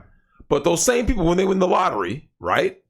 They went from loser to Powerball winner. What do they do with their money? They typically blow it on cocaine and hookers and then die alone. That's right. The bank forecloses, takes all their shit back. It's like, so you won $180 million jackpot after taxes. How are you broke? And they go broke fast. Yeah. Within like 2 years, it's like, wait a minute, how did you spend that much money? So the same people who said, I can't believe these guys buy 6 Lamborghinis, but when they got the money, look, at least that person who's rich already, they kept their money, right? Yeah. So if you're mad that let's say Mark Zuckerberg spends his money some way or whoever, right? It's like, at least that guy still has his money. They don't realize how rich some of these people, like how rich you need to be to own a $700,000 car. It's correct. Like, it's not just, oh, I'm a millionaire. Oh, you know, no. Well, look, let's face facts. You know, millionaires, they drive Infinities. Correct. You know, 100 million, like even 100 millionaires don't drive Lamborghinis. Well, look, let's be fair. A lot of these people who reach that status, the way they see money is different, right? So like, they don't ask prices. That's how you know you've arrived, right? Yeah. If you see something, you just go like this, I want it. You never ask how much is it. You just go like this, I want it. So you see some of these cars that cost like $2 million and shit, right? A $2 million car, like you said, a guy who let's say a guy is worth like $55 million, right? Which is, I mean, he's doing really well for himself or herself. Someone comes up to you and goes, yeah, man, I got this great car. Oh, my car looks amazing. And they go, yeah, it's $2 million. It ain't that amazing. Because if you're worth 55, now remember, you can still eat the $2 million, right? You can, but you're not gonna. But you're not going to. You're just like, that's $2 million. Like, I worked hard for this $55 million. Now, however, if you're worth $55 billion, I want it. Sir, it's $2 million. Yeah. Give me 2. Right? Yeah. Because that's the difference between 55 million and 55 billion. So, I mean, it makes sense. That's why I don't take any of these people seriously. Like, like the Hillarys of the world. These people, like I said about Sarah Silverman, all these people who are woke activists, or whatever, these are the real, the real perpetrators. Ossie Argento is another example. Like we said, that broad. Well, we should probably go through the rest of these chats. Oh, yeah. And then wrap up the show since it's like 3 already. Is it? Yeah. Oh, damn. You're right, it is. We're going to do that. Let's start here. Oh, come on now. Flippin' A. I sometimes hate Streamlabs, y'all.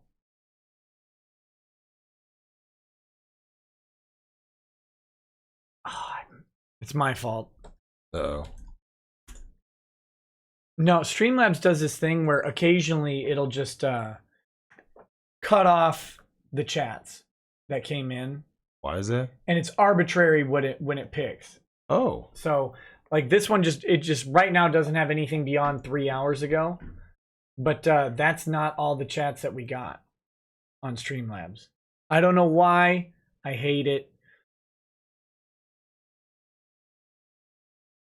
There's probably just a couple of them. I saw someone who was at Zoltan Z said, for every rich person, there are millions of starving kids around the world.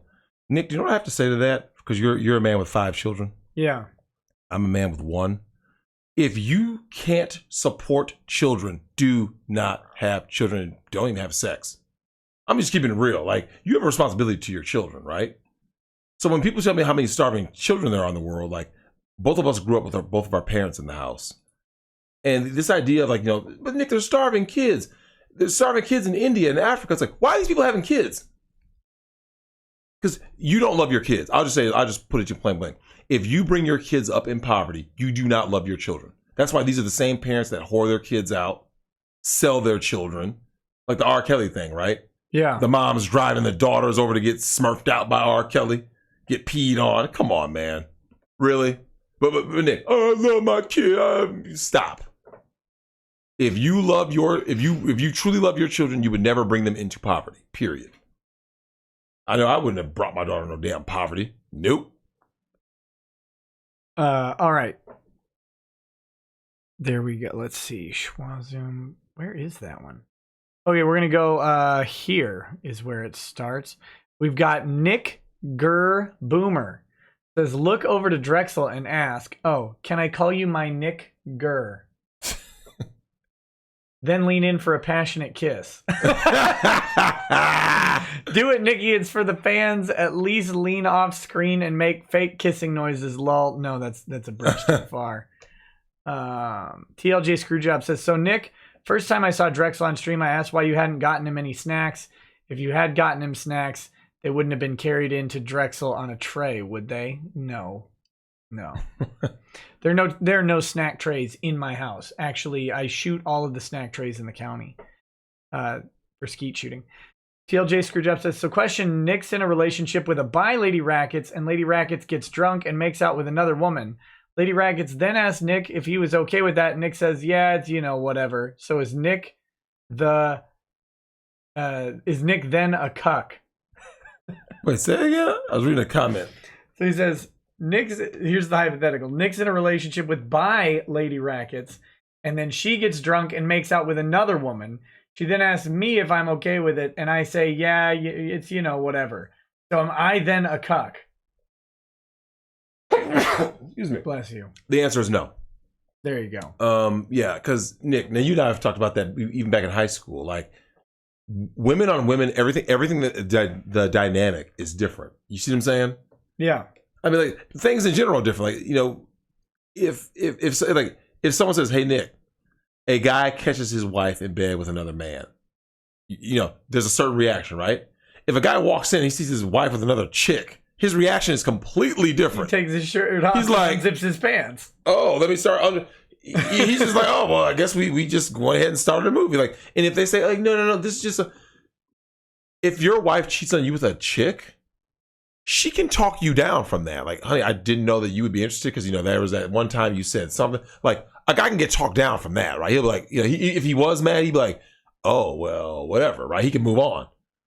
He's not moving on from you just getting, walking in on you with a dude. I mean, that's just one of those things that. And if your guy walks in on you with another man, he starts taking his shirt off, that other man better run. Right? Yeah. He gonna get raped. You gonna get raped. Look, with that mirror, someone, hey, my man got the mirror somewhere. Lurking. We got TLJ Screwjob again says, Tabby Trust in chat makes a good point. Bikinis are normal and no problem, but bra and panties are, oh my God, what are you doing seeing me undressed? Yeah, that is kind of weird. Mm. And then he says, if Trudeau is an SSC, Super Saiyan cuck, then what does that make Sean Schemmel and Sabbath? SSCSC, Super Saiyan cuck, super cucks? Yeah, man, you get the triple S, man. Super Saiyan simp. And I've seen some dudes out here really simping right before the thought apocalypse comes. Well, Nick, we talked about that, right? Belle Delphine selling simps bathwater. Yeah. I'd do it. So look, let's keep it real. Women have never been the problem. I've said that numerous times. Women aren't the problem. Drex, do you hate women? Are you a misogynist? No. There's nothing wrong with women. They are what they are. What's the real problem, Nick? It's the cucks. The manginas. Like, think about it, Nick. So, okay, if you had nothing but real men out in the world, Belle Delphine couldn't sell bathwater, right? Because there would be no one to buy it. Sure. There would be no Instagram thoughts because there'd be no one to buy. I have never sent a girl money on them damn social because I don't have social media. Like, and if I did, I wouldn't be sending them money. Yeah, good cover. For private pics. But it's a Polaroid, right? Like, come on, what is this? Like, think about it. The dinner dates, right? These guys, these desperate monkey chimpanzees out here taking girls on dinner. Chimpanzees. Yeah, man, look, man, they're just simping. I simp. They're simping. They're saying, look, Nick. Is a simp out? Come on. Nick, here's what's crazy. Yeah. I have actually been the guy sitting on the couch getting the food back, right? The to-go box Yeah. from dinner dates. I've had it happen. So she was on a dinner date with a beta male chimpanzee, right? Yeah. Got food, as in like an extra meal to go. Yeah. Because she said she had a kid. She had no kid, she had Drex. I kid you not, I have gotten meals. You know, shout out to Solo TV 84 that he actually talked about this. He did an interview with these chicks, right? Yeah. And they said, they're like, yeah, I will go on a dinner date and go like, this guy he's all these good qualities, a nice guy, blah, blah.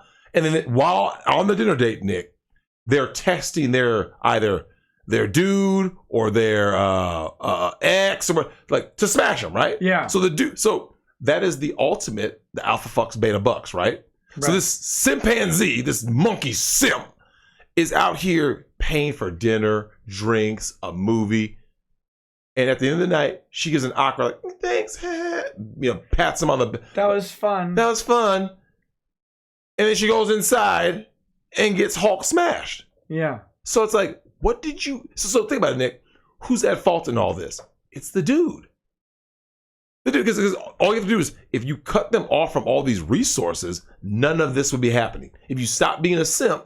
Now, I've heard guys say, but traditionalism, these women aren't traditional anymore. Right. Why are you traditional? You better go ahead and snatch that role away from yourself. But Nick, remember when I told you had to help feminists? Yeah. And people were like, oh, hold on, what does that mean? I was like, you have to make the deal so bad for men that even the biggest monkey simp in the world wouldn't take the deal. Right? Yeah, every time you say simp, all I hear is chimpanzee. I'm dying. Look, man, that's the insides of me are just dying at that. I'm trying to keep a stone These guys face. are painful. Like, well, I know, but it's I don't even care about them. I'm laughing, but I'm trying to be professional and not laugh. Laugh at them. I can't. If I laugh, I'll pee again. Well, because I hopefully don't know if you realize that damn pepper. I don't know if you realize how much I drank while that pepper was down. I put down that grape soda. I put down an entire Milo's, and I got another quarter Milo's down too. Damn. Yeah, because my throat burned. Oh. But Nick, when you go out, someone just asked, what can a normal guy do if falsely accused? You have to have, and this just goes back. I think I've talked about this before, Nick, where you have to have everything documented, right? Yeah. You know, you need to have texts, pictures. So here's a side note to get anecdotal real quick. I've had 2 different women who told me that who told me that, you know, like everything was going good in the conversation, right? We were chatting, good, everything was good. I let them know this is how I operate. Everything was good up until the point where I was like, yeah, pics and video is automatic. That is a must. Mm-hmm. And they did the whole like, whoa, no, I'm cool with it. So I had this chick out in Oakland. Yeah. Who said that she would sign NDAs and everything. Like, so basically she would do whatever she could on her part, like actual documents. Yeah. But she goes, I will not, that's a hard limit for me, is that I will not do pictures and videos. I said, too bad. Like I said, I go, other people I know, like the Smash Bros, the chicks, because women have no fear of another woman me tooing them for the most part. You know what I'm saying? Like, she held me down against my will. Really, did she? So my thing is this, Nick. When this guy's asking, what can a normal guy do? Prevention, right? Everything is preventative measure, right? Yeah. It's a preemptive strike. You answer him. I'm not gonna make it to the end of the show. Oh my God, this little Fisher Price bladder. So yeah, for those of you, the guy who asked that question, you really do the government has weaponized women against men. They are the useful idiots, the tools of the government to, like I said, to install totalitarian rule. And that's what you do. You use the women to do it. Who push for prohibition? Women. Who's pushing to get rid of guns? Women. They just use them because it's emotional. Everything is an emotional response, and they are reactionary. Women don't ever do a preemptive strike. Everything is reactionary. Oh my God, this happened? Ban it. That happened in New Zealand, right? Like one mass shooting, yes, that's terrible, but saying just ban all guns. So what happens when the next guy stabs somebody with a knife? But you say ban all knives? Like you just have everything banned, which is what's happening in the UK. Ban free speech, you know? So It is what it is. Oh, did say Nick flipping you out behind your back? That's hilarious. Yeah, it's something else, man. Like I said, you guys, for the guys out there in the chat, you really do have to be careful and have standards, and stick to your standards, because, like I said, I just recently came into that issue twice. That I was asked about that very topic, and I said, I was like, I will not budge on that, and I will not budge on a woman having leverage over me under any circumstance. There will be pictures, check. There will be video, check. There will be text messages saying what is acceptable, check. And here's the big one for the guy who really wants to know, like, the trump card. And this is what I learned from my parents who lived through Jim Crow. When I said that you need to have white people in your corner, if you're going to have sexual relations, man, you need to have a female who's there. Real talk. I have my sub, I have other women I know. You have to have women who are physically there, almost like a chaperone. Because, I mean, Nick, obviously you're married, whatever, right? But for those guys out there in the field, like I was telling them, Nick, could you imagine being like in some of these situations, these guys find themselves like, oh, hey, it was consensual. I got proof. Like that kid in Scotland, 40,000 texts exonerated him. Do you know what could have exonerated him even so he would have never served a day in jail? A witness. Not any witness, a female, Nick. Yeah. You need a woman present for anything that you do. So that way, when a woman says, he did it, do you know what it happened to? Nelly. Remember Nelly, the rapper? He got Me Too'd. Do you know why you never heard about his? He got Me Too saying, the woman said he like raped her on like a tour bus, if I recall, right? Yeah. His like girlfriend or wife or whoever was there was like, that didn't, because other people were there. Like, that didn't happen. We were right there. No one would have cared if 10 men would have said it didn't happen. You're just covering for him. The bro code. All it took was the word of one woman. So if one woman's word can destroy you, one woman's word can save you. This is similar to Jim Crow. I unironically like Nelly. Do you? Yeah. I mean, I never had a problem with him. Yeah. I mean, he made his own kind of music. It wasn't my kind of hip hop, but I'm happy any of these brothers out here making money, man, not sticking people up. That one song one song of his I really like. I'm trying to think what it was. Ouch. Hey, Nick, there's actually a guy in the chat that says his friend got accused of rape after he dropped a chick off early because he had to work. That goes back to what we just said. One-on-one, you cannot have, listen, Mike Pence, shout out to you. You are a prophet. Listen, man, MGTOW's going to go critical mass. Ride With Me's good. Not hot in here. No, it's what is that stupid? Ooh, I'm going down, down, baby. That song, his first big hit. That one's okay. Yeah, he had a lot of hits. I mean, Nelly had a string of hits. No, it's like the sappy like love songy one that he has. Now Ride With Me stuck in my head now. It's over. I'm not gonna get there. Take a ride. Look, Country Grammar. Yep. Yeah, that debut album. Just a Dream. That's what it is. Just a Dream. Someone put it on there. Yep, Just a Dream is a good one. Yeah. Okay, but does anything match Shimmy Shimmy Y'all? No. Yeah, I mean, do you remember when Nelly hit? I mean, because we were in high school, like he exploded. Like he didn't just he wasn't like one of those guys that like it was like a slow, but it was like he hit. It was just an explosion. Can we talk about the elephant in the room here? What's that? That the song that has spent the most time at #1 on the Hot 100 list ever it just came out. It's that Old Town Road. Billy Ray Cyrus and is it Lil Nas X? What's the song sound like? Well, I can't play it on stream. Oh, that's right. Yeah. Get copyright in a minute. Yeah. Well, once we're off the stream, I'll listen to it. I haven't. It is. I'm assuming it's pretty catchy. It's catchy. It's fine. But it spent more time on the #1 song list than any song ever. I'm not surprised, though. I'm really not. Because remember, in modern music, especially popular music, there's no competition, right? Yeah. So if you have a catchy song, I mean, think about it.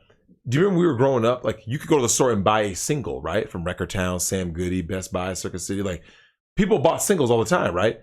Your song stayed relevant for maybe 2 months, right? A month or two at max, depending on how good of a song it was. Yeah. And then you had to have another hit.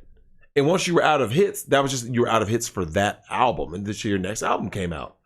Now you can make a track. Oh, this is hot. But no one's really, I mean, think about it. Adele's last album came out a couple years ago. Like, you know, it's like all the big people that would make the big hits. Well, they don't know how to even release things anymore, because it used to be space limited. That's why an album was, now, I mean, unless it was a punk album, then you still had 80% of the CD left after your 32 tracks that are 15 seconds long each. But no, but like you basically had 74 minutes, right? You had 74 minutes of track time that was available for your album. Mm-hmm. And prior to that, you know, before you had LP records, you had 4.5 minutes or whatever. Yep. And then you had 28 and so on.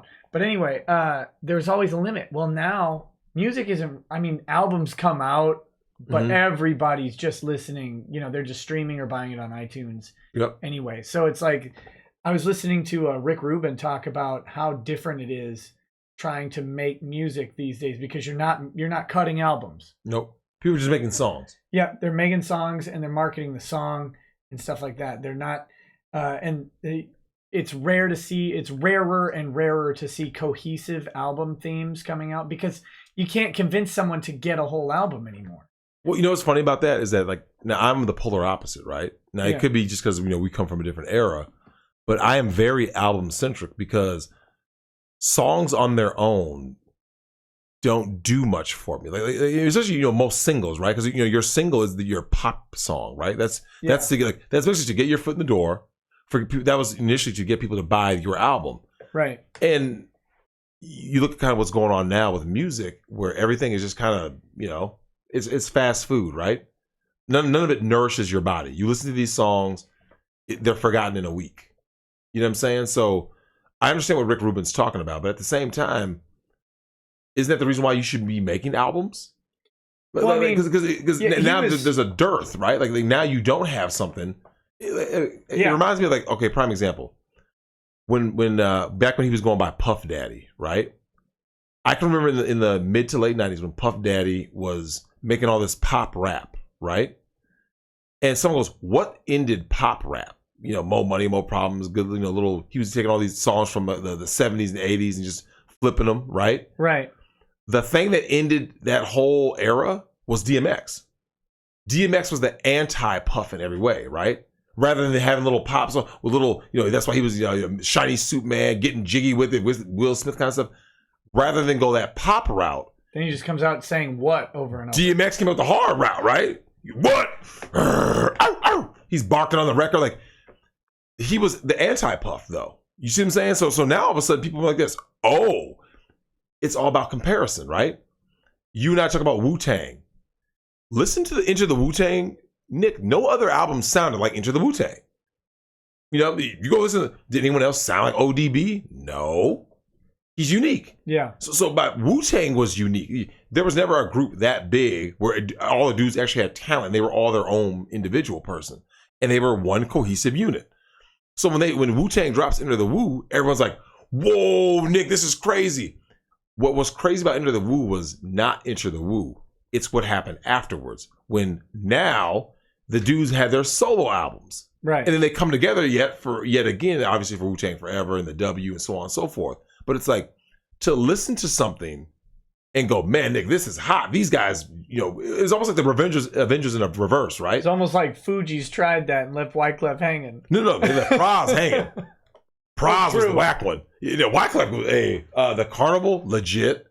Eclectic, even I liked. I like that album's really good. Eclectic was a good album. Yeah. Slept on, very slept on album. No, I like that he plays that voicemail on where he's like, Lauren and Praz, like, just hit me up. I want to do an album. Let's get the Fugees back together. Let's get the Fugees back together. We're gonna get another Fugees album, and it's something else, man. Like someone talking about 36 Chambers. It's for real, man. Like, I can remember that era, Nick.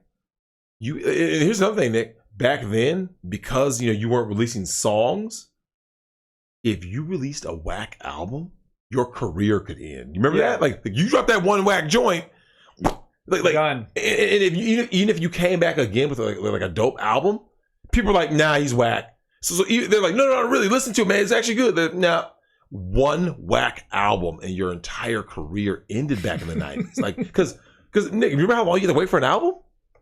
If a dude dropped in 95, you may not hear his full-on studio album till 98. So like 98. Yeah. So for your fans to wait 3 years and you dropped a whack joint, they were like, "Oh, you're canceled." So that was, to me, that was the fair version of cancel culture. Basically, we put your trust in you. You have to prove us wrong. So when you dropped a whack album, like when Mace dropped Double Up, when Snoop Dogg dropped The Dogfather, garbage. I'm like, dude, this is terrible. Snoop got too wrapped up in himself. First of all, Snoop only had one good album. Well, there's only one great album, which is Doggy Style, his debut. After that, he was trash. I saw Jay-Z decline, because if you go listen to Jay-Z's debut, which is Reasonable Doubt, excellent album. It is peak Jay. From that point, what did he do, Nick? I'm going to go commercial to get money. Mm-hmm. I always tell people, you can have both. You and I have talked about that. Like, I know you were a Stone Temple Pilots fan. Yeah. And well, but a better, trying to think, there's some people who did it really bad, like Sugar Ray. Oh, man. They had their 15 minutes. Right, but have you ever listened to old Sugar Ray? I did not. It's like speed metal. Really? Yes. Which doesn't sound like Sugar Ray at all, right? Well, so who convinced them to go pop? Someone smart. But they did it wrong. But I think like Blink-182 did it pretty well. Where they... True. They went pop enough, hit mainstream, to have... That was actually one of the most dangerous concerts I ever went to, because I was at Warped Tour. And then Blink came on stage, and suddenly the 14 to 24-year-old girls rushed. Like, we're like, it's Warped Tour, right? So I don't know what the white word for ratchet broads is, but that's what's at Warped Tour. Until Blink shows up, and then all of the hot women like come up out of the earth and run towards the front stage, and they seriously, like, you got thrown out. Really? Like, I have been... Their lead singer was the one with the lip ring, right? Yeah. Yeah, I remember that guy. And this is right after, like, All the Small Things. And, okay. The Take Off Your Pants and Jacket album. Yep. So they had... Blink went mainstream. They sold out or whatever for the punk community, I guess. Whiners. But they still maintain their, like, very cheeky, very... Their album was still very much... parental advisory and off base. Like, you couldn't play most of the songs on the radio still. They did a pretty decent balancing job. But I think I don't like the idea of I always think there's a difference between going pop, as in just like, flat out just having a friendlier sound to get record sales, right? And a full on sellout. You see what I'm saying? Because listen, you don't want to be that dude who's been grinding in the industry for 7 albums in 15 years, but you're still playing the same venues, right? Like, Metallica kind of fell into that rut early in their careers, right? Like, Metallica was, they're just thrashing, right? They're thrashing. They had to learn melody. You see what I'm saying? Never been a big Metallica fan. I know you're not. I'm not a big Metallica. I mean, I like some of their songs. The King Nothing's a good song. They have good songs. They have some good songs. Yeah. But they also were turbo cucks on the Napster thing, so they can... I remember that. They can eat... Yeah, I remember Hetfield and was it Lars? Ulrich. Yep, Lars was running his mouth. I remember that. Isn't it crazy how long ago that was, though? Dude, Nick, I told someone the other day, I said when I say we're 2001, old... I think. Yeah, because that's when I graduated. But Nick, you think about how long ago that was. Like, Survivor was new on TV. Who Wants to Be a Millionaire was like the #1 show. Like, life has changed, man. We got old. American Idol season 1 and 2. Right? When Simon was new. Ruben Studdard and Clay Aiken were the top 2 American Idols. Yeah, man. And who can ever forget Justin and Kelly? Oh, yeah. Well, the funny thing is movie. One of them had talent and the other one was Justin. You ain't right, man. How you gonna do him like that? Because where'd he go? Look, he made that movie From Justin to Kelly, and he was never seen again. No. And nothing of value was lost. The guy who will never get Me Too because no one knows he exists. Nobody. But Nick, isn't there a part of you that kind of feels bad for him? Because here's what, hear me out. You have all that success, right? And imagine being him, right? You're a young guy. He had a big poofy hair. You're a handsome guy. And, you were told that, you can really sing. Here's a record contract. You do a cheesy movie, right? You've got, at that moment, right? Just imagine being him. He's probably contractually obligated to do that movie. Probably didn't even have a choice. Correct. And he probably told his family, right? Like, oh yeah, I'm like, I want to be a star. I want to do this singing thing because it was working for him at that point, right? And all of a sudden it just stops. It's like when you hear about those actors who the phone stops ringing, right? Yeah. That's sad. Like some people are, are kind of like, I don't care. They're just rich people. I go, dude, imagine being, say, 30. Imagine being 42 and you're it's not working. I mean, Nick, that is their craft. Remember, these guys and gals aren't like, oh, when I don't do this, I'm actually a CPA. No. This is their life and their livelihood. And imagine the ones who are going to win American Idol, that's their life and livelihood. Well, just anyone, like whether they be an actor or a singer. So it's like, if that has been your life, Nick, imagine how sad that is to not have the phone ringing, but you have so much more life to live, right? Like, think about it, you're 31, and you're an actor, and for whatever reason, your career doesn't go the way you think it's going to go, and the phone stops kind of ringing. And MTV Cribs calls you up, and your house only has 2 bathrooms. Okay, Redman. Hey, man, Redman did him dirty. My man, hey, that was epic. His Cribs is still one of the most epic. I've never watched it. Redman Cribs, huh? I'll look it up. Look it up. Because everyone else is like, oh, this is my mansion. Redman was in a trap house.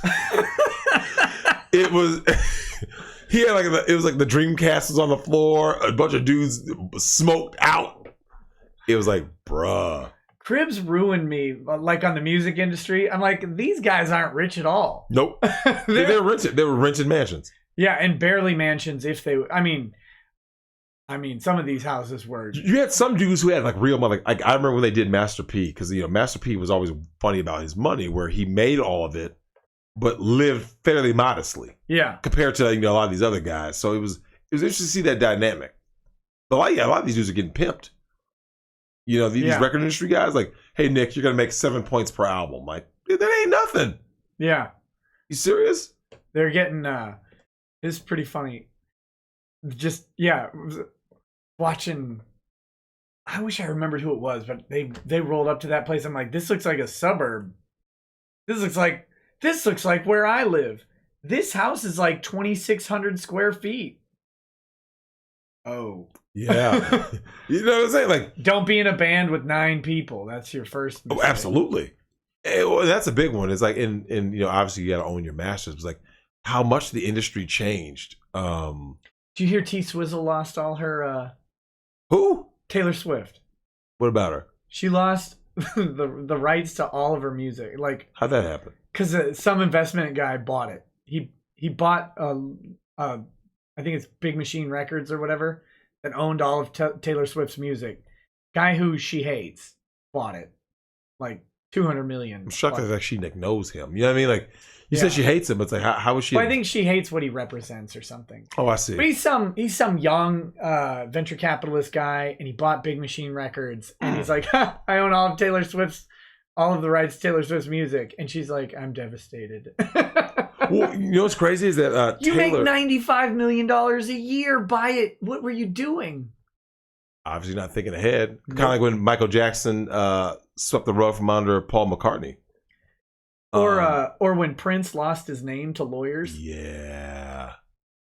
But Prince, the cool things about Prince is what he did with Paisley Park after that to like give musicians they could come record and they'd own everything. Correct. But getting there is such a sad story. It's like you have infinite amounts of money and you couldn't protect your own music. You couldn't protect your own name. And when he died without a will. It's like he was one of those guys who just didn't understand how to navigate that area of the business. He didn't understand that. Prince was all about the creative and humanitarian side of the industry, right? That's why he wanted to help other artists, blah, blah, blah, right? But when it comes to the business side, the nuts and bolts of contracts, rights, ownership, owning your masters, Prince learned, like you said, he had to learn the hard way. But really, let's be fair. That's most people. It happened to the Beatles. Yeah. I mean, like, that's why Paul McCartney was trying to buy the catalog until Michael Jackson bought it. It's because these guys signed their contracts at like 26 years old, and they've never Earlier than that. For some of them, yeah. Most of these guys signed contracts. Like, think about some of the groups that have blown up, right? Whether they be Destiny's Child, the Beatles, Nirvana. Remember, these guys never went to college. A lot of them were high school dropouts. So these guys are basically releasing their studio albums when they're 18, 19. So rather than go to college, their trade school is the studio. Yeah. That's what, they weren't doing anything else. So next thing you know, you're all of a sudden a mega star, but that ink that is dry said that you, like you said, you got X amount. You're now split that between, like you said, 3, 4, 5, 6, 7, 9 people. So when you sign it, you're like, oh yeah, it's about me and my boys or me and my girls, whatever. Years pass, you're kind of like what happened. Remember TLC's Behind the Music? Where they had like nothing? Yeah. And I remember she goes, I think it was it T-Boz? Yeah, I think T-Boz was like, people always ask, well, how do you go broke if you had, you sold Diamond? She goes, let me break it down for you. When she got to that final number, Nick, and she goes, now divide that by 3. You were like, damn. I knew a guy who got signed for an album, or no, signed for a tour with his band. And they're super pumped. It's like, oh yeah, we got signed, 1.2 million, and it's 3 guys or 4 guys or something. Sounds good. Oh wait, your travel cost comes off that. Your wardrobe cost comes off that. By the way, 1.2 million, buy a tour bus, or even rent one for a whole year. You're out 100K, 200K right off the top. Yep. And then fuel it, and then hire a driver, and then it was like. Those contracts were completely predatory, which is why, like I said, when I look back, even as a kid, there was something I always respected about guys like Master P, because he taught his artists that, like how shady the industry was, because he was independent. Yeah. You own everything as an independent. If you wind up going to a big label, Nick, you could have sold 5 million records and still be broke. As an independent, you can sell 500,000 records and be living large. Yep. Therein lies the difference. It's like, so all the major labels did was really just gave you like more fame and exposure, but that's pretty much it. Yeah, it's I don't know how we got on this topic, right? But I like it. Oh, DMX got done wrong. I mean, he did wrong, but you know what happened to him, right? I saw him in court recently. Tax evasion. Yeah. 5 years reporting like 0 income. What he was doing was funny. He'd get his contract for a show, and he'd demand half the payment for the show in cash at the show in a duffel bag, and the other half had to be paid to his managers, who deposited into their accounts and then paid him out in cash later. That was to avoid child support. Yeah, well, it also ended up avoiding taxes. Well, yeah, it avoided Uncle Sam, and then Uncle Sam came, and sometimes you got to pay the piper. Yep. And what he owed wasn't the problem; it's the penalty. Well, no, he owed a lot though. How much is a lot? Are you talking like 5 million? I don't know what the total was, but it was a significant amount of money. Something he's not going to pay back. The problem is they couldn't prove up how much he made, because it was all paid in cash. Yeah, true. So they couldn't actually prove it up. But I mean, the real problem for him was that he lied about it. Obviously lied about it. Because here's the trick with the IRS. You make mistakes with the IRS and you say, I'm sorry, and you pay up. Yep, you settle. And you're good. You cover it up and overtly lie. I made no money. You released an album and went on tour. You made $0 in income. That doesn't fly. And that's why he went to prison. Nick's anus 6 hours from now says, pray for me, fam. Pray for me. We're going to pray. Arctic Bride. Oh, wait, I read that one. Schwazoom says, Me Too liars need to start getting prosecuted for calumnious accusations and perjury. The argument that women would be afraid to come forward is hogwash. You need evidence beyond reasonable doubt of said calumnia/perjury. There'd be strong evidence of the lie. Lucas Z says, for an interesting cuckery example, watch a Maury compilation of guys finding out they're not the father and compare white and black guys. Black guys cheer, white guys start crying and hugging the woman who cucked them. I'm not gonna lie, I have noticed that. Brothers get real theatrical, right? So, I mean, look, first of all, look, let's face it. Maury is actually a perfect example of gynocentrism run amok. And let me explain. They always hype everything up, right? The audience, by painting the man in a certain light, right? That's why you notice the guy always gets booed, right? Yeah. They bring out the woman, this poor innocent woman. They infantilize them. She can do no wrong. She's an angel. Her life is just so hard with this baby, this bastard child, because there's this man out there, this bad, evil man, who takes more time smoking weed with his friends and playing Xbox than taking care of his child. Living the dream. No. Right? So that's what they say, right? Yeah. But Nick, the guy walks out, right? Boo, boo. And then when they find out he's not the father, she usually gets up and runs out. Which are the black ones? Yeah. They run out so they don't have to face the shame, right? But you guys in the chat that know, there's been a couple of Maury's. I want to say it was 8 or 9 dudes on stage. None of them were the father. They all high five, go smoke weed, and play Xbox. I wish, but like black dudes, man. When we find out we're not the father, you got to remember. And Nick, I told you this. Though any woman who talks about how men aren't stepping up to the plate as fathers, blah blah blah. A, women choose who they lay down with, and B, and more importantly, anytime a woman wants to complain, I would just tell them, imagine if men were the ones who got pregnant. So that crazy ex-boyfriend, the stalker, he's pregnant with your kid. You think he's going to leave you alone? Nope. They're crazy. So it's like that question about why you want to say that when you're sticking your dick in her. I know. But guess what? That doesn't mean you want the chick to settle down with either. Like happened to Brock Turner. I bet you there's lots of sexual encounters going on right now. But if you ask that person, is this the person you want to have children with and spend the rest of your life with? Nope. Simple as that. Well, the interesting thing about the Brock Turner case, one more interesting thing is, she called her boyfriend that night. Oh, here we go. I didn't know that. Before going home with him. Okay. Or allegedly headed towards Brock's dorm room. Allegedly. No, she called her. Now, what they did was, California has a law that says that if you have sex with someone who's too intoxicated to resist, then that's rape.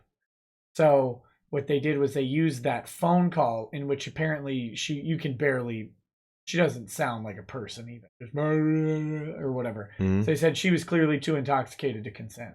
But wasn't Brock too? I mean, when they tested him, when they got around to testing him, he was a 0.16. Double legal limit for driving. But that's when they tested him. And right. So the answer, of course, is he was devastatingly hammered at the time. But anyway, that's a really interesting case. Maybe someday. He's still look, man. I'm not gonna lie. I'm not trying to shit on Brock, but I will say this: he deserved the L. You know what really did him in is when the guys found him like humping the girl in the street or whatever, he got up and ran. Yeah. That's what did him in. Yeah. In the eyes of the jury. Correct. Because nothing else. I mean, the rest of it is, okay, so she's drunk. And he, like, because he tells the story. She doesn't even know the story. She doesn't remember anything. She's too intoxicated. Yep. And there's all mountains and mountains of testimony from her saying she didn't even know. She woke up in the hospital. She didn't even know she'd been assaulted. She thought she fell out of a tree. Ick. And so... but when the guys came upon him, he got up and ran. That's what did him in my opinion. I remember that part. And well, you always look guilty when you run, though. You always look guilty, right? Like, yeah. But of course, so let's say you're drunk and you're with someone, and two guys bike up on you because they're on bikes because they're Europeans. We're not going to talk about it. Of course. It's midnight or 12:30 in the morning or something like that. These guys roll up on you and say, "Hey, what the fuck are you doing?" Like that. Yep. Twice, aggressively. He's drunk. He gets up and runs. True. I don't know if that's the way the jury was convinced to interpret that was he felt guilty, so he ran.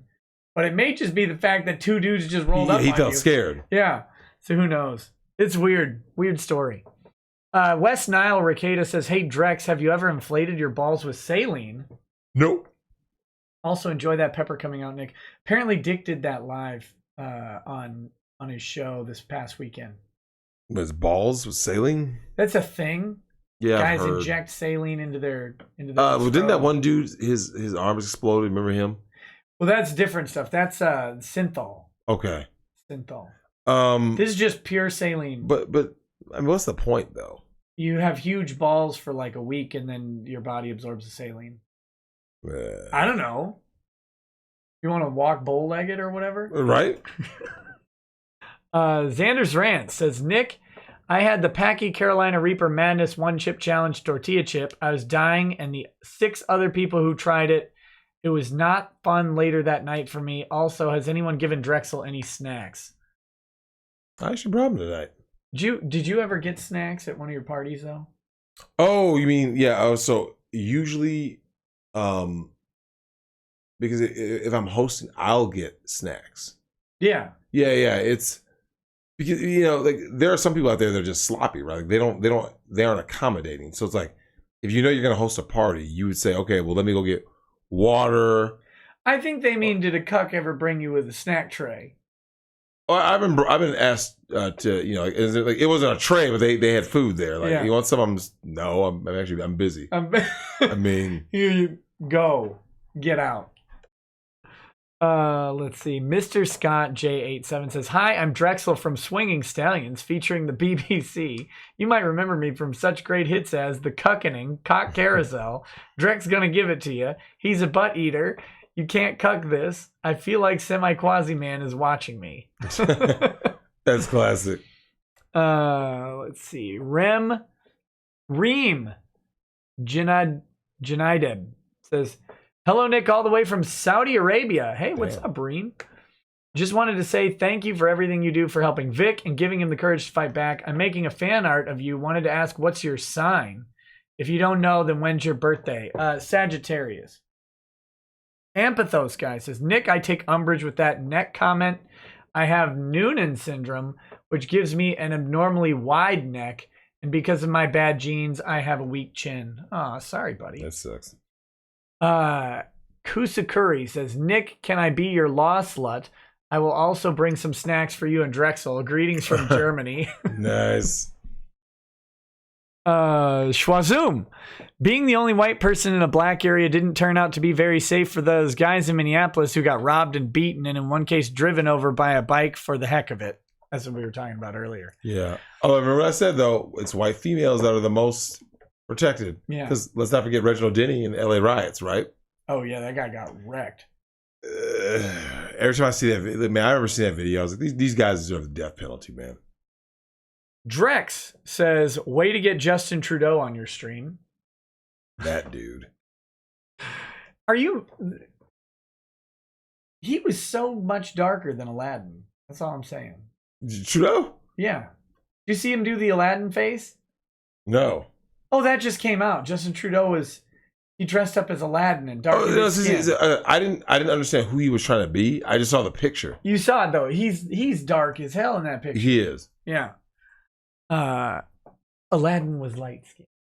Oh, God. Byron was light skinned from Don't Be a Menace. Oh, which is funny because look, like I was telling you earlier, the black women are the ones who push and preach colorism the most. Oh, it is definitely true, bro. Watch commercial right now with a group of black women. If they see an attractive woman, they'll be like, oh my God, what is she? They always want to know what her ethnicity is. Whereas a bunch of guys just go like this. Oh, she's cute.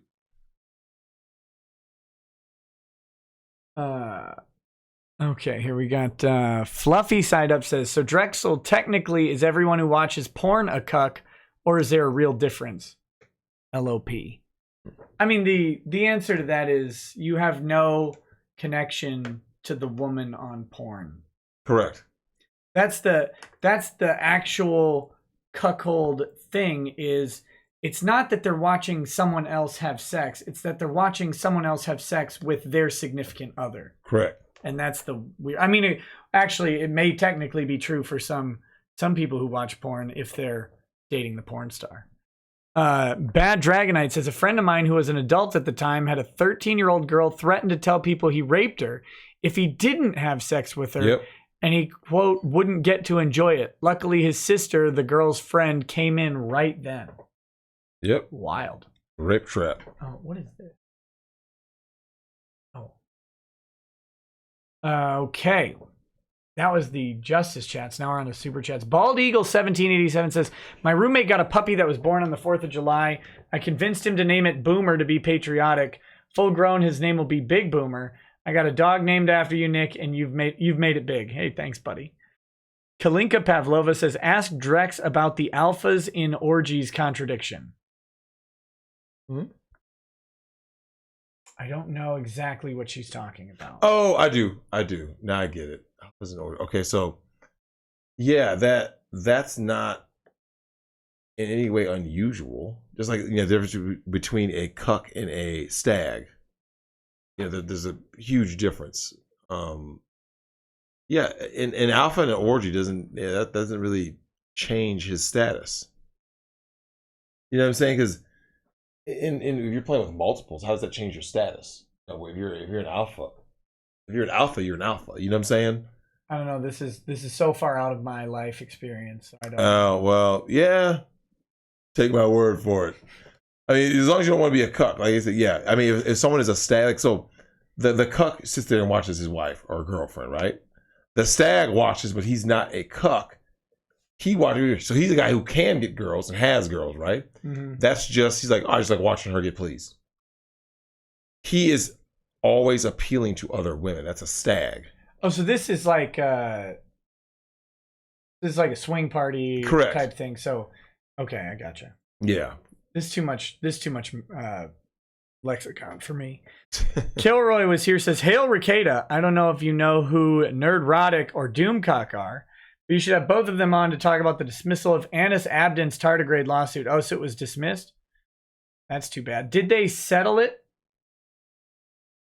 That'd be the real question, because I checked Pacer on this yesterday or the day before, and the last filing was in March. Is the dismissal stipulated or what? Because going from March to September sounds like negotiations. Kind of curious. Frontal Enthusiast says, at Kalinka Pavlova, do you have rich parents? So there you go. Cody Bayer says, yo, Rackets, when do we get to see you play that law harp in the background behind Drexel? Man, I can't play a harp to save anything. Mike Hunt says, hate to be that guy, but every radio show does the War of the Roses bit, and it's fake because you can't put people on the radio without them knowing. Finding out the stuff, sure. Yeah. Kalinka Pavlova says, at Front Hole Enthusiast, nay. No one important says, hey, Nick, how did you get Luke Cage on your show? Man, those Marvel shows started off strong. Luke Cage season 2 was slow. I couldn't even get into it. Well, I'll tell you what, Daredevil season 1. I love Daredevil, man. Daredevil was good. I like Punisher season 1 too. I heard that was good too. I didn't get a chance to see it. I'm supposed to watch the second one. I never got around to it. Dragnos says, Antifa got arrested at Straight Pride in Boston. The DA Rollins is trying to refuse to prosecute. Well, impeach him. Well, he's not elected. Just put him in prison then. Kalinka Pavlova says, Nick, did you tell Heath about the books? I haven't talked to Heath today. How's he doing? He's pretty good. He's trying to raise a bunch of money to buy like 1,000 to 2,000 books for a classroom library. Because he teaches English at high school English or whatever. So he's got a fundraiser out there. Or Moist John says, do you think that all the tranny and pedo poop will have an extreme snapback to Inquisition level poop? I have no idea. Intimidator 0108 says, how's it going tonight, Nick? It's going fine. Enjoying a Bud Light Orange while streaming Call of Duty World War II on Twitch and watching your stream. Tomorrow I'm catching Rambo Last Blood with my dad. Should be a good time. Tell you, man, Rambo. It's the season. Comics Gator Fan 34 says, great news. EVS posted a picture of 2 new variants already printed and delivered his 6th and 7th Indiegogo books before he's delivered the first. We did it. Ninja Work 111 says, if you had Drexel say N-word, would you be demonetized? No, I don't think so. That stream with you and NBA did not get demonetized. I know. Tell me about it. Wait, how's that possible? I don't know. I thought all of your saucy streams are demonetized. Yeah. That one didn't get demonetized. My non-saucy streams get demonetized. I wonder why that is. I don't know. I must have had an impasse. True. Let's see. Moist John says Justin wants on. Checks Drexel's phone. Nate Civil says you can eat Reapers raw. It's just not recommended as they are hot or raw and dried. What I read online, which is the main reason I boiled it, was because it said that the dust could be a problem with the dried peppers. Bad Dragonite says Racket's got the thunderclap. Toast Bill Clinton says thunderclap that pepper raw, you coward. The Gentleman Sausage says, okay, I really hope this doesn't turn into live snuff. Maybe just nibble the pepper. Kunami13 Sora says, this pepper about to burn Nick harder than the GoFundMe burns Kick Vic. That sting is going to last longer than Soya's victims' remote wounds. Have $10 for the bucket fund. Bad Dragonite says, in the words of Deadpool after farting, hashtag drive-by. Moist John says, Nick Ricada searching out fart videos. Brap. Ryan Boris says, Nick, when you eat the pepper, play some death metal music and scream to the beat. No. Ash Yuki Jaime says, please check first what happens when you eat ghost pepper. I don't have any ghost peppers. Secularis says, F for my boy Drex. Kaki Onsai says, the Cuck song, Him by Rupert Holmes. Hashtag Ron Toye. You familiar with that song? No. Me either. Poor Ron Toye. He has to live the rest of his life being that guy. Well, someone released his divorce documents and turns out he was actually kind of terrible. Are you surprised, though? His first two marriages. Are you surprised? Ended in restraining order. Of course it did. He's a mangina. He beat his wife with a universal remote. She like hit him in the elbow with it. Like, so he beat her? So he took it and hit her with it. And then he threatened to kill her. He threatened to murder her dog. She wouldn't answer the phone. That was a good one. By voicemail. Like, he left a voicemail. Oh, I see. Yeah. I'm like, wait, what? Anyway, interesting stuff. Cowboy FMJ91 says, late and gay to the pepper consumption, Nikki. Yeah, sorry. Blink Your Eyes 1400 says, about that friend of mine, I never seen him and her click together and they got married at the 6-month mark of their relationship. Not very inspiring. Ouch. Miss Meadowmitten says, Nick, is it true that I can sign any bill or legal fine with my birth certificate as a sovereign citizen under admiralty law? No. Jokes aside, I just finished Xenos from the Eisenhorn Omnibus. Awesome recommendation. Thanks, Nick. Hey, you're welcome. Enjoy the next 2 books. Ike13D says, spread that Vegemite as thin as humanly possible. If you spread it thick as butter, it's too thick. I'm not going to eat Vegemite tonight, but tomorrow maybe. Bearing Cap says, have you considered going gluten-free to help stop the heat hives? No, going gluten-free sounds horrible. Also, it might help you actually fit in those tiny, weird old man shorts of yours. Rude. Call me fat. You are. Murdered Flychan says, as my mortal enemy, I wouldn't eat that. KTTK says, knickers rise up. Grendai says, this is wholesome stream and Drex is an MVP. Caldeo the Horse says, boil it in oil. Malachi Tomlinson says, Drex, did you clap dim alien cheeks today? Oh, because you heard the Area 51 raid happen today. Oh, yeah, those 2 guys. I heard about it. I didn't really see what happened. Did anybody actually raid Area 51? Like, did anybody run up there and did they get shot?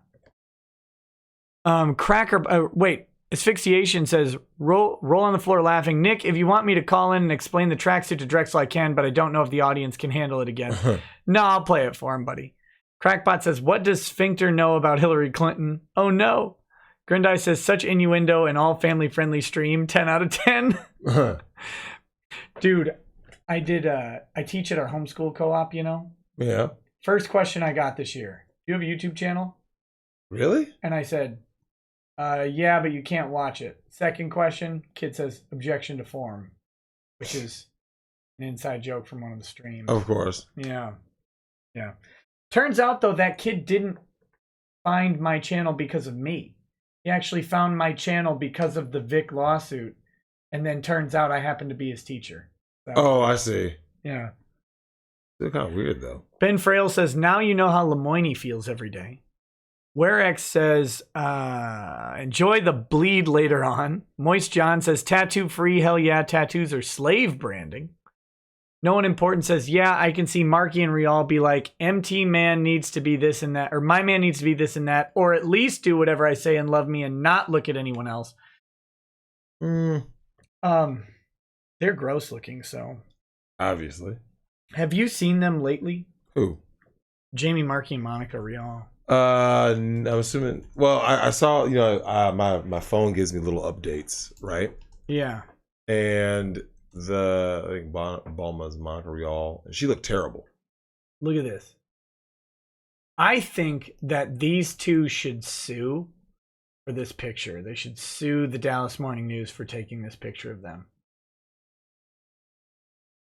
Oh my gosh, I hate this. Womp womp. Wow, look at how busted they look. Oh jeez. First of all, Monica's face is too big for her head. So what just happened? What? Oh my gosh, what a garbage website. Oh yeah, New York.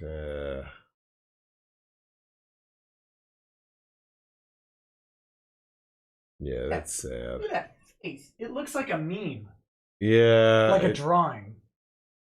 And then Jamie's looking old and busted. And that's Jamie's perpetual I don't know if he's a perpetual fiance or husband or whatever. Behind her there, that guy has said he wants to punch. So, anyway, let's get. She looks like someone took her head and stuck it on a fridge. That is bad, man. Okay. Let's see. Jose Vega says, as you know, Drex, the wall is undefeated. Oh, it is. Man of Martin says, Allison Mack is facing up to 40 years in prison. She pled guilty to 2 charges of racketeering. Her sentence has been postponed as of now. Trader J says, smash in the face with a brick. Talonseer says, Drexel, when I was in South Korea in 2003, a particular attraction in the Tokai-ri red light district, they had a token midget. If you smashed, you got a t-shirt. Oh, Jesus. Really? Evan Rogers says, Last Blood is awesome. Saw it on Thursday. Badass. Nice. Loric Project says, I just saw the new Rambo earlier today. Holy crap, you need to see it. Pro Hero All Might says, the Terminator Salvation trailer did it for him. Yeah. You know what? I never had high hopes for Terminator Salvation just because I knew James Cameron wasn't directing. Let's see. Evan Rogers says, woke Twitter is legit calling it racist, and the OG book author hates it. It's effing awesome. Rambo mows down women traffickers. How do they not love it? DOG Beerus says, what do you guys think of the rumor that Marvel wants to make Professor X and Magneto black in an X-Men reboot? That's ridiculous. It's a Cakewalk says, sent you DM on Twitter, show Drexel after Sabbath clip. Oh, too late. No one important says, best NTR scene with Vegeta was Goku killing Frieza right in front of Vegeta. Yeah. That's the moment I talked about. It's just one of those moments that just... Best DBZ moment was Krillin dying, hands down. It was, because he's like, and he just like levitates and gone. And it was like, ooh. Thank God, finally. Although Vegeta killing Jason Birder. That was brutal. He does a knee drop. And then Jace was upside down. When he just goes like this and just like fireball just exploded on him. So yeah. Didn't one Goku like, Vegeta, no? I think so. God, hey, he knee dropped Birder in the throat. Yeah. That. Okay, Xenosauce says, watch the entire deposition with Drex for a stream. Do it? No, that's... The Concerned Westerner says, Drex, is Mundane Matt's daughter yours? Mundane Matt's daughter. Kildeo the Horse says, Drexel should play Catherine. It's a man's worst nightmare. Drex would also love Erica, the trans chick, and the red pill that's in the game. Squalls suck. Evan Rogers says, I say F the OG author and the critics and the sensitive betas don't see Last Blood just once, see it many times. DJD Show says, Grats, Nick. Y'all sub since Domino's vid fun time. Fun times. Hey, thanks, buddy. That's been a long time. MKD says, appreciate and enjoy the informative content you provide. Silver lining to Kick Vic is that I was able to discover your content. Keep it up. Maurice Johnson, thank you. Savage Chill says, who wants to join me at a furry convention dressed as the hunter from Bloodborne? Oh, goodness. A hunter must hoont. Ishaelson says, has Drexel ever scored a con slut? Is it like a convention? Yeah. No. No. Well, yeah, I don't really go in those circles. Like, I mean, I'm sure it'd be terrible. Just like, what's that chick that just got the guy killed? Zoe Quinn? Yeah. Yeah. Another Me Too false, likely false allegation. But I wouldn't want to be around those chicks, Nick, that are cosplay. You're asking to get Me Too, right? Like, you know, 1 minute they're like, oh, these guys are always trying to do stuff to me. And then, you know, you don't, there's no guys around and they blame the guy for something. Ugh. Yeah. Loric Project says, I watched a black woman run out of my store because her weave came off. Lulu CC says, Nick, don't forget to play that DBZ audio clip for Drex. Blue Satoshi says, don't forget to play that last Funny Leak audio clip. Bad Dragonite says, speaking of Megan Fox, she's a huge gamer. He also says, she pretends to be a dude online to avoid attention. Asia Frazier, I think you answered this one. She says, as a natural hair comb breaker who can't do hair braids and or crochets means I can get up and go and not do anything with it. It's a rotation of fro and braids. Finn Frog says, is Kristen Stewart Jesse Pridemore? Oh, more to come on that chick at some point. K Maxer says, Drexel, don't get Minecrafted by Big Weave. Also, Nick, play the dang tape. Dave to Save 26 says, I ate a Maruga scorpion pepper once as part of a challenge. The after effects were not enjoyable.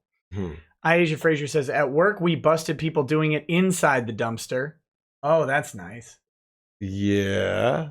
That's a good reminds me of the Wolf of Wall Street. Sleevey says, Drex, ever heard of Tommy Sotomayor? He's been saying some of the same things you are. I think you've mentioned him before. Yep, I like Tommy. I've seen some of his comments, or content, I should say, not comments.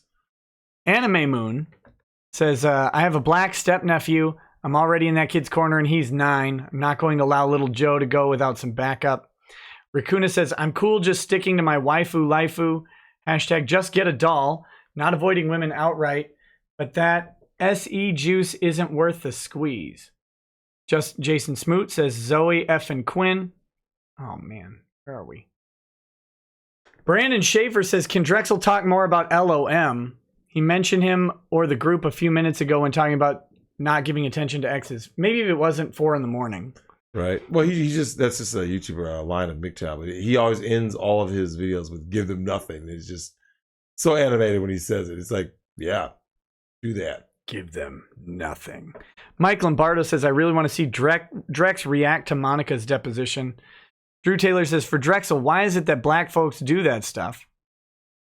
Do what stuff? That stuff. I don't know. Oh, just like the foolery? I guess so.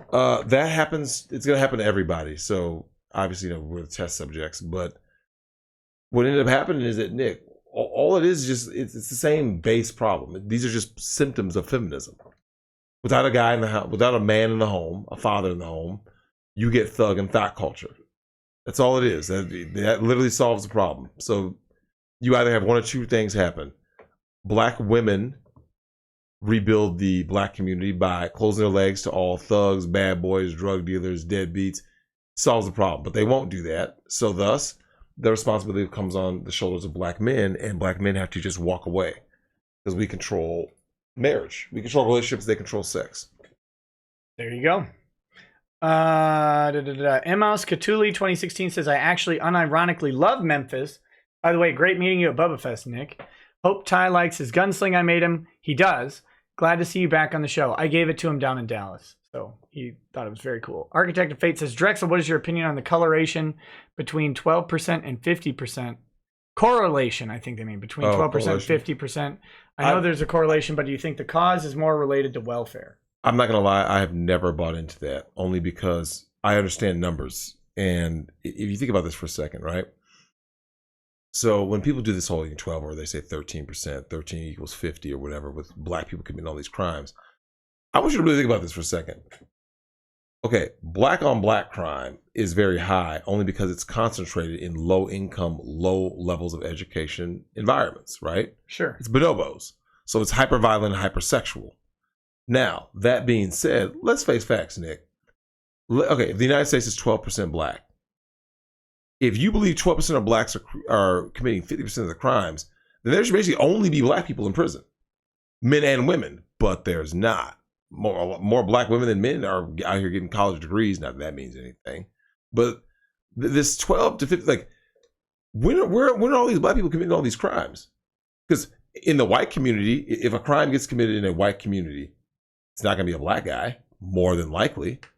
In fact, as you go down the line, right? Asian community, it's probably not going to be. If you got robbed in an Asian community, it's probably not a black guy. If you got killed, it's probably not a black guy. So right. I never, just like when you talked about how suicide inflates the stats of shootings. Yeah. Of homicide, or I think it was homicide, right? So if you use your brain, that doesn't really make sense. 13 to 50? Oh, it's real, huh? Okay, so like I said, if that were true, well, they're saying the 13% of the population that is black is responsible for 50% of the crime, and it's one of the counter arguments, and people can buy into this or not. I don't really care. But one of the counter arguments to that would be, it's actually not 50% of crime; it's 50% of arrests. And so I can see that you have a lot of unpoliced crime in all communities. That's and correct. So necessarily, the smaller population wouldn't be able to keep up with the amount of crime because, for example, lots of white people commit crimes like petty drug crimes that just don't get policed. Lots of black people do too. Well, there's just a lot. There's just a difference in the justice system in general. Like, I'll give you an example. So when my parents were keeping foster kids, Nick, do you remember Charlie? I know you remember Nick, Slick Nick the donkey. Slick Nick. You may not remember Charlie. I don't know if I remember Charlie. He comes much later, right? Oh, then Slick Nick was about the end of the foster Yeah, kids. because then that's when you started having kids and all that. But yeah, with Charlie, he talked about this during a meeting with the social workers, right? And it's something that, I had known and you had known because, we went to a basically all white high school. How many people were doing drugs in high school, Nick? You see what I'm saying? All of them. Damn near all of them, right? Yeah. But there were no arrests. No one got arrested. No one got thrown in jail. Yeah. So Charlie was at a meeting with the social worker, and he said he was given drugs by the dealers and selling it, all kinds of drugs, to white people, particularly white people in the suburbs and rural areas. And he said, I operate with complete immunity. A, because he's a minor, and B, because he's white. And he said this right in front of these social workers. And they gotta have his son look like, Yeah. And he wasn't lying. He was like, they talk about, black people committing all these crimes. Okay, yeah. So next time I see, let's say the next 100 white women who are raped, so it's a black guy doing it? It's 50-50, black guy doing it? Okay. Next 100 white people that wind up murdered, it's a black guy that killed them? Does that sound likely? And I'm not saying this because I'm black either. I'm just saying it because it doesn't make sense from a mathematical standpoint. Like I said, arrests are different than actual convictions and all that. Like, there's just not that many people. There's 6% of the United States is black, Nick, for male. Yeah. Black African American males, if you use that term, or black American males, not even. I don't even believe it's 6% because if you say there's 12% total, there are significantly more black women than men. Sure. So I think it's closer to like 4% of actual black adult, like black men, males. Some people are distinguishing that it's violent crime or murders. Now, I know on the murder situation, it's not quite 50%, but it's close. But the thing that they run into there is that black on black murder is disproportionately higher. Absolutely. Per capita. Yes. Like, and so it actually does work out to somewhere close to 50% of murders. Yep. And typically are black on black murders. Here's the thing, like, so let's use like East St. Louis, which actually has a higher crime rate even than Chicago. A lot of people don't know that. So St. Louis, per capita. Yeah. Right? So, obviously everyone wants to look at Chicago, but Nick, let's think about this for a second. You have all these low income people who are banging and doing whatever, they're committing all these crimes amongst each other and against each other. But look at who you're dealing with. It'd be like someone saying, I'm going to show you white people. And they only showed you like the so-called trailer trash, right? Sure. And that's all you saw. Like, so think about this. The first time I ever saw someone who smoked weed was white. For all the divorces I saw were white people. Like everything I saw was only white people. And someone goes, well, how is that possible? Because I was in the burbs. Yeah. Now, on the contrary, when I went to the inner city to play basketball, I didn't see it. I just saw the after effects, right? Yeah. Basically all my teammates were products of single moms. Later on, all those teammates had jail records. So I understand where this crime is coming from, but understand what the root cause is. You know, so if a fat neck beard, I'm a retard. Yeah, I mean, that's your opinion, but I mean, I've been in these communities, and like I said, if like there are people talking about violent crimes, then every time that there is a rape or murder okay, let's put it like this, Nick, of a non-black person, if this stat were true, then every 1 out of 2 should be a black person, right? White person winds up dead, there should be a 50% chance it was black. Asian woman winds up raped, there should be a 50% chance that it was a black male. If that were true, there wouldn't be any black people. Well, that would only be true if the victims if the killed people were proportional to the population. But that's right. But that's what I'm saying. Like that's why I said there would literally be no black people not in prison then. Yeah. Virtually. If you're saying that 50%, fuck out of here. Look, man. I've seen all types of people commit crimes. I've seen one group of people, and this, Nick, you're a lawyer, you know this better than most. We've talked about it. Your representation does matter. Oh yeah. You get a public defender, and that's where a lot of these black people are getting these insane sentences because a lot of them are poor. A lot of people who are committing these crimes are low income. Not all, but a lot, disproportionate amount. Low income people who commit crimes aren't getting top flight attorneys because they can't afford it. Yeah. Thus, these public defenders a lot of times are working with the prosecutor's office. They'll just get you when they're cutting you a deal. Yeah, they're gonna ship you right to prison.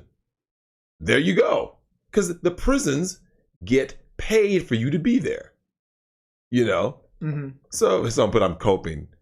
Listen, I can't be coping if I earlier just said put me in an all white environment. Yeah. So yeah.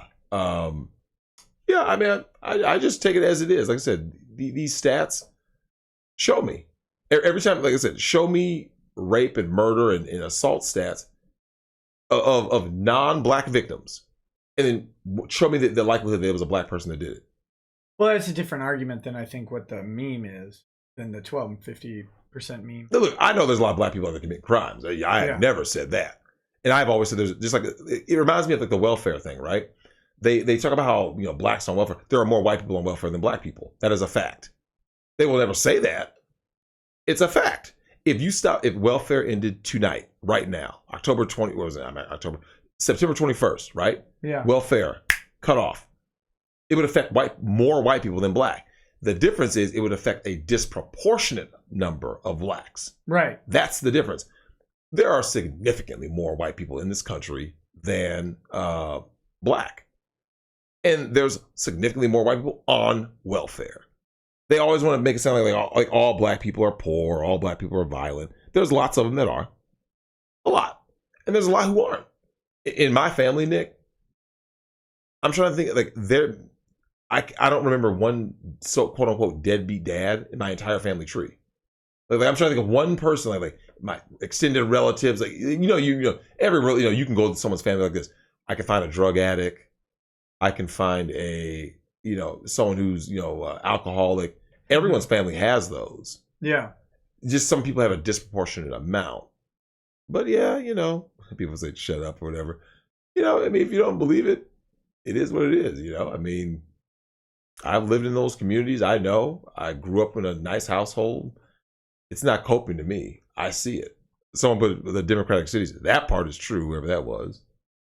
Shinku Toner. That part is true. These leftist cities, these Democratic cities, they're locking black people up at an alarming rate. Chicago, Baltimore, all that. So, yeah, it is what it is.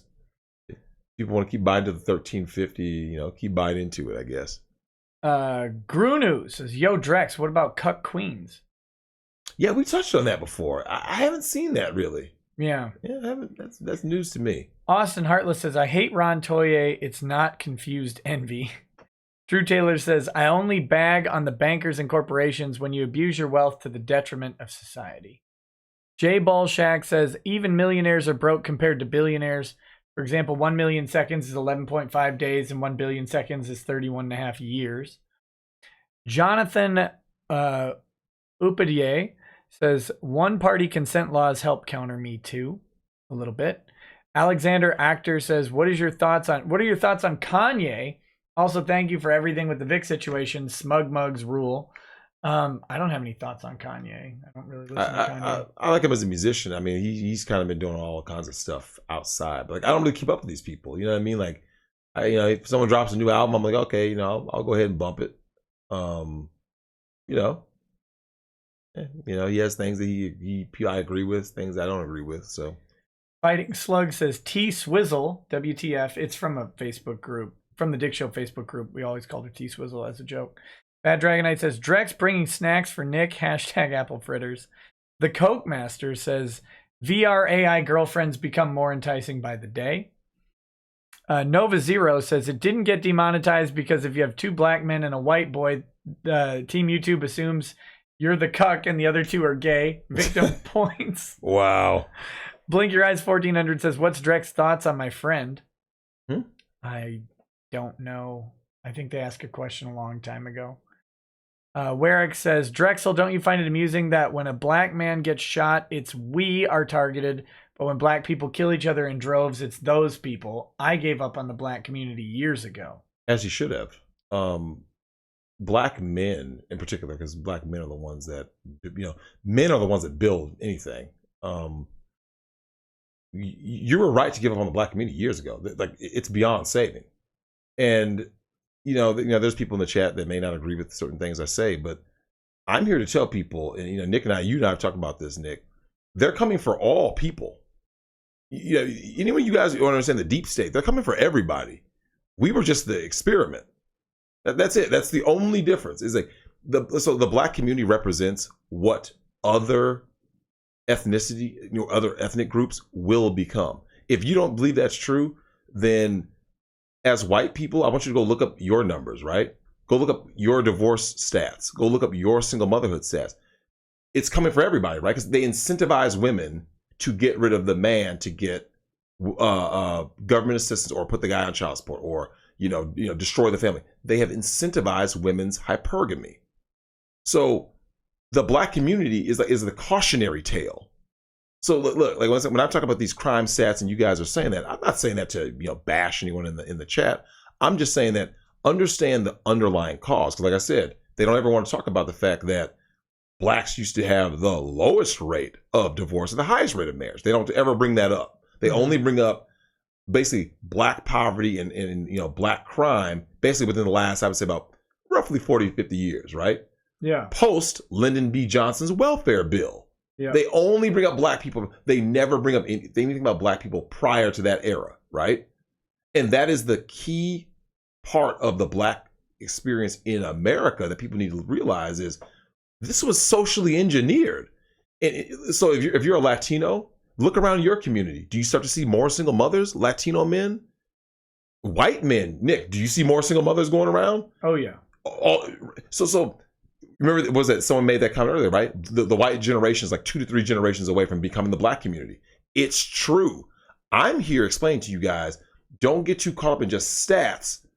Look up the underlying cause. Because remember the very first stream I ever did with you, Nick, way back when, I said, we're all in this together. Mm-hmm. This constant division of people being like, look, I'm pointing out this stat, Nick. Well, should I just start pointing out stats about white men who do mass shootings?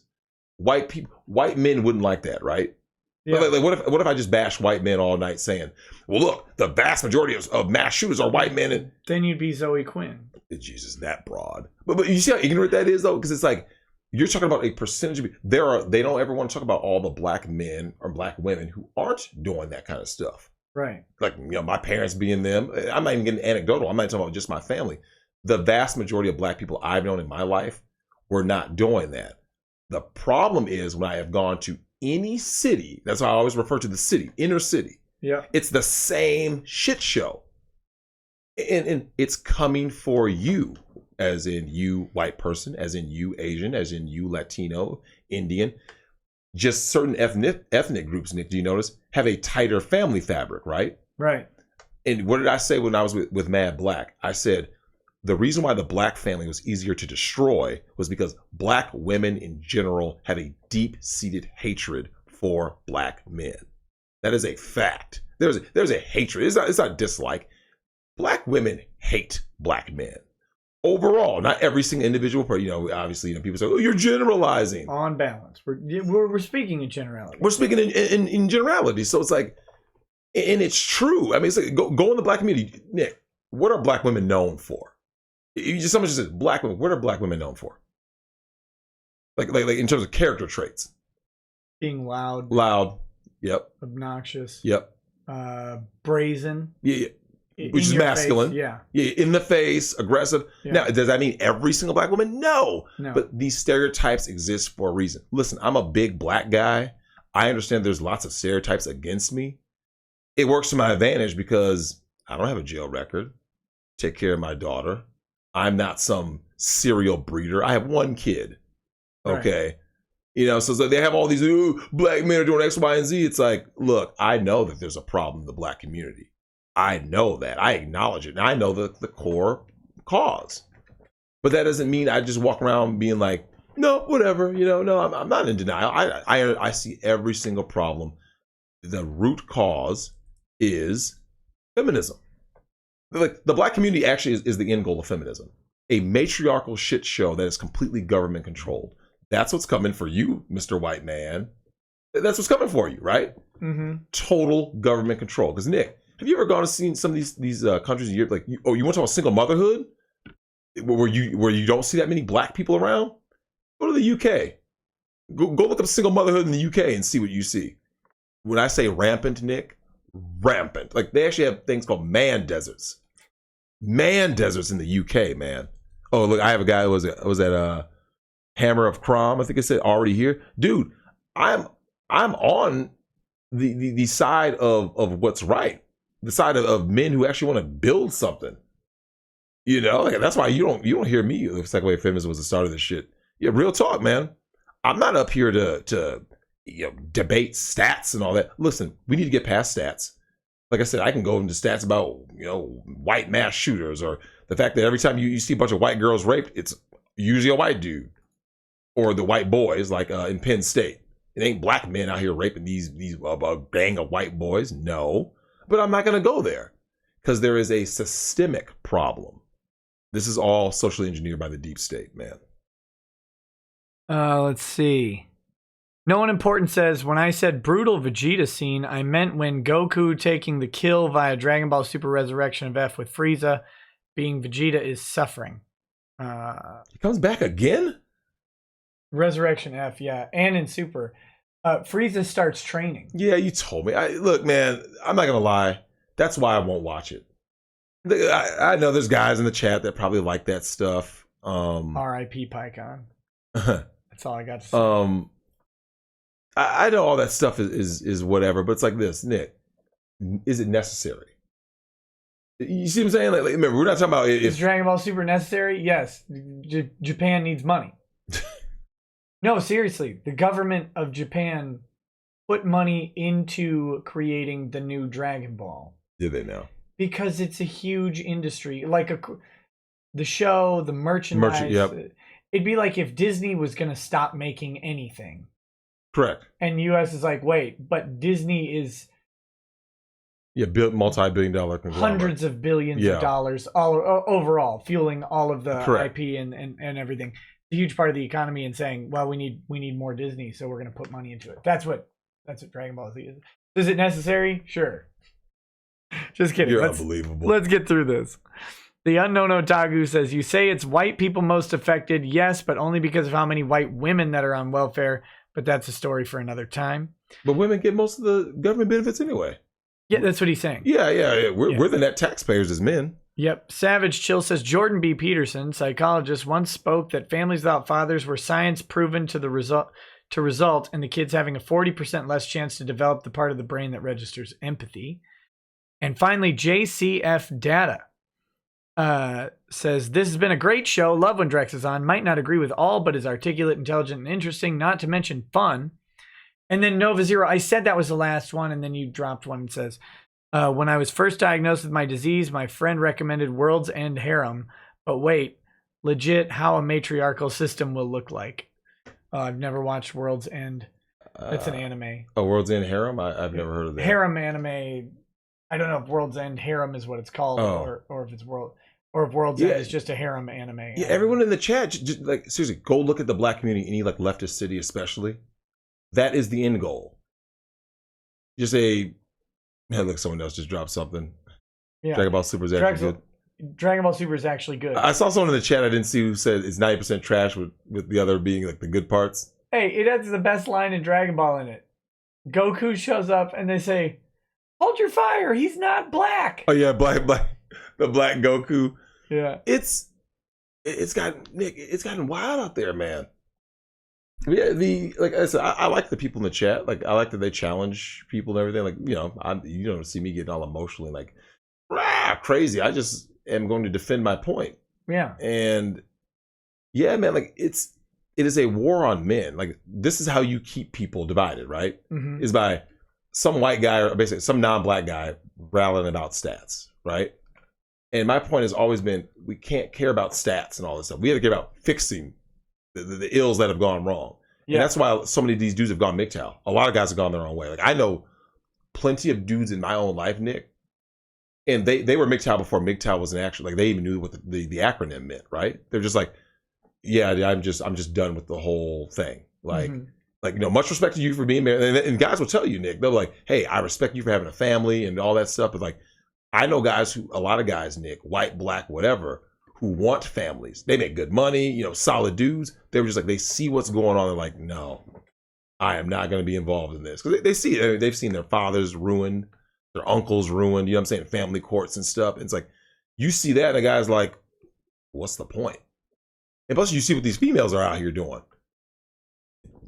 Nick. Yeah. Finally, this is the last one I'm going to read, and then we're going to close down the show. Andrew Young, Trudeau had 3 blackface pics come out. Aladdin, one of him singing Deo, and one just painted in full blackface, plus arms with an afro. Fantastic. Welcome to the club, Justin Trudeau. Come on, man!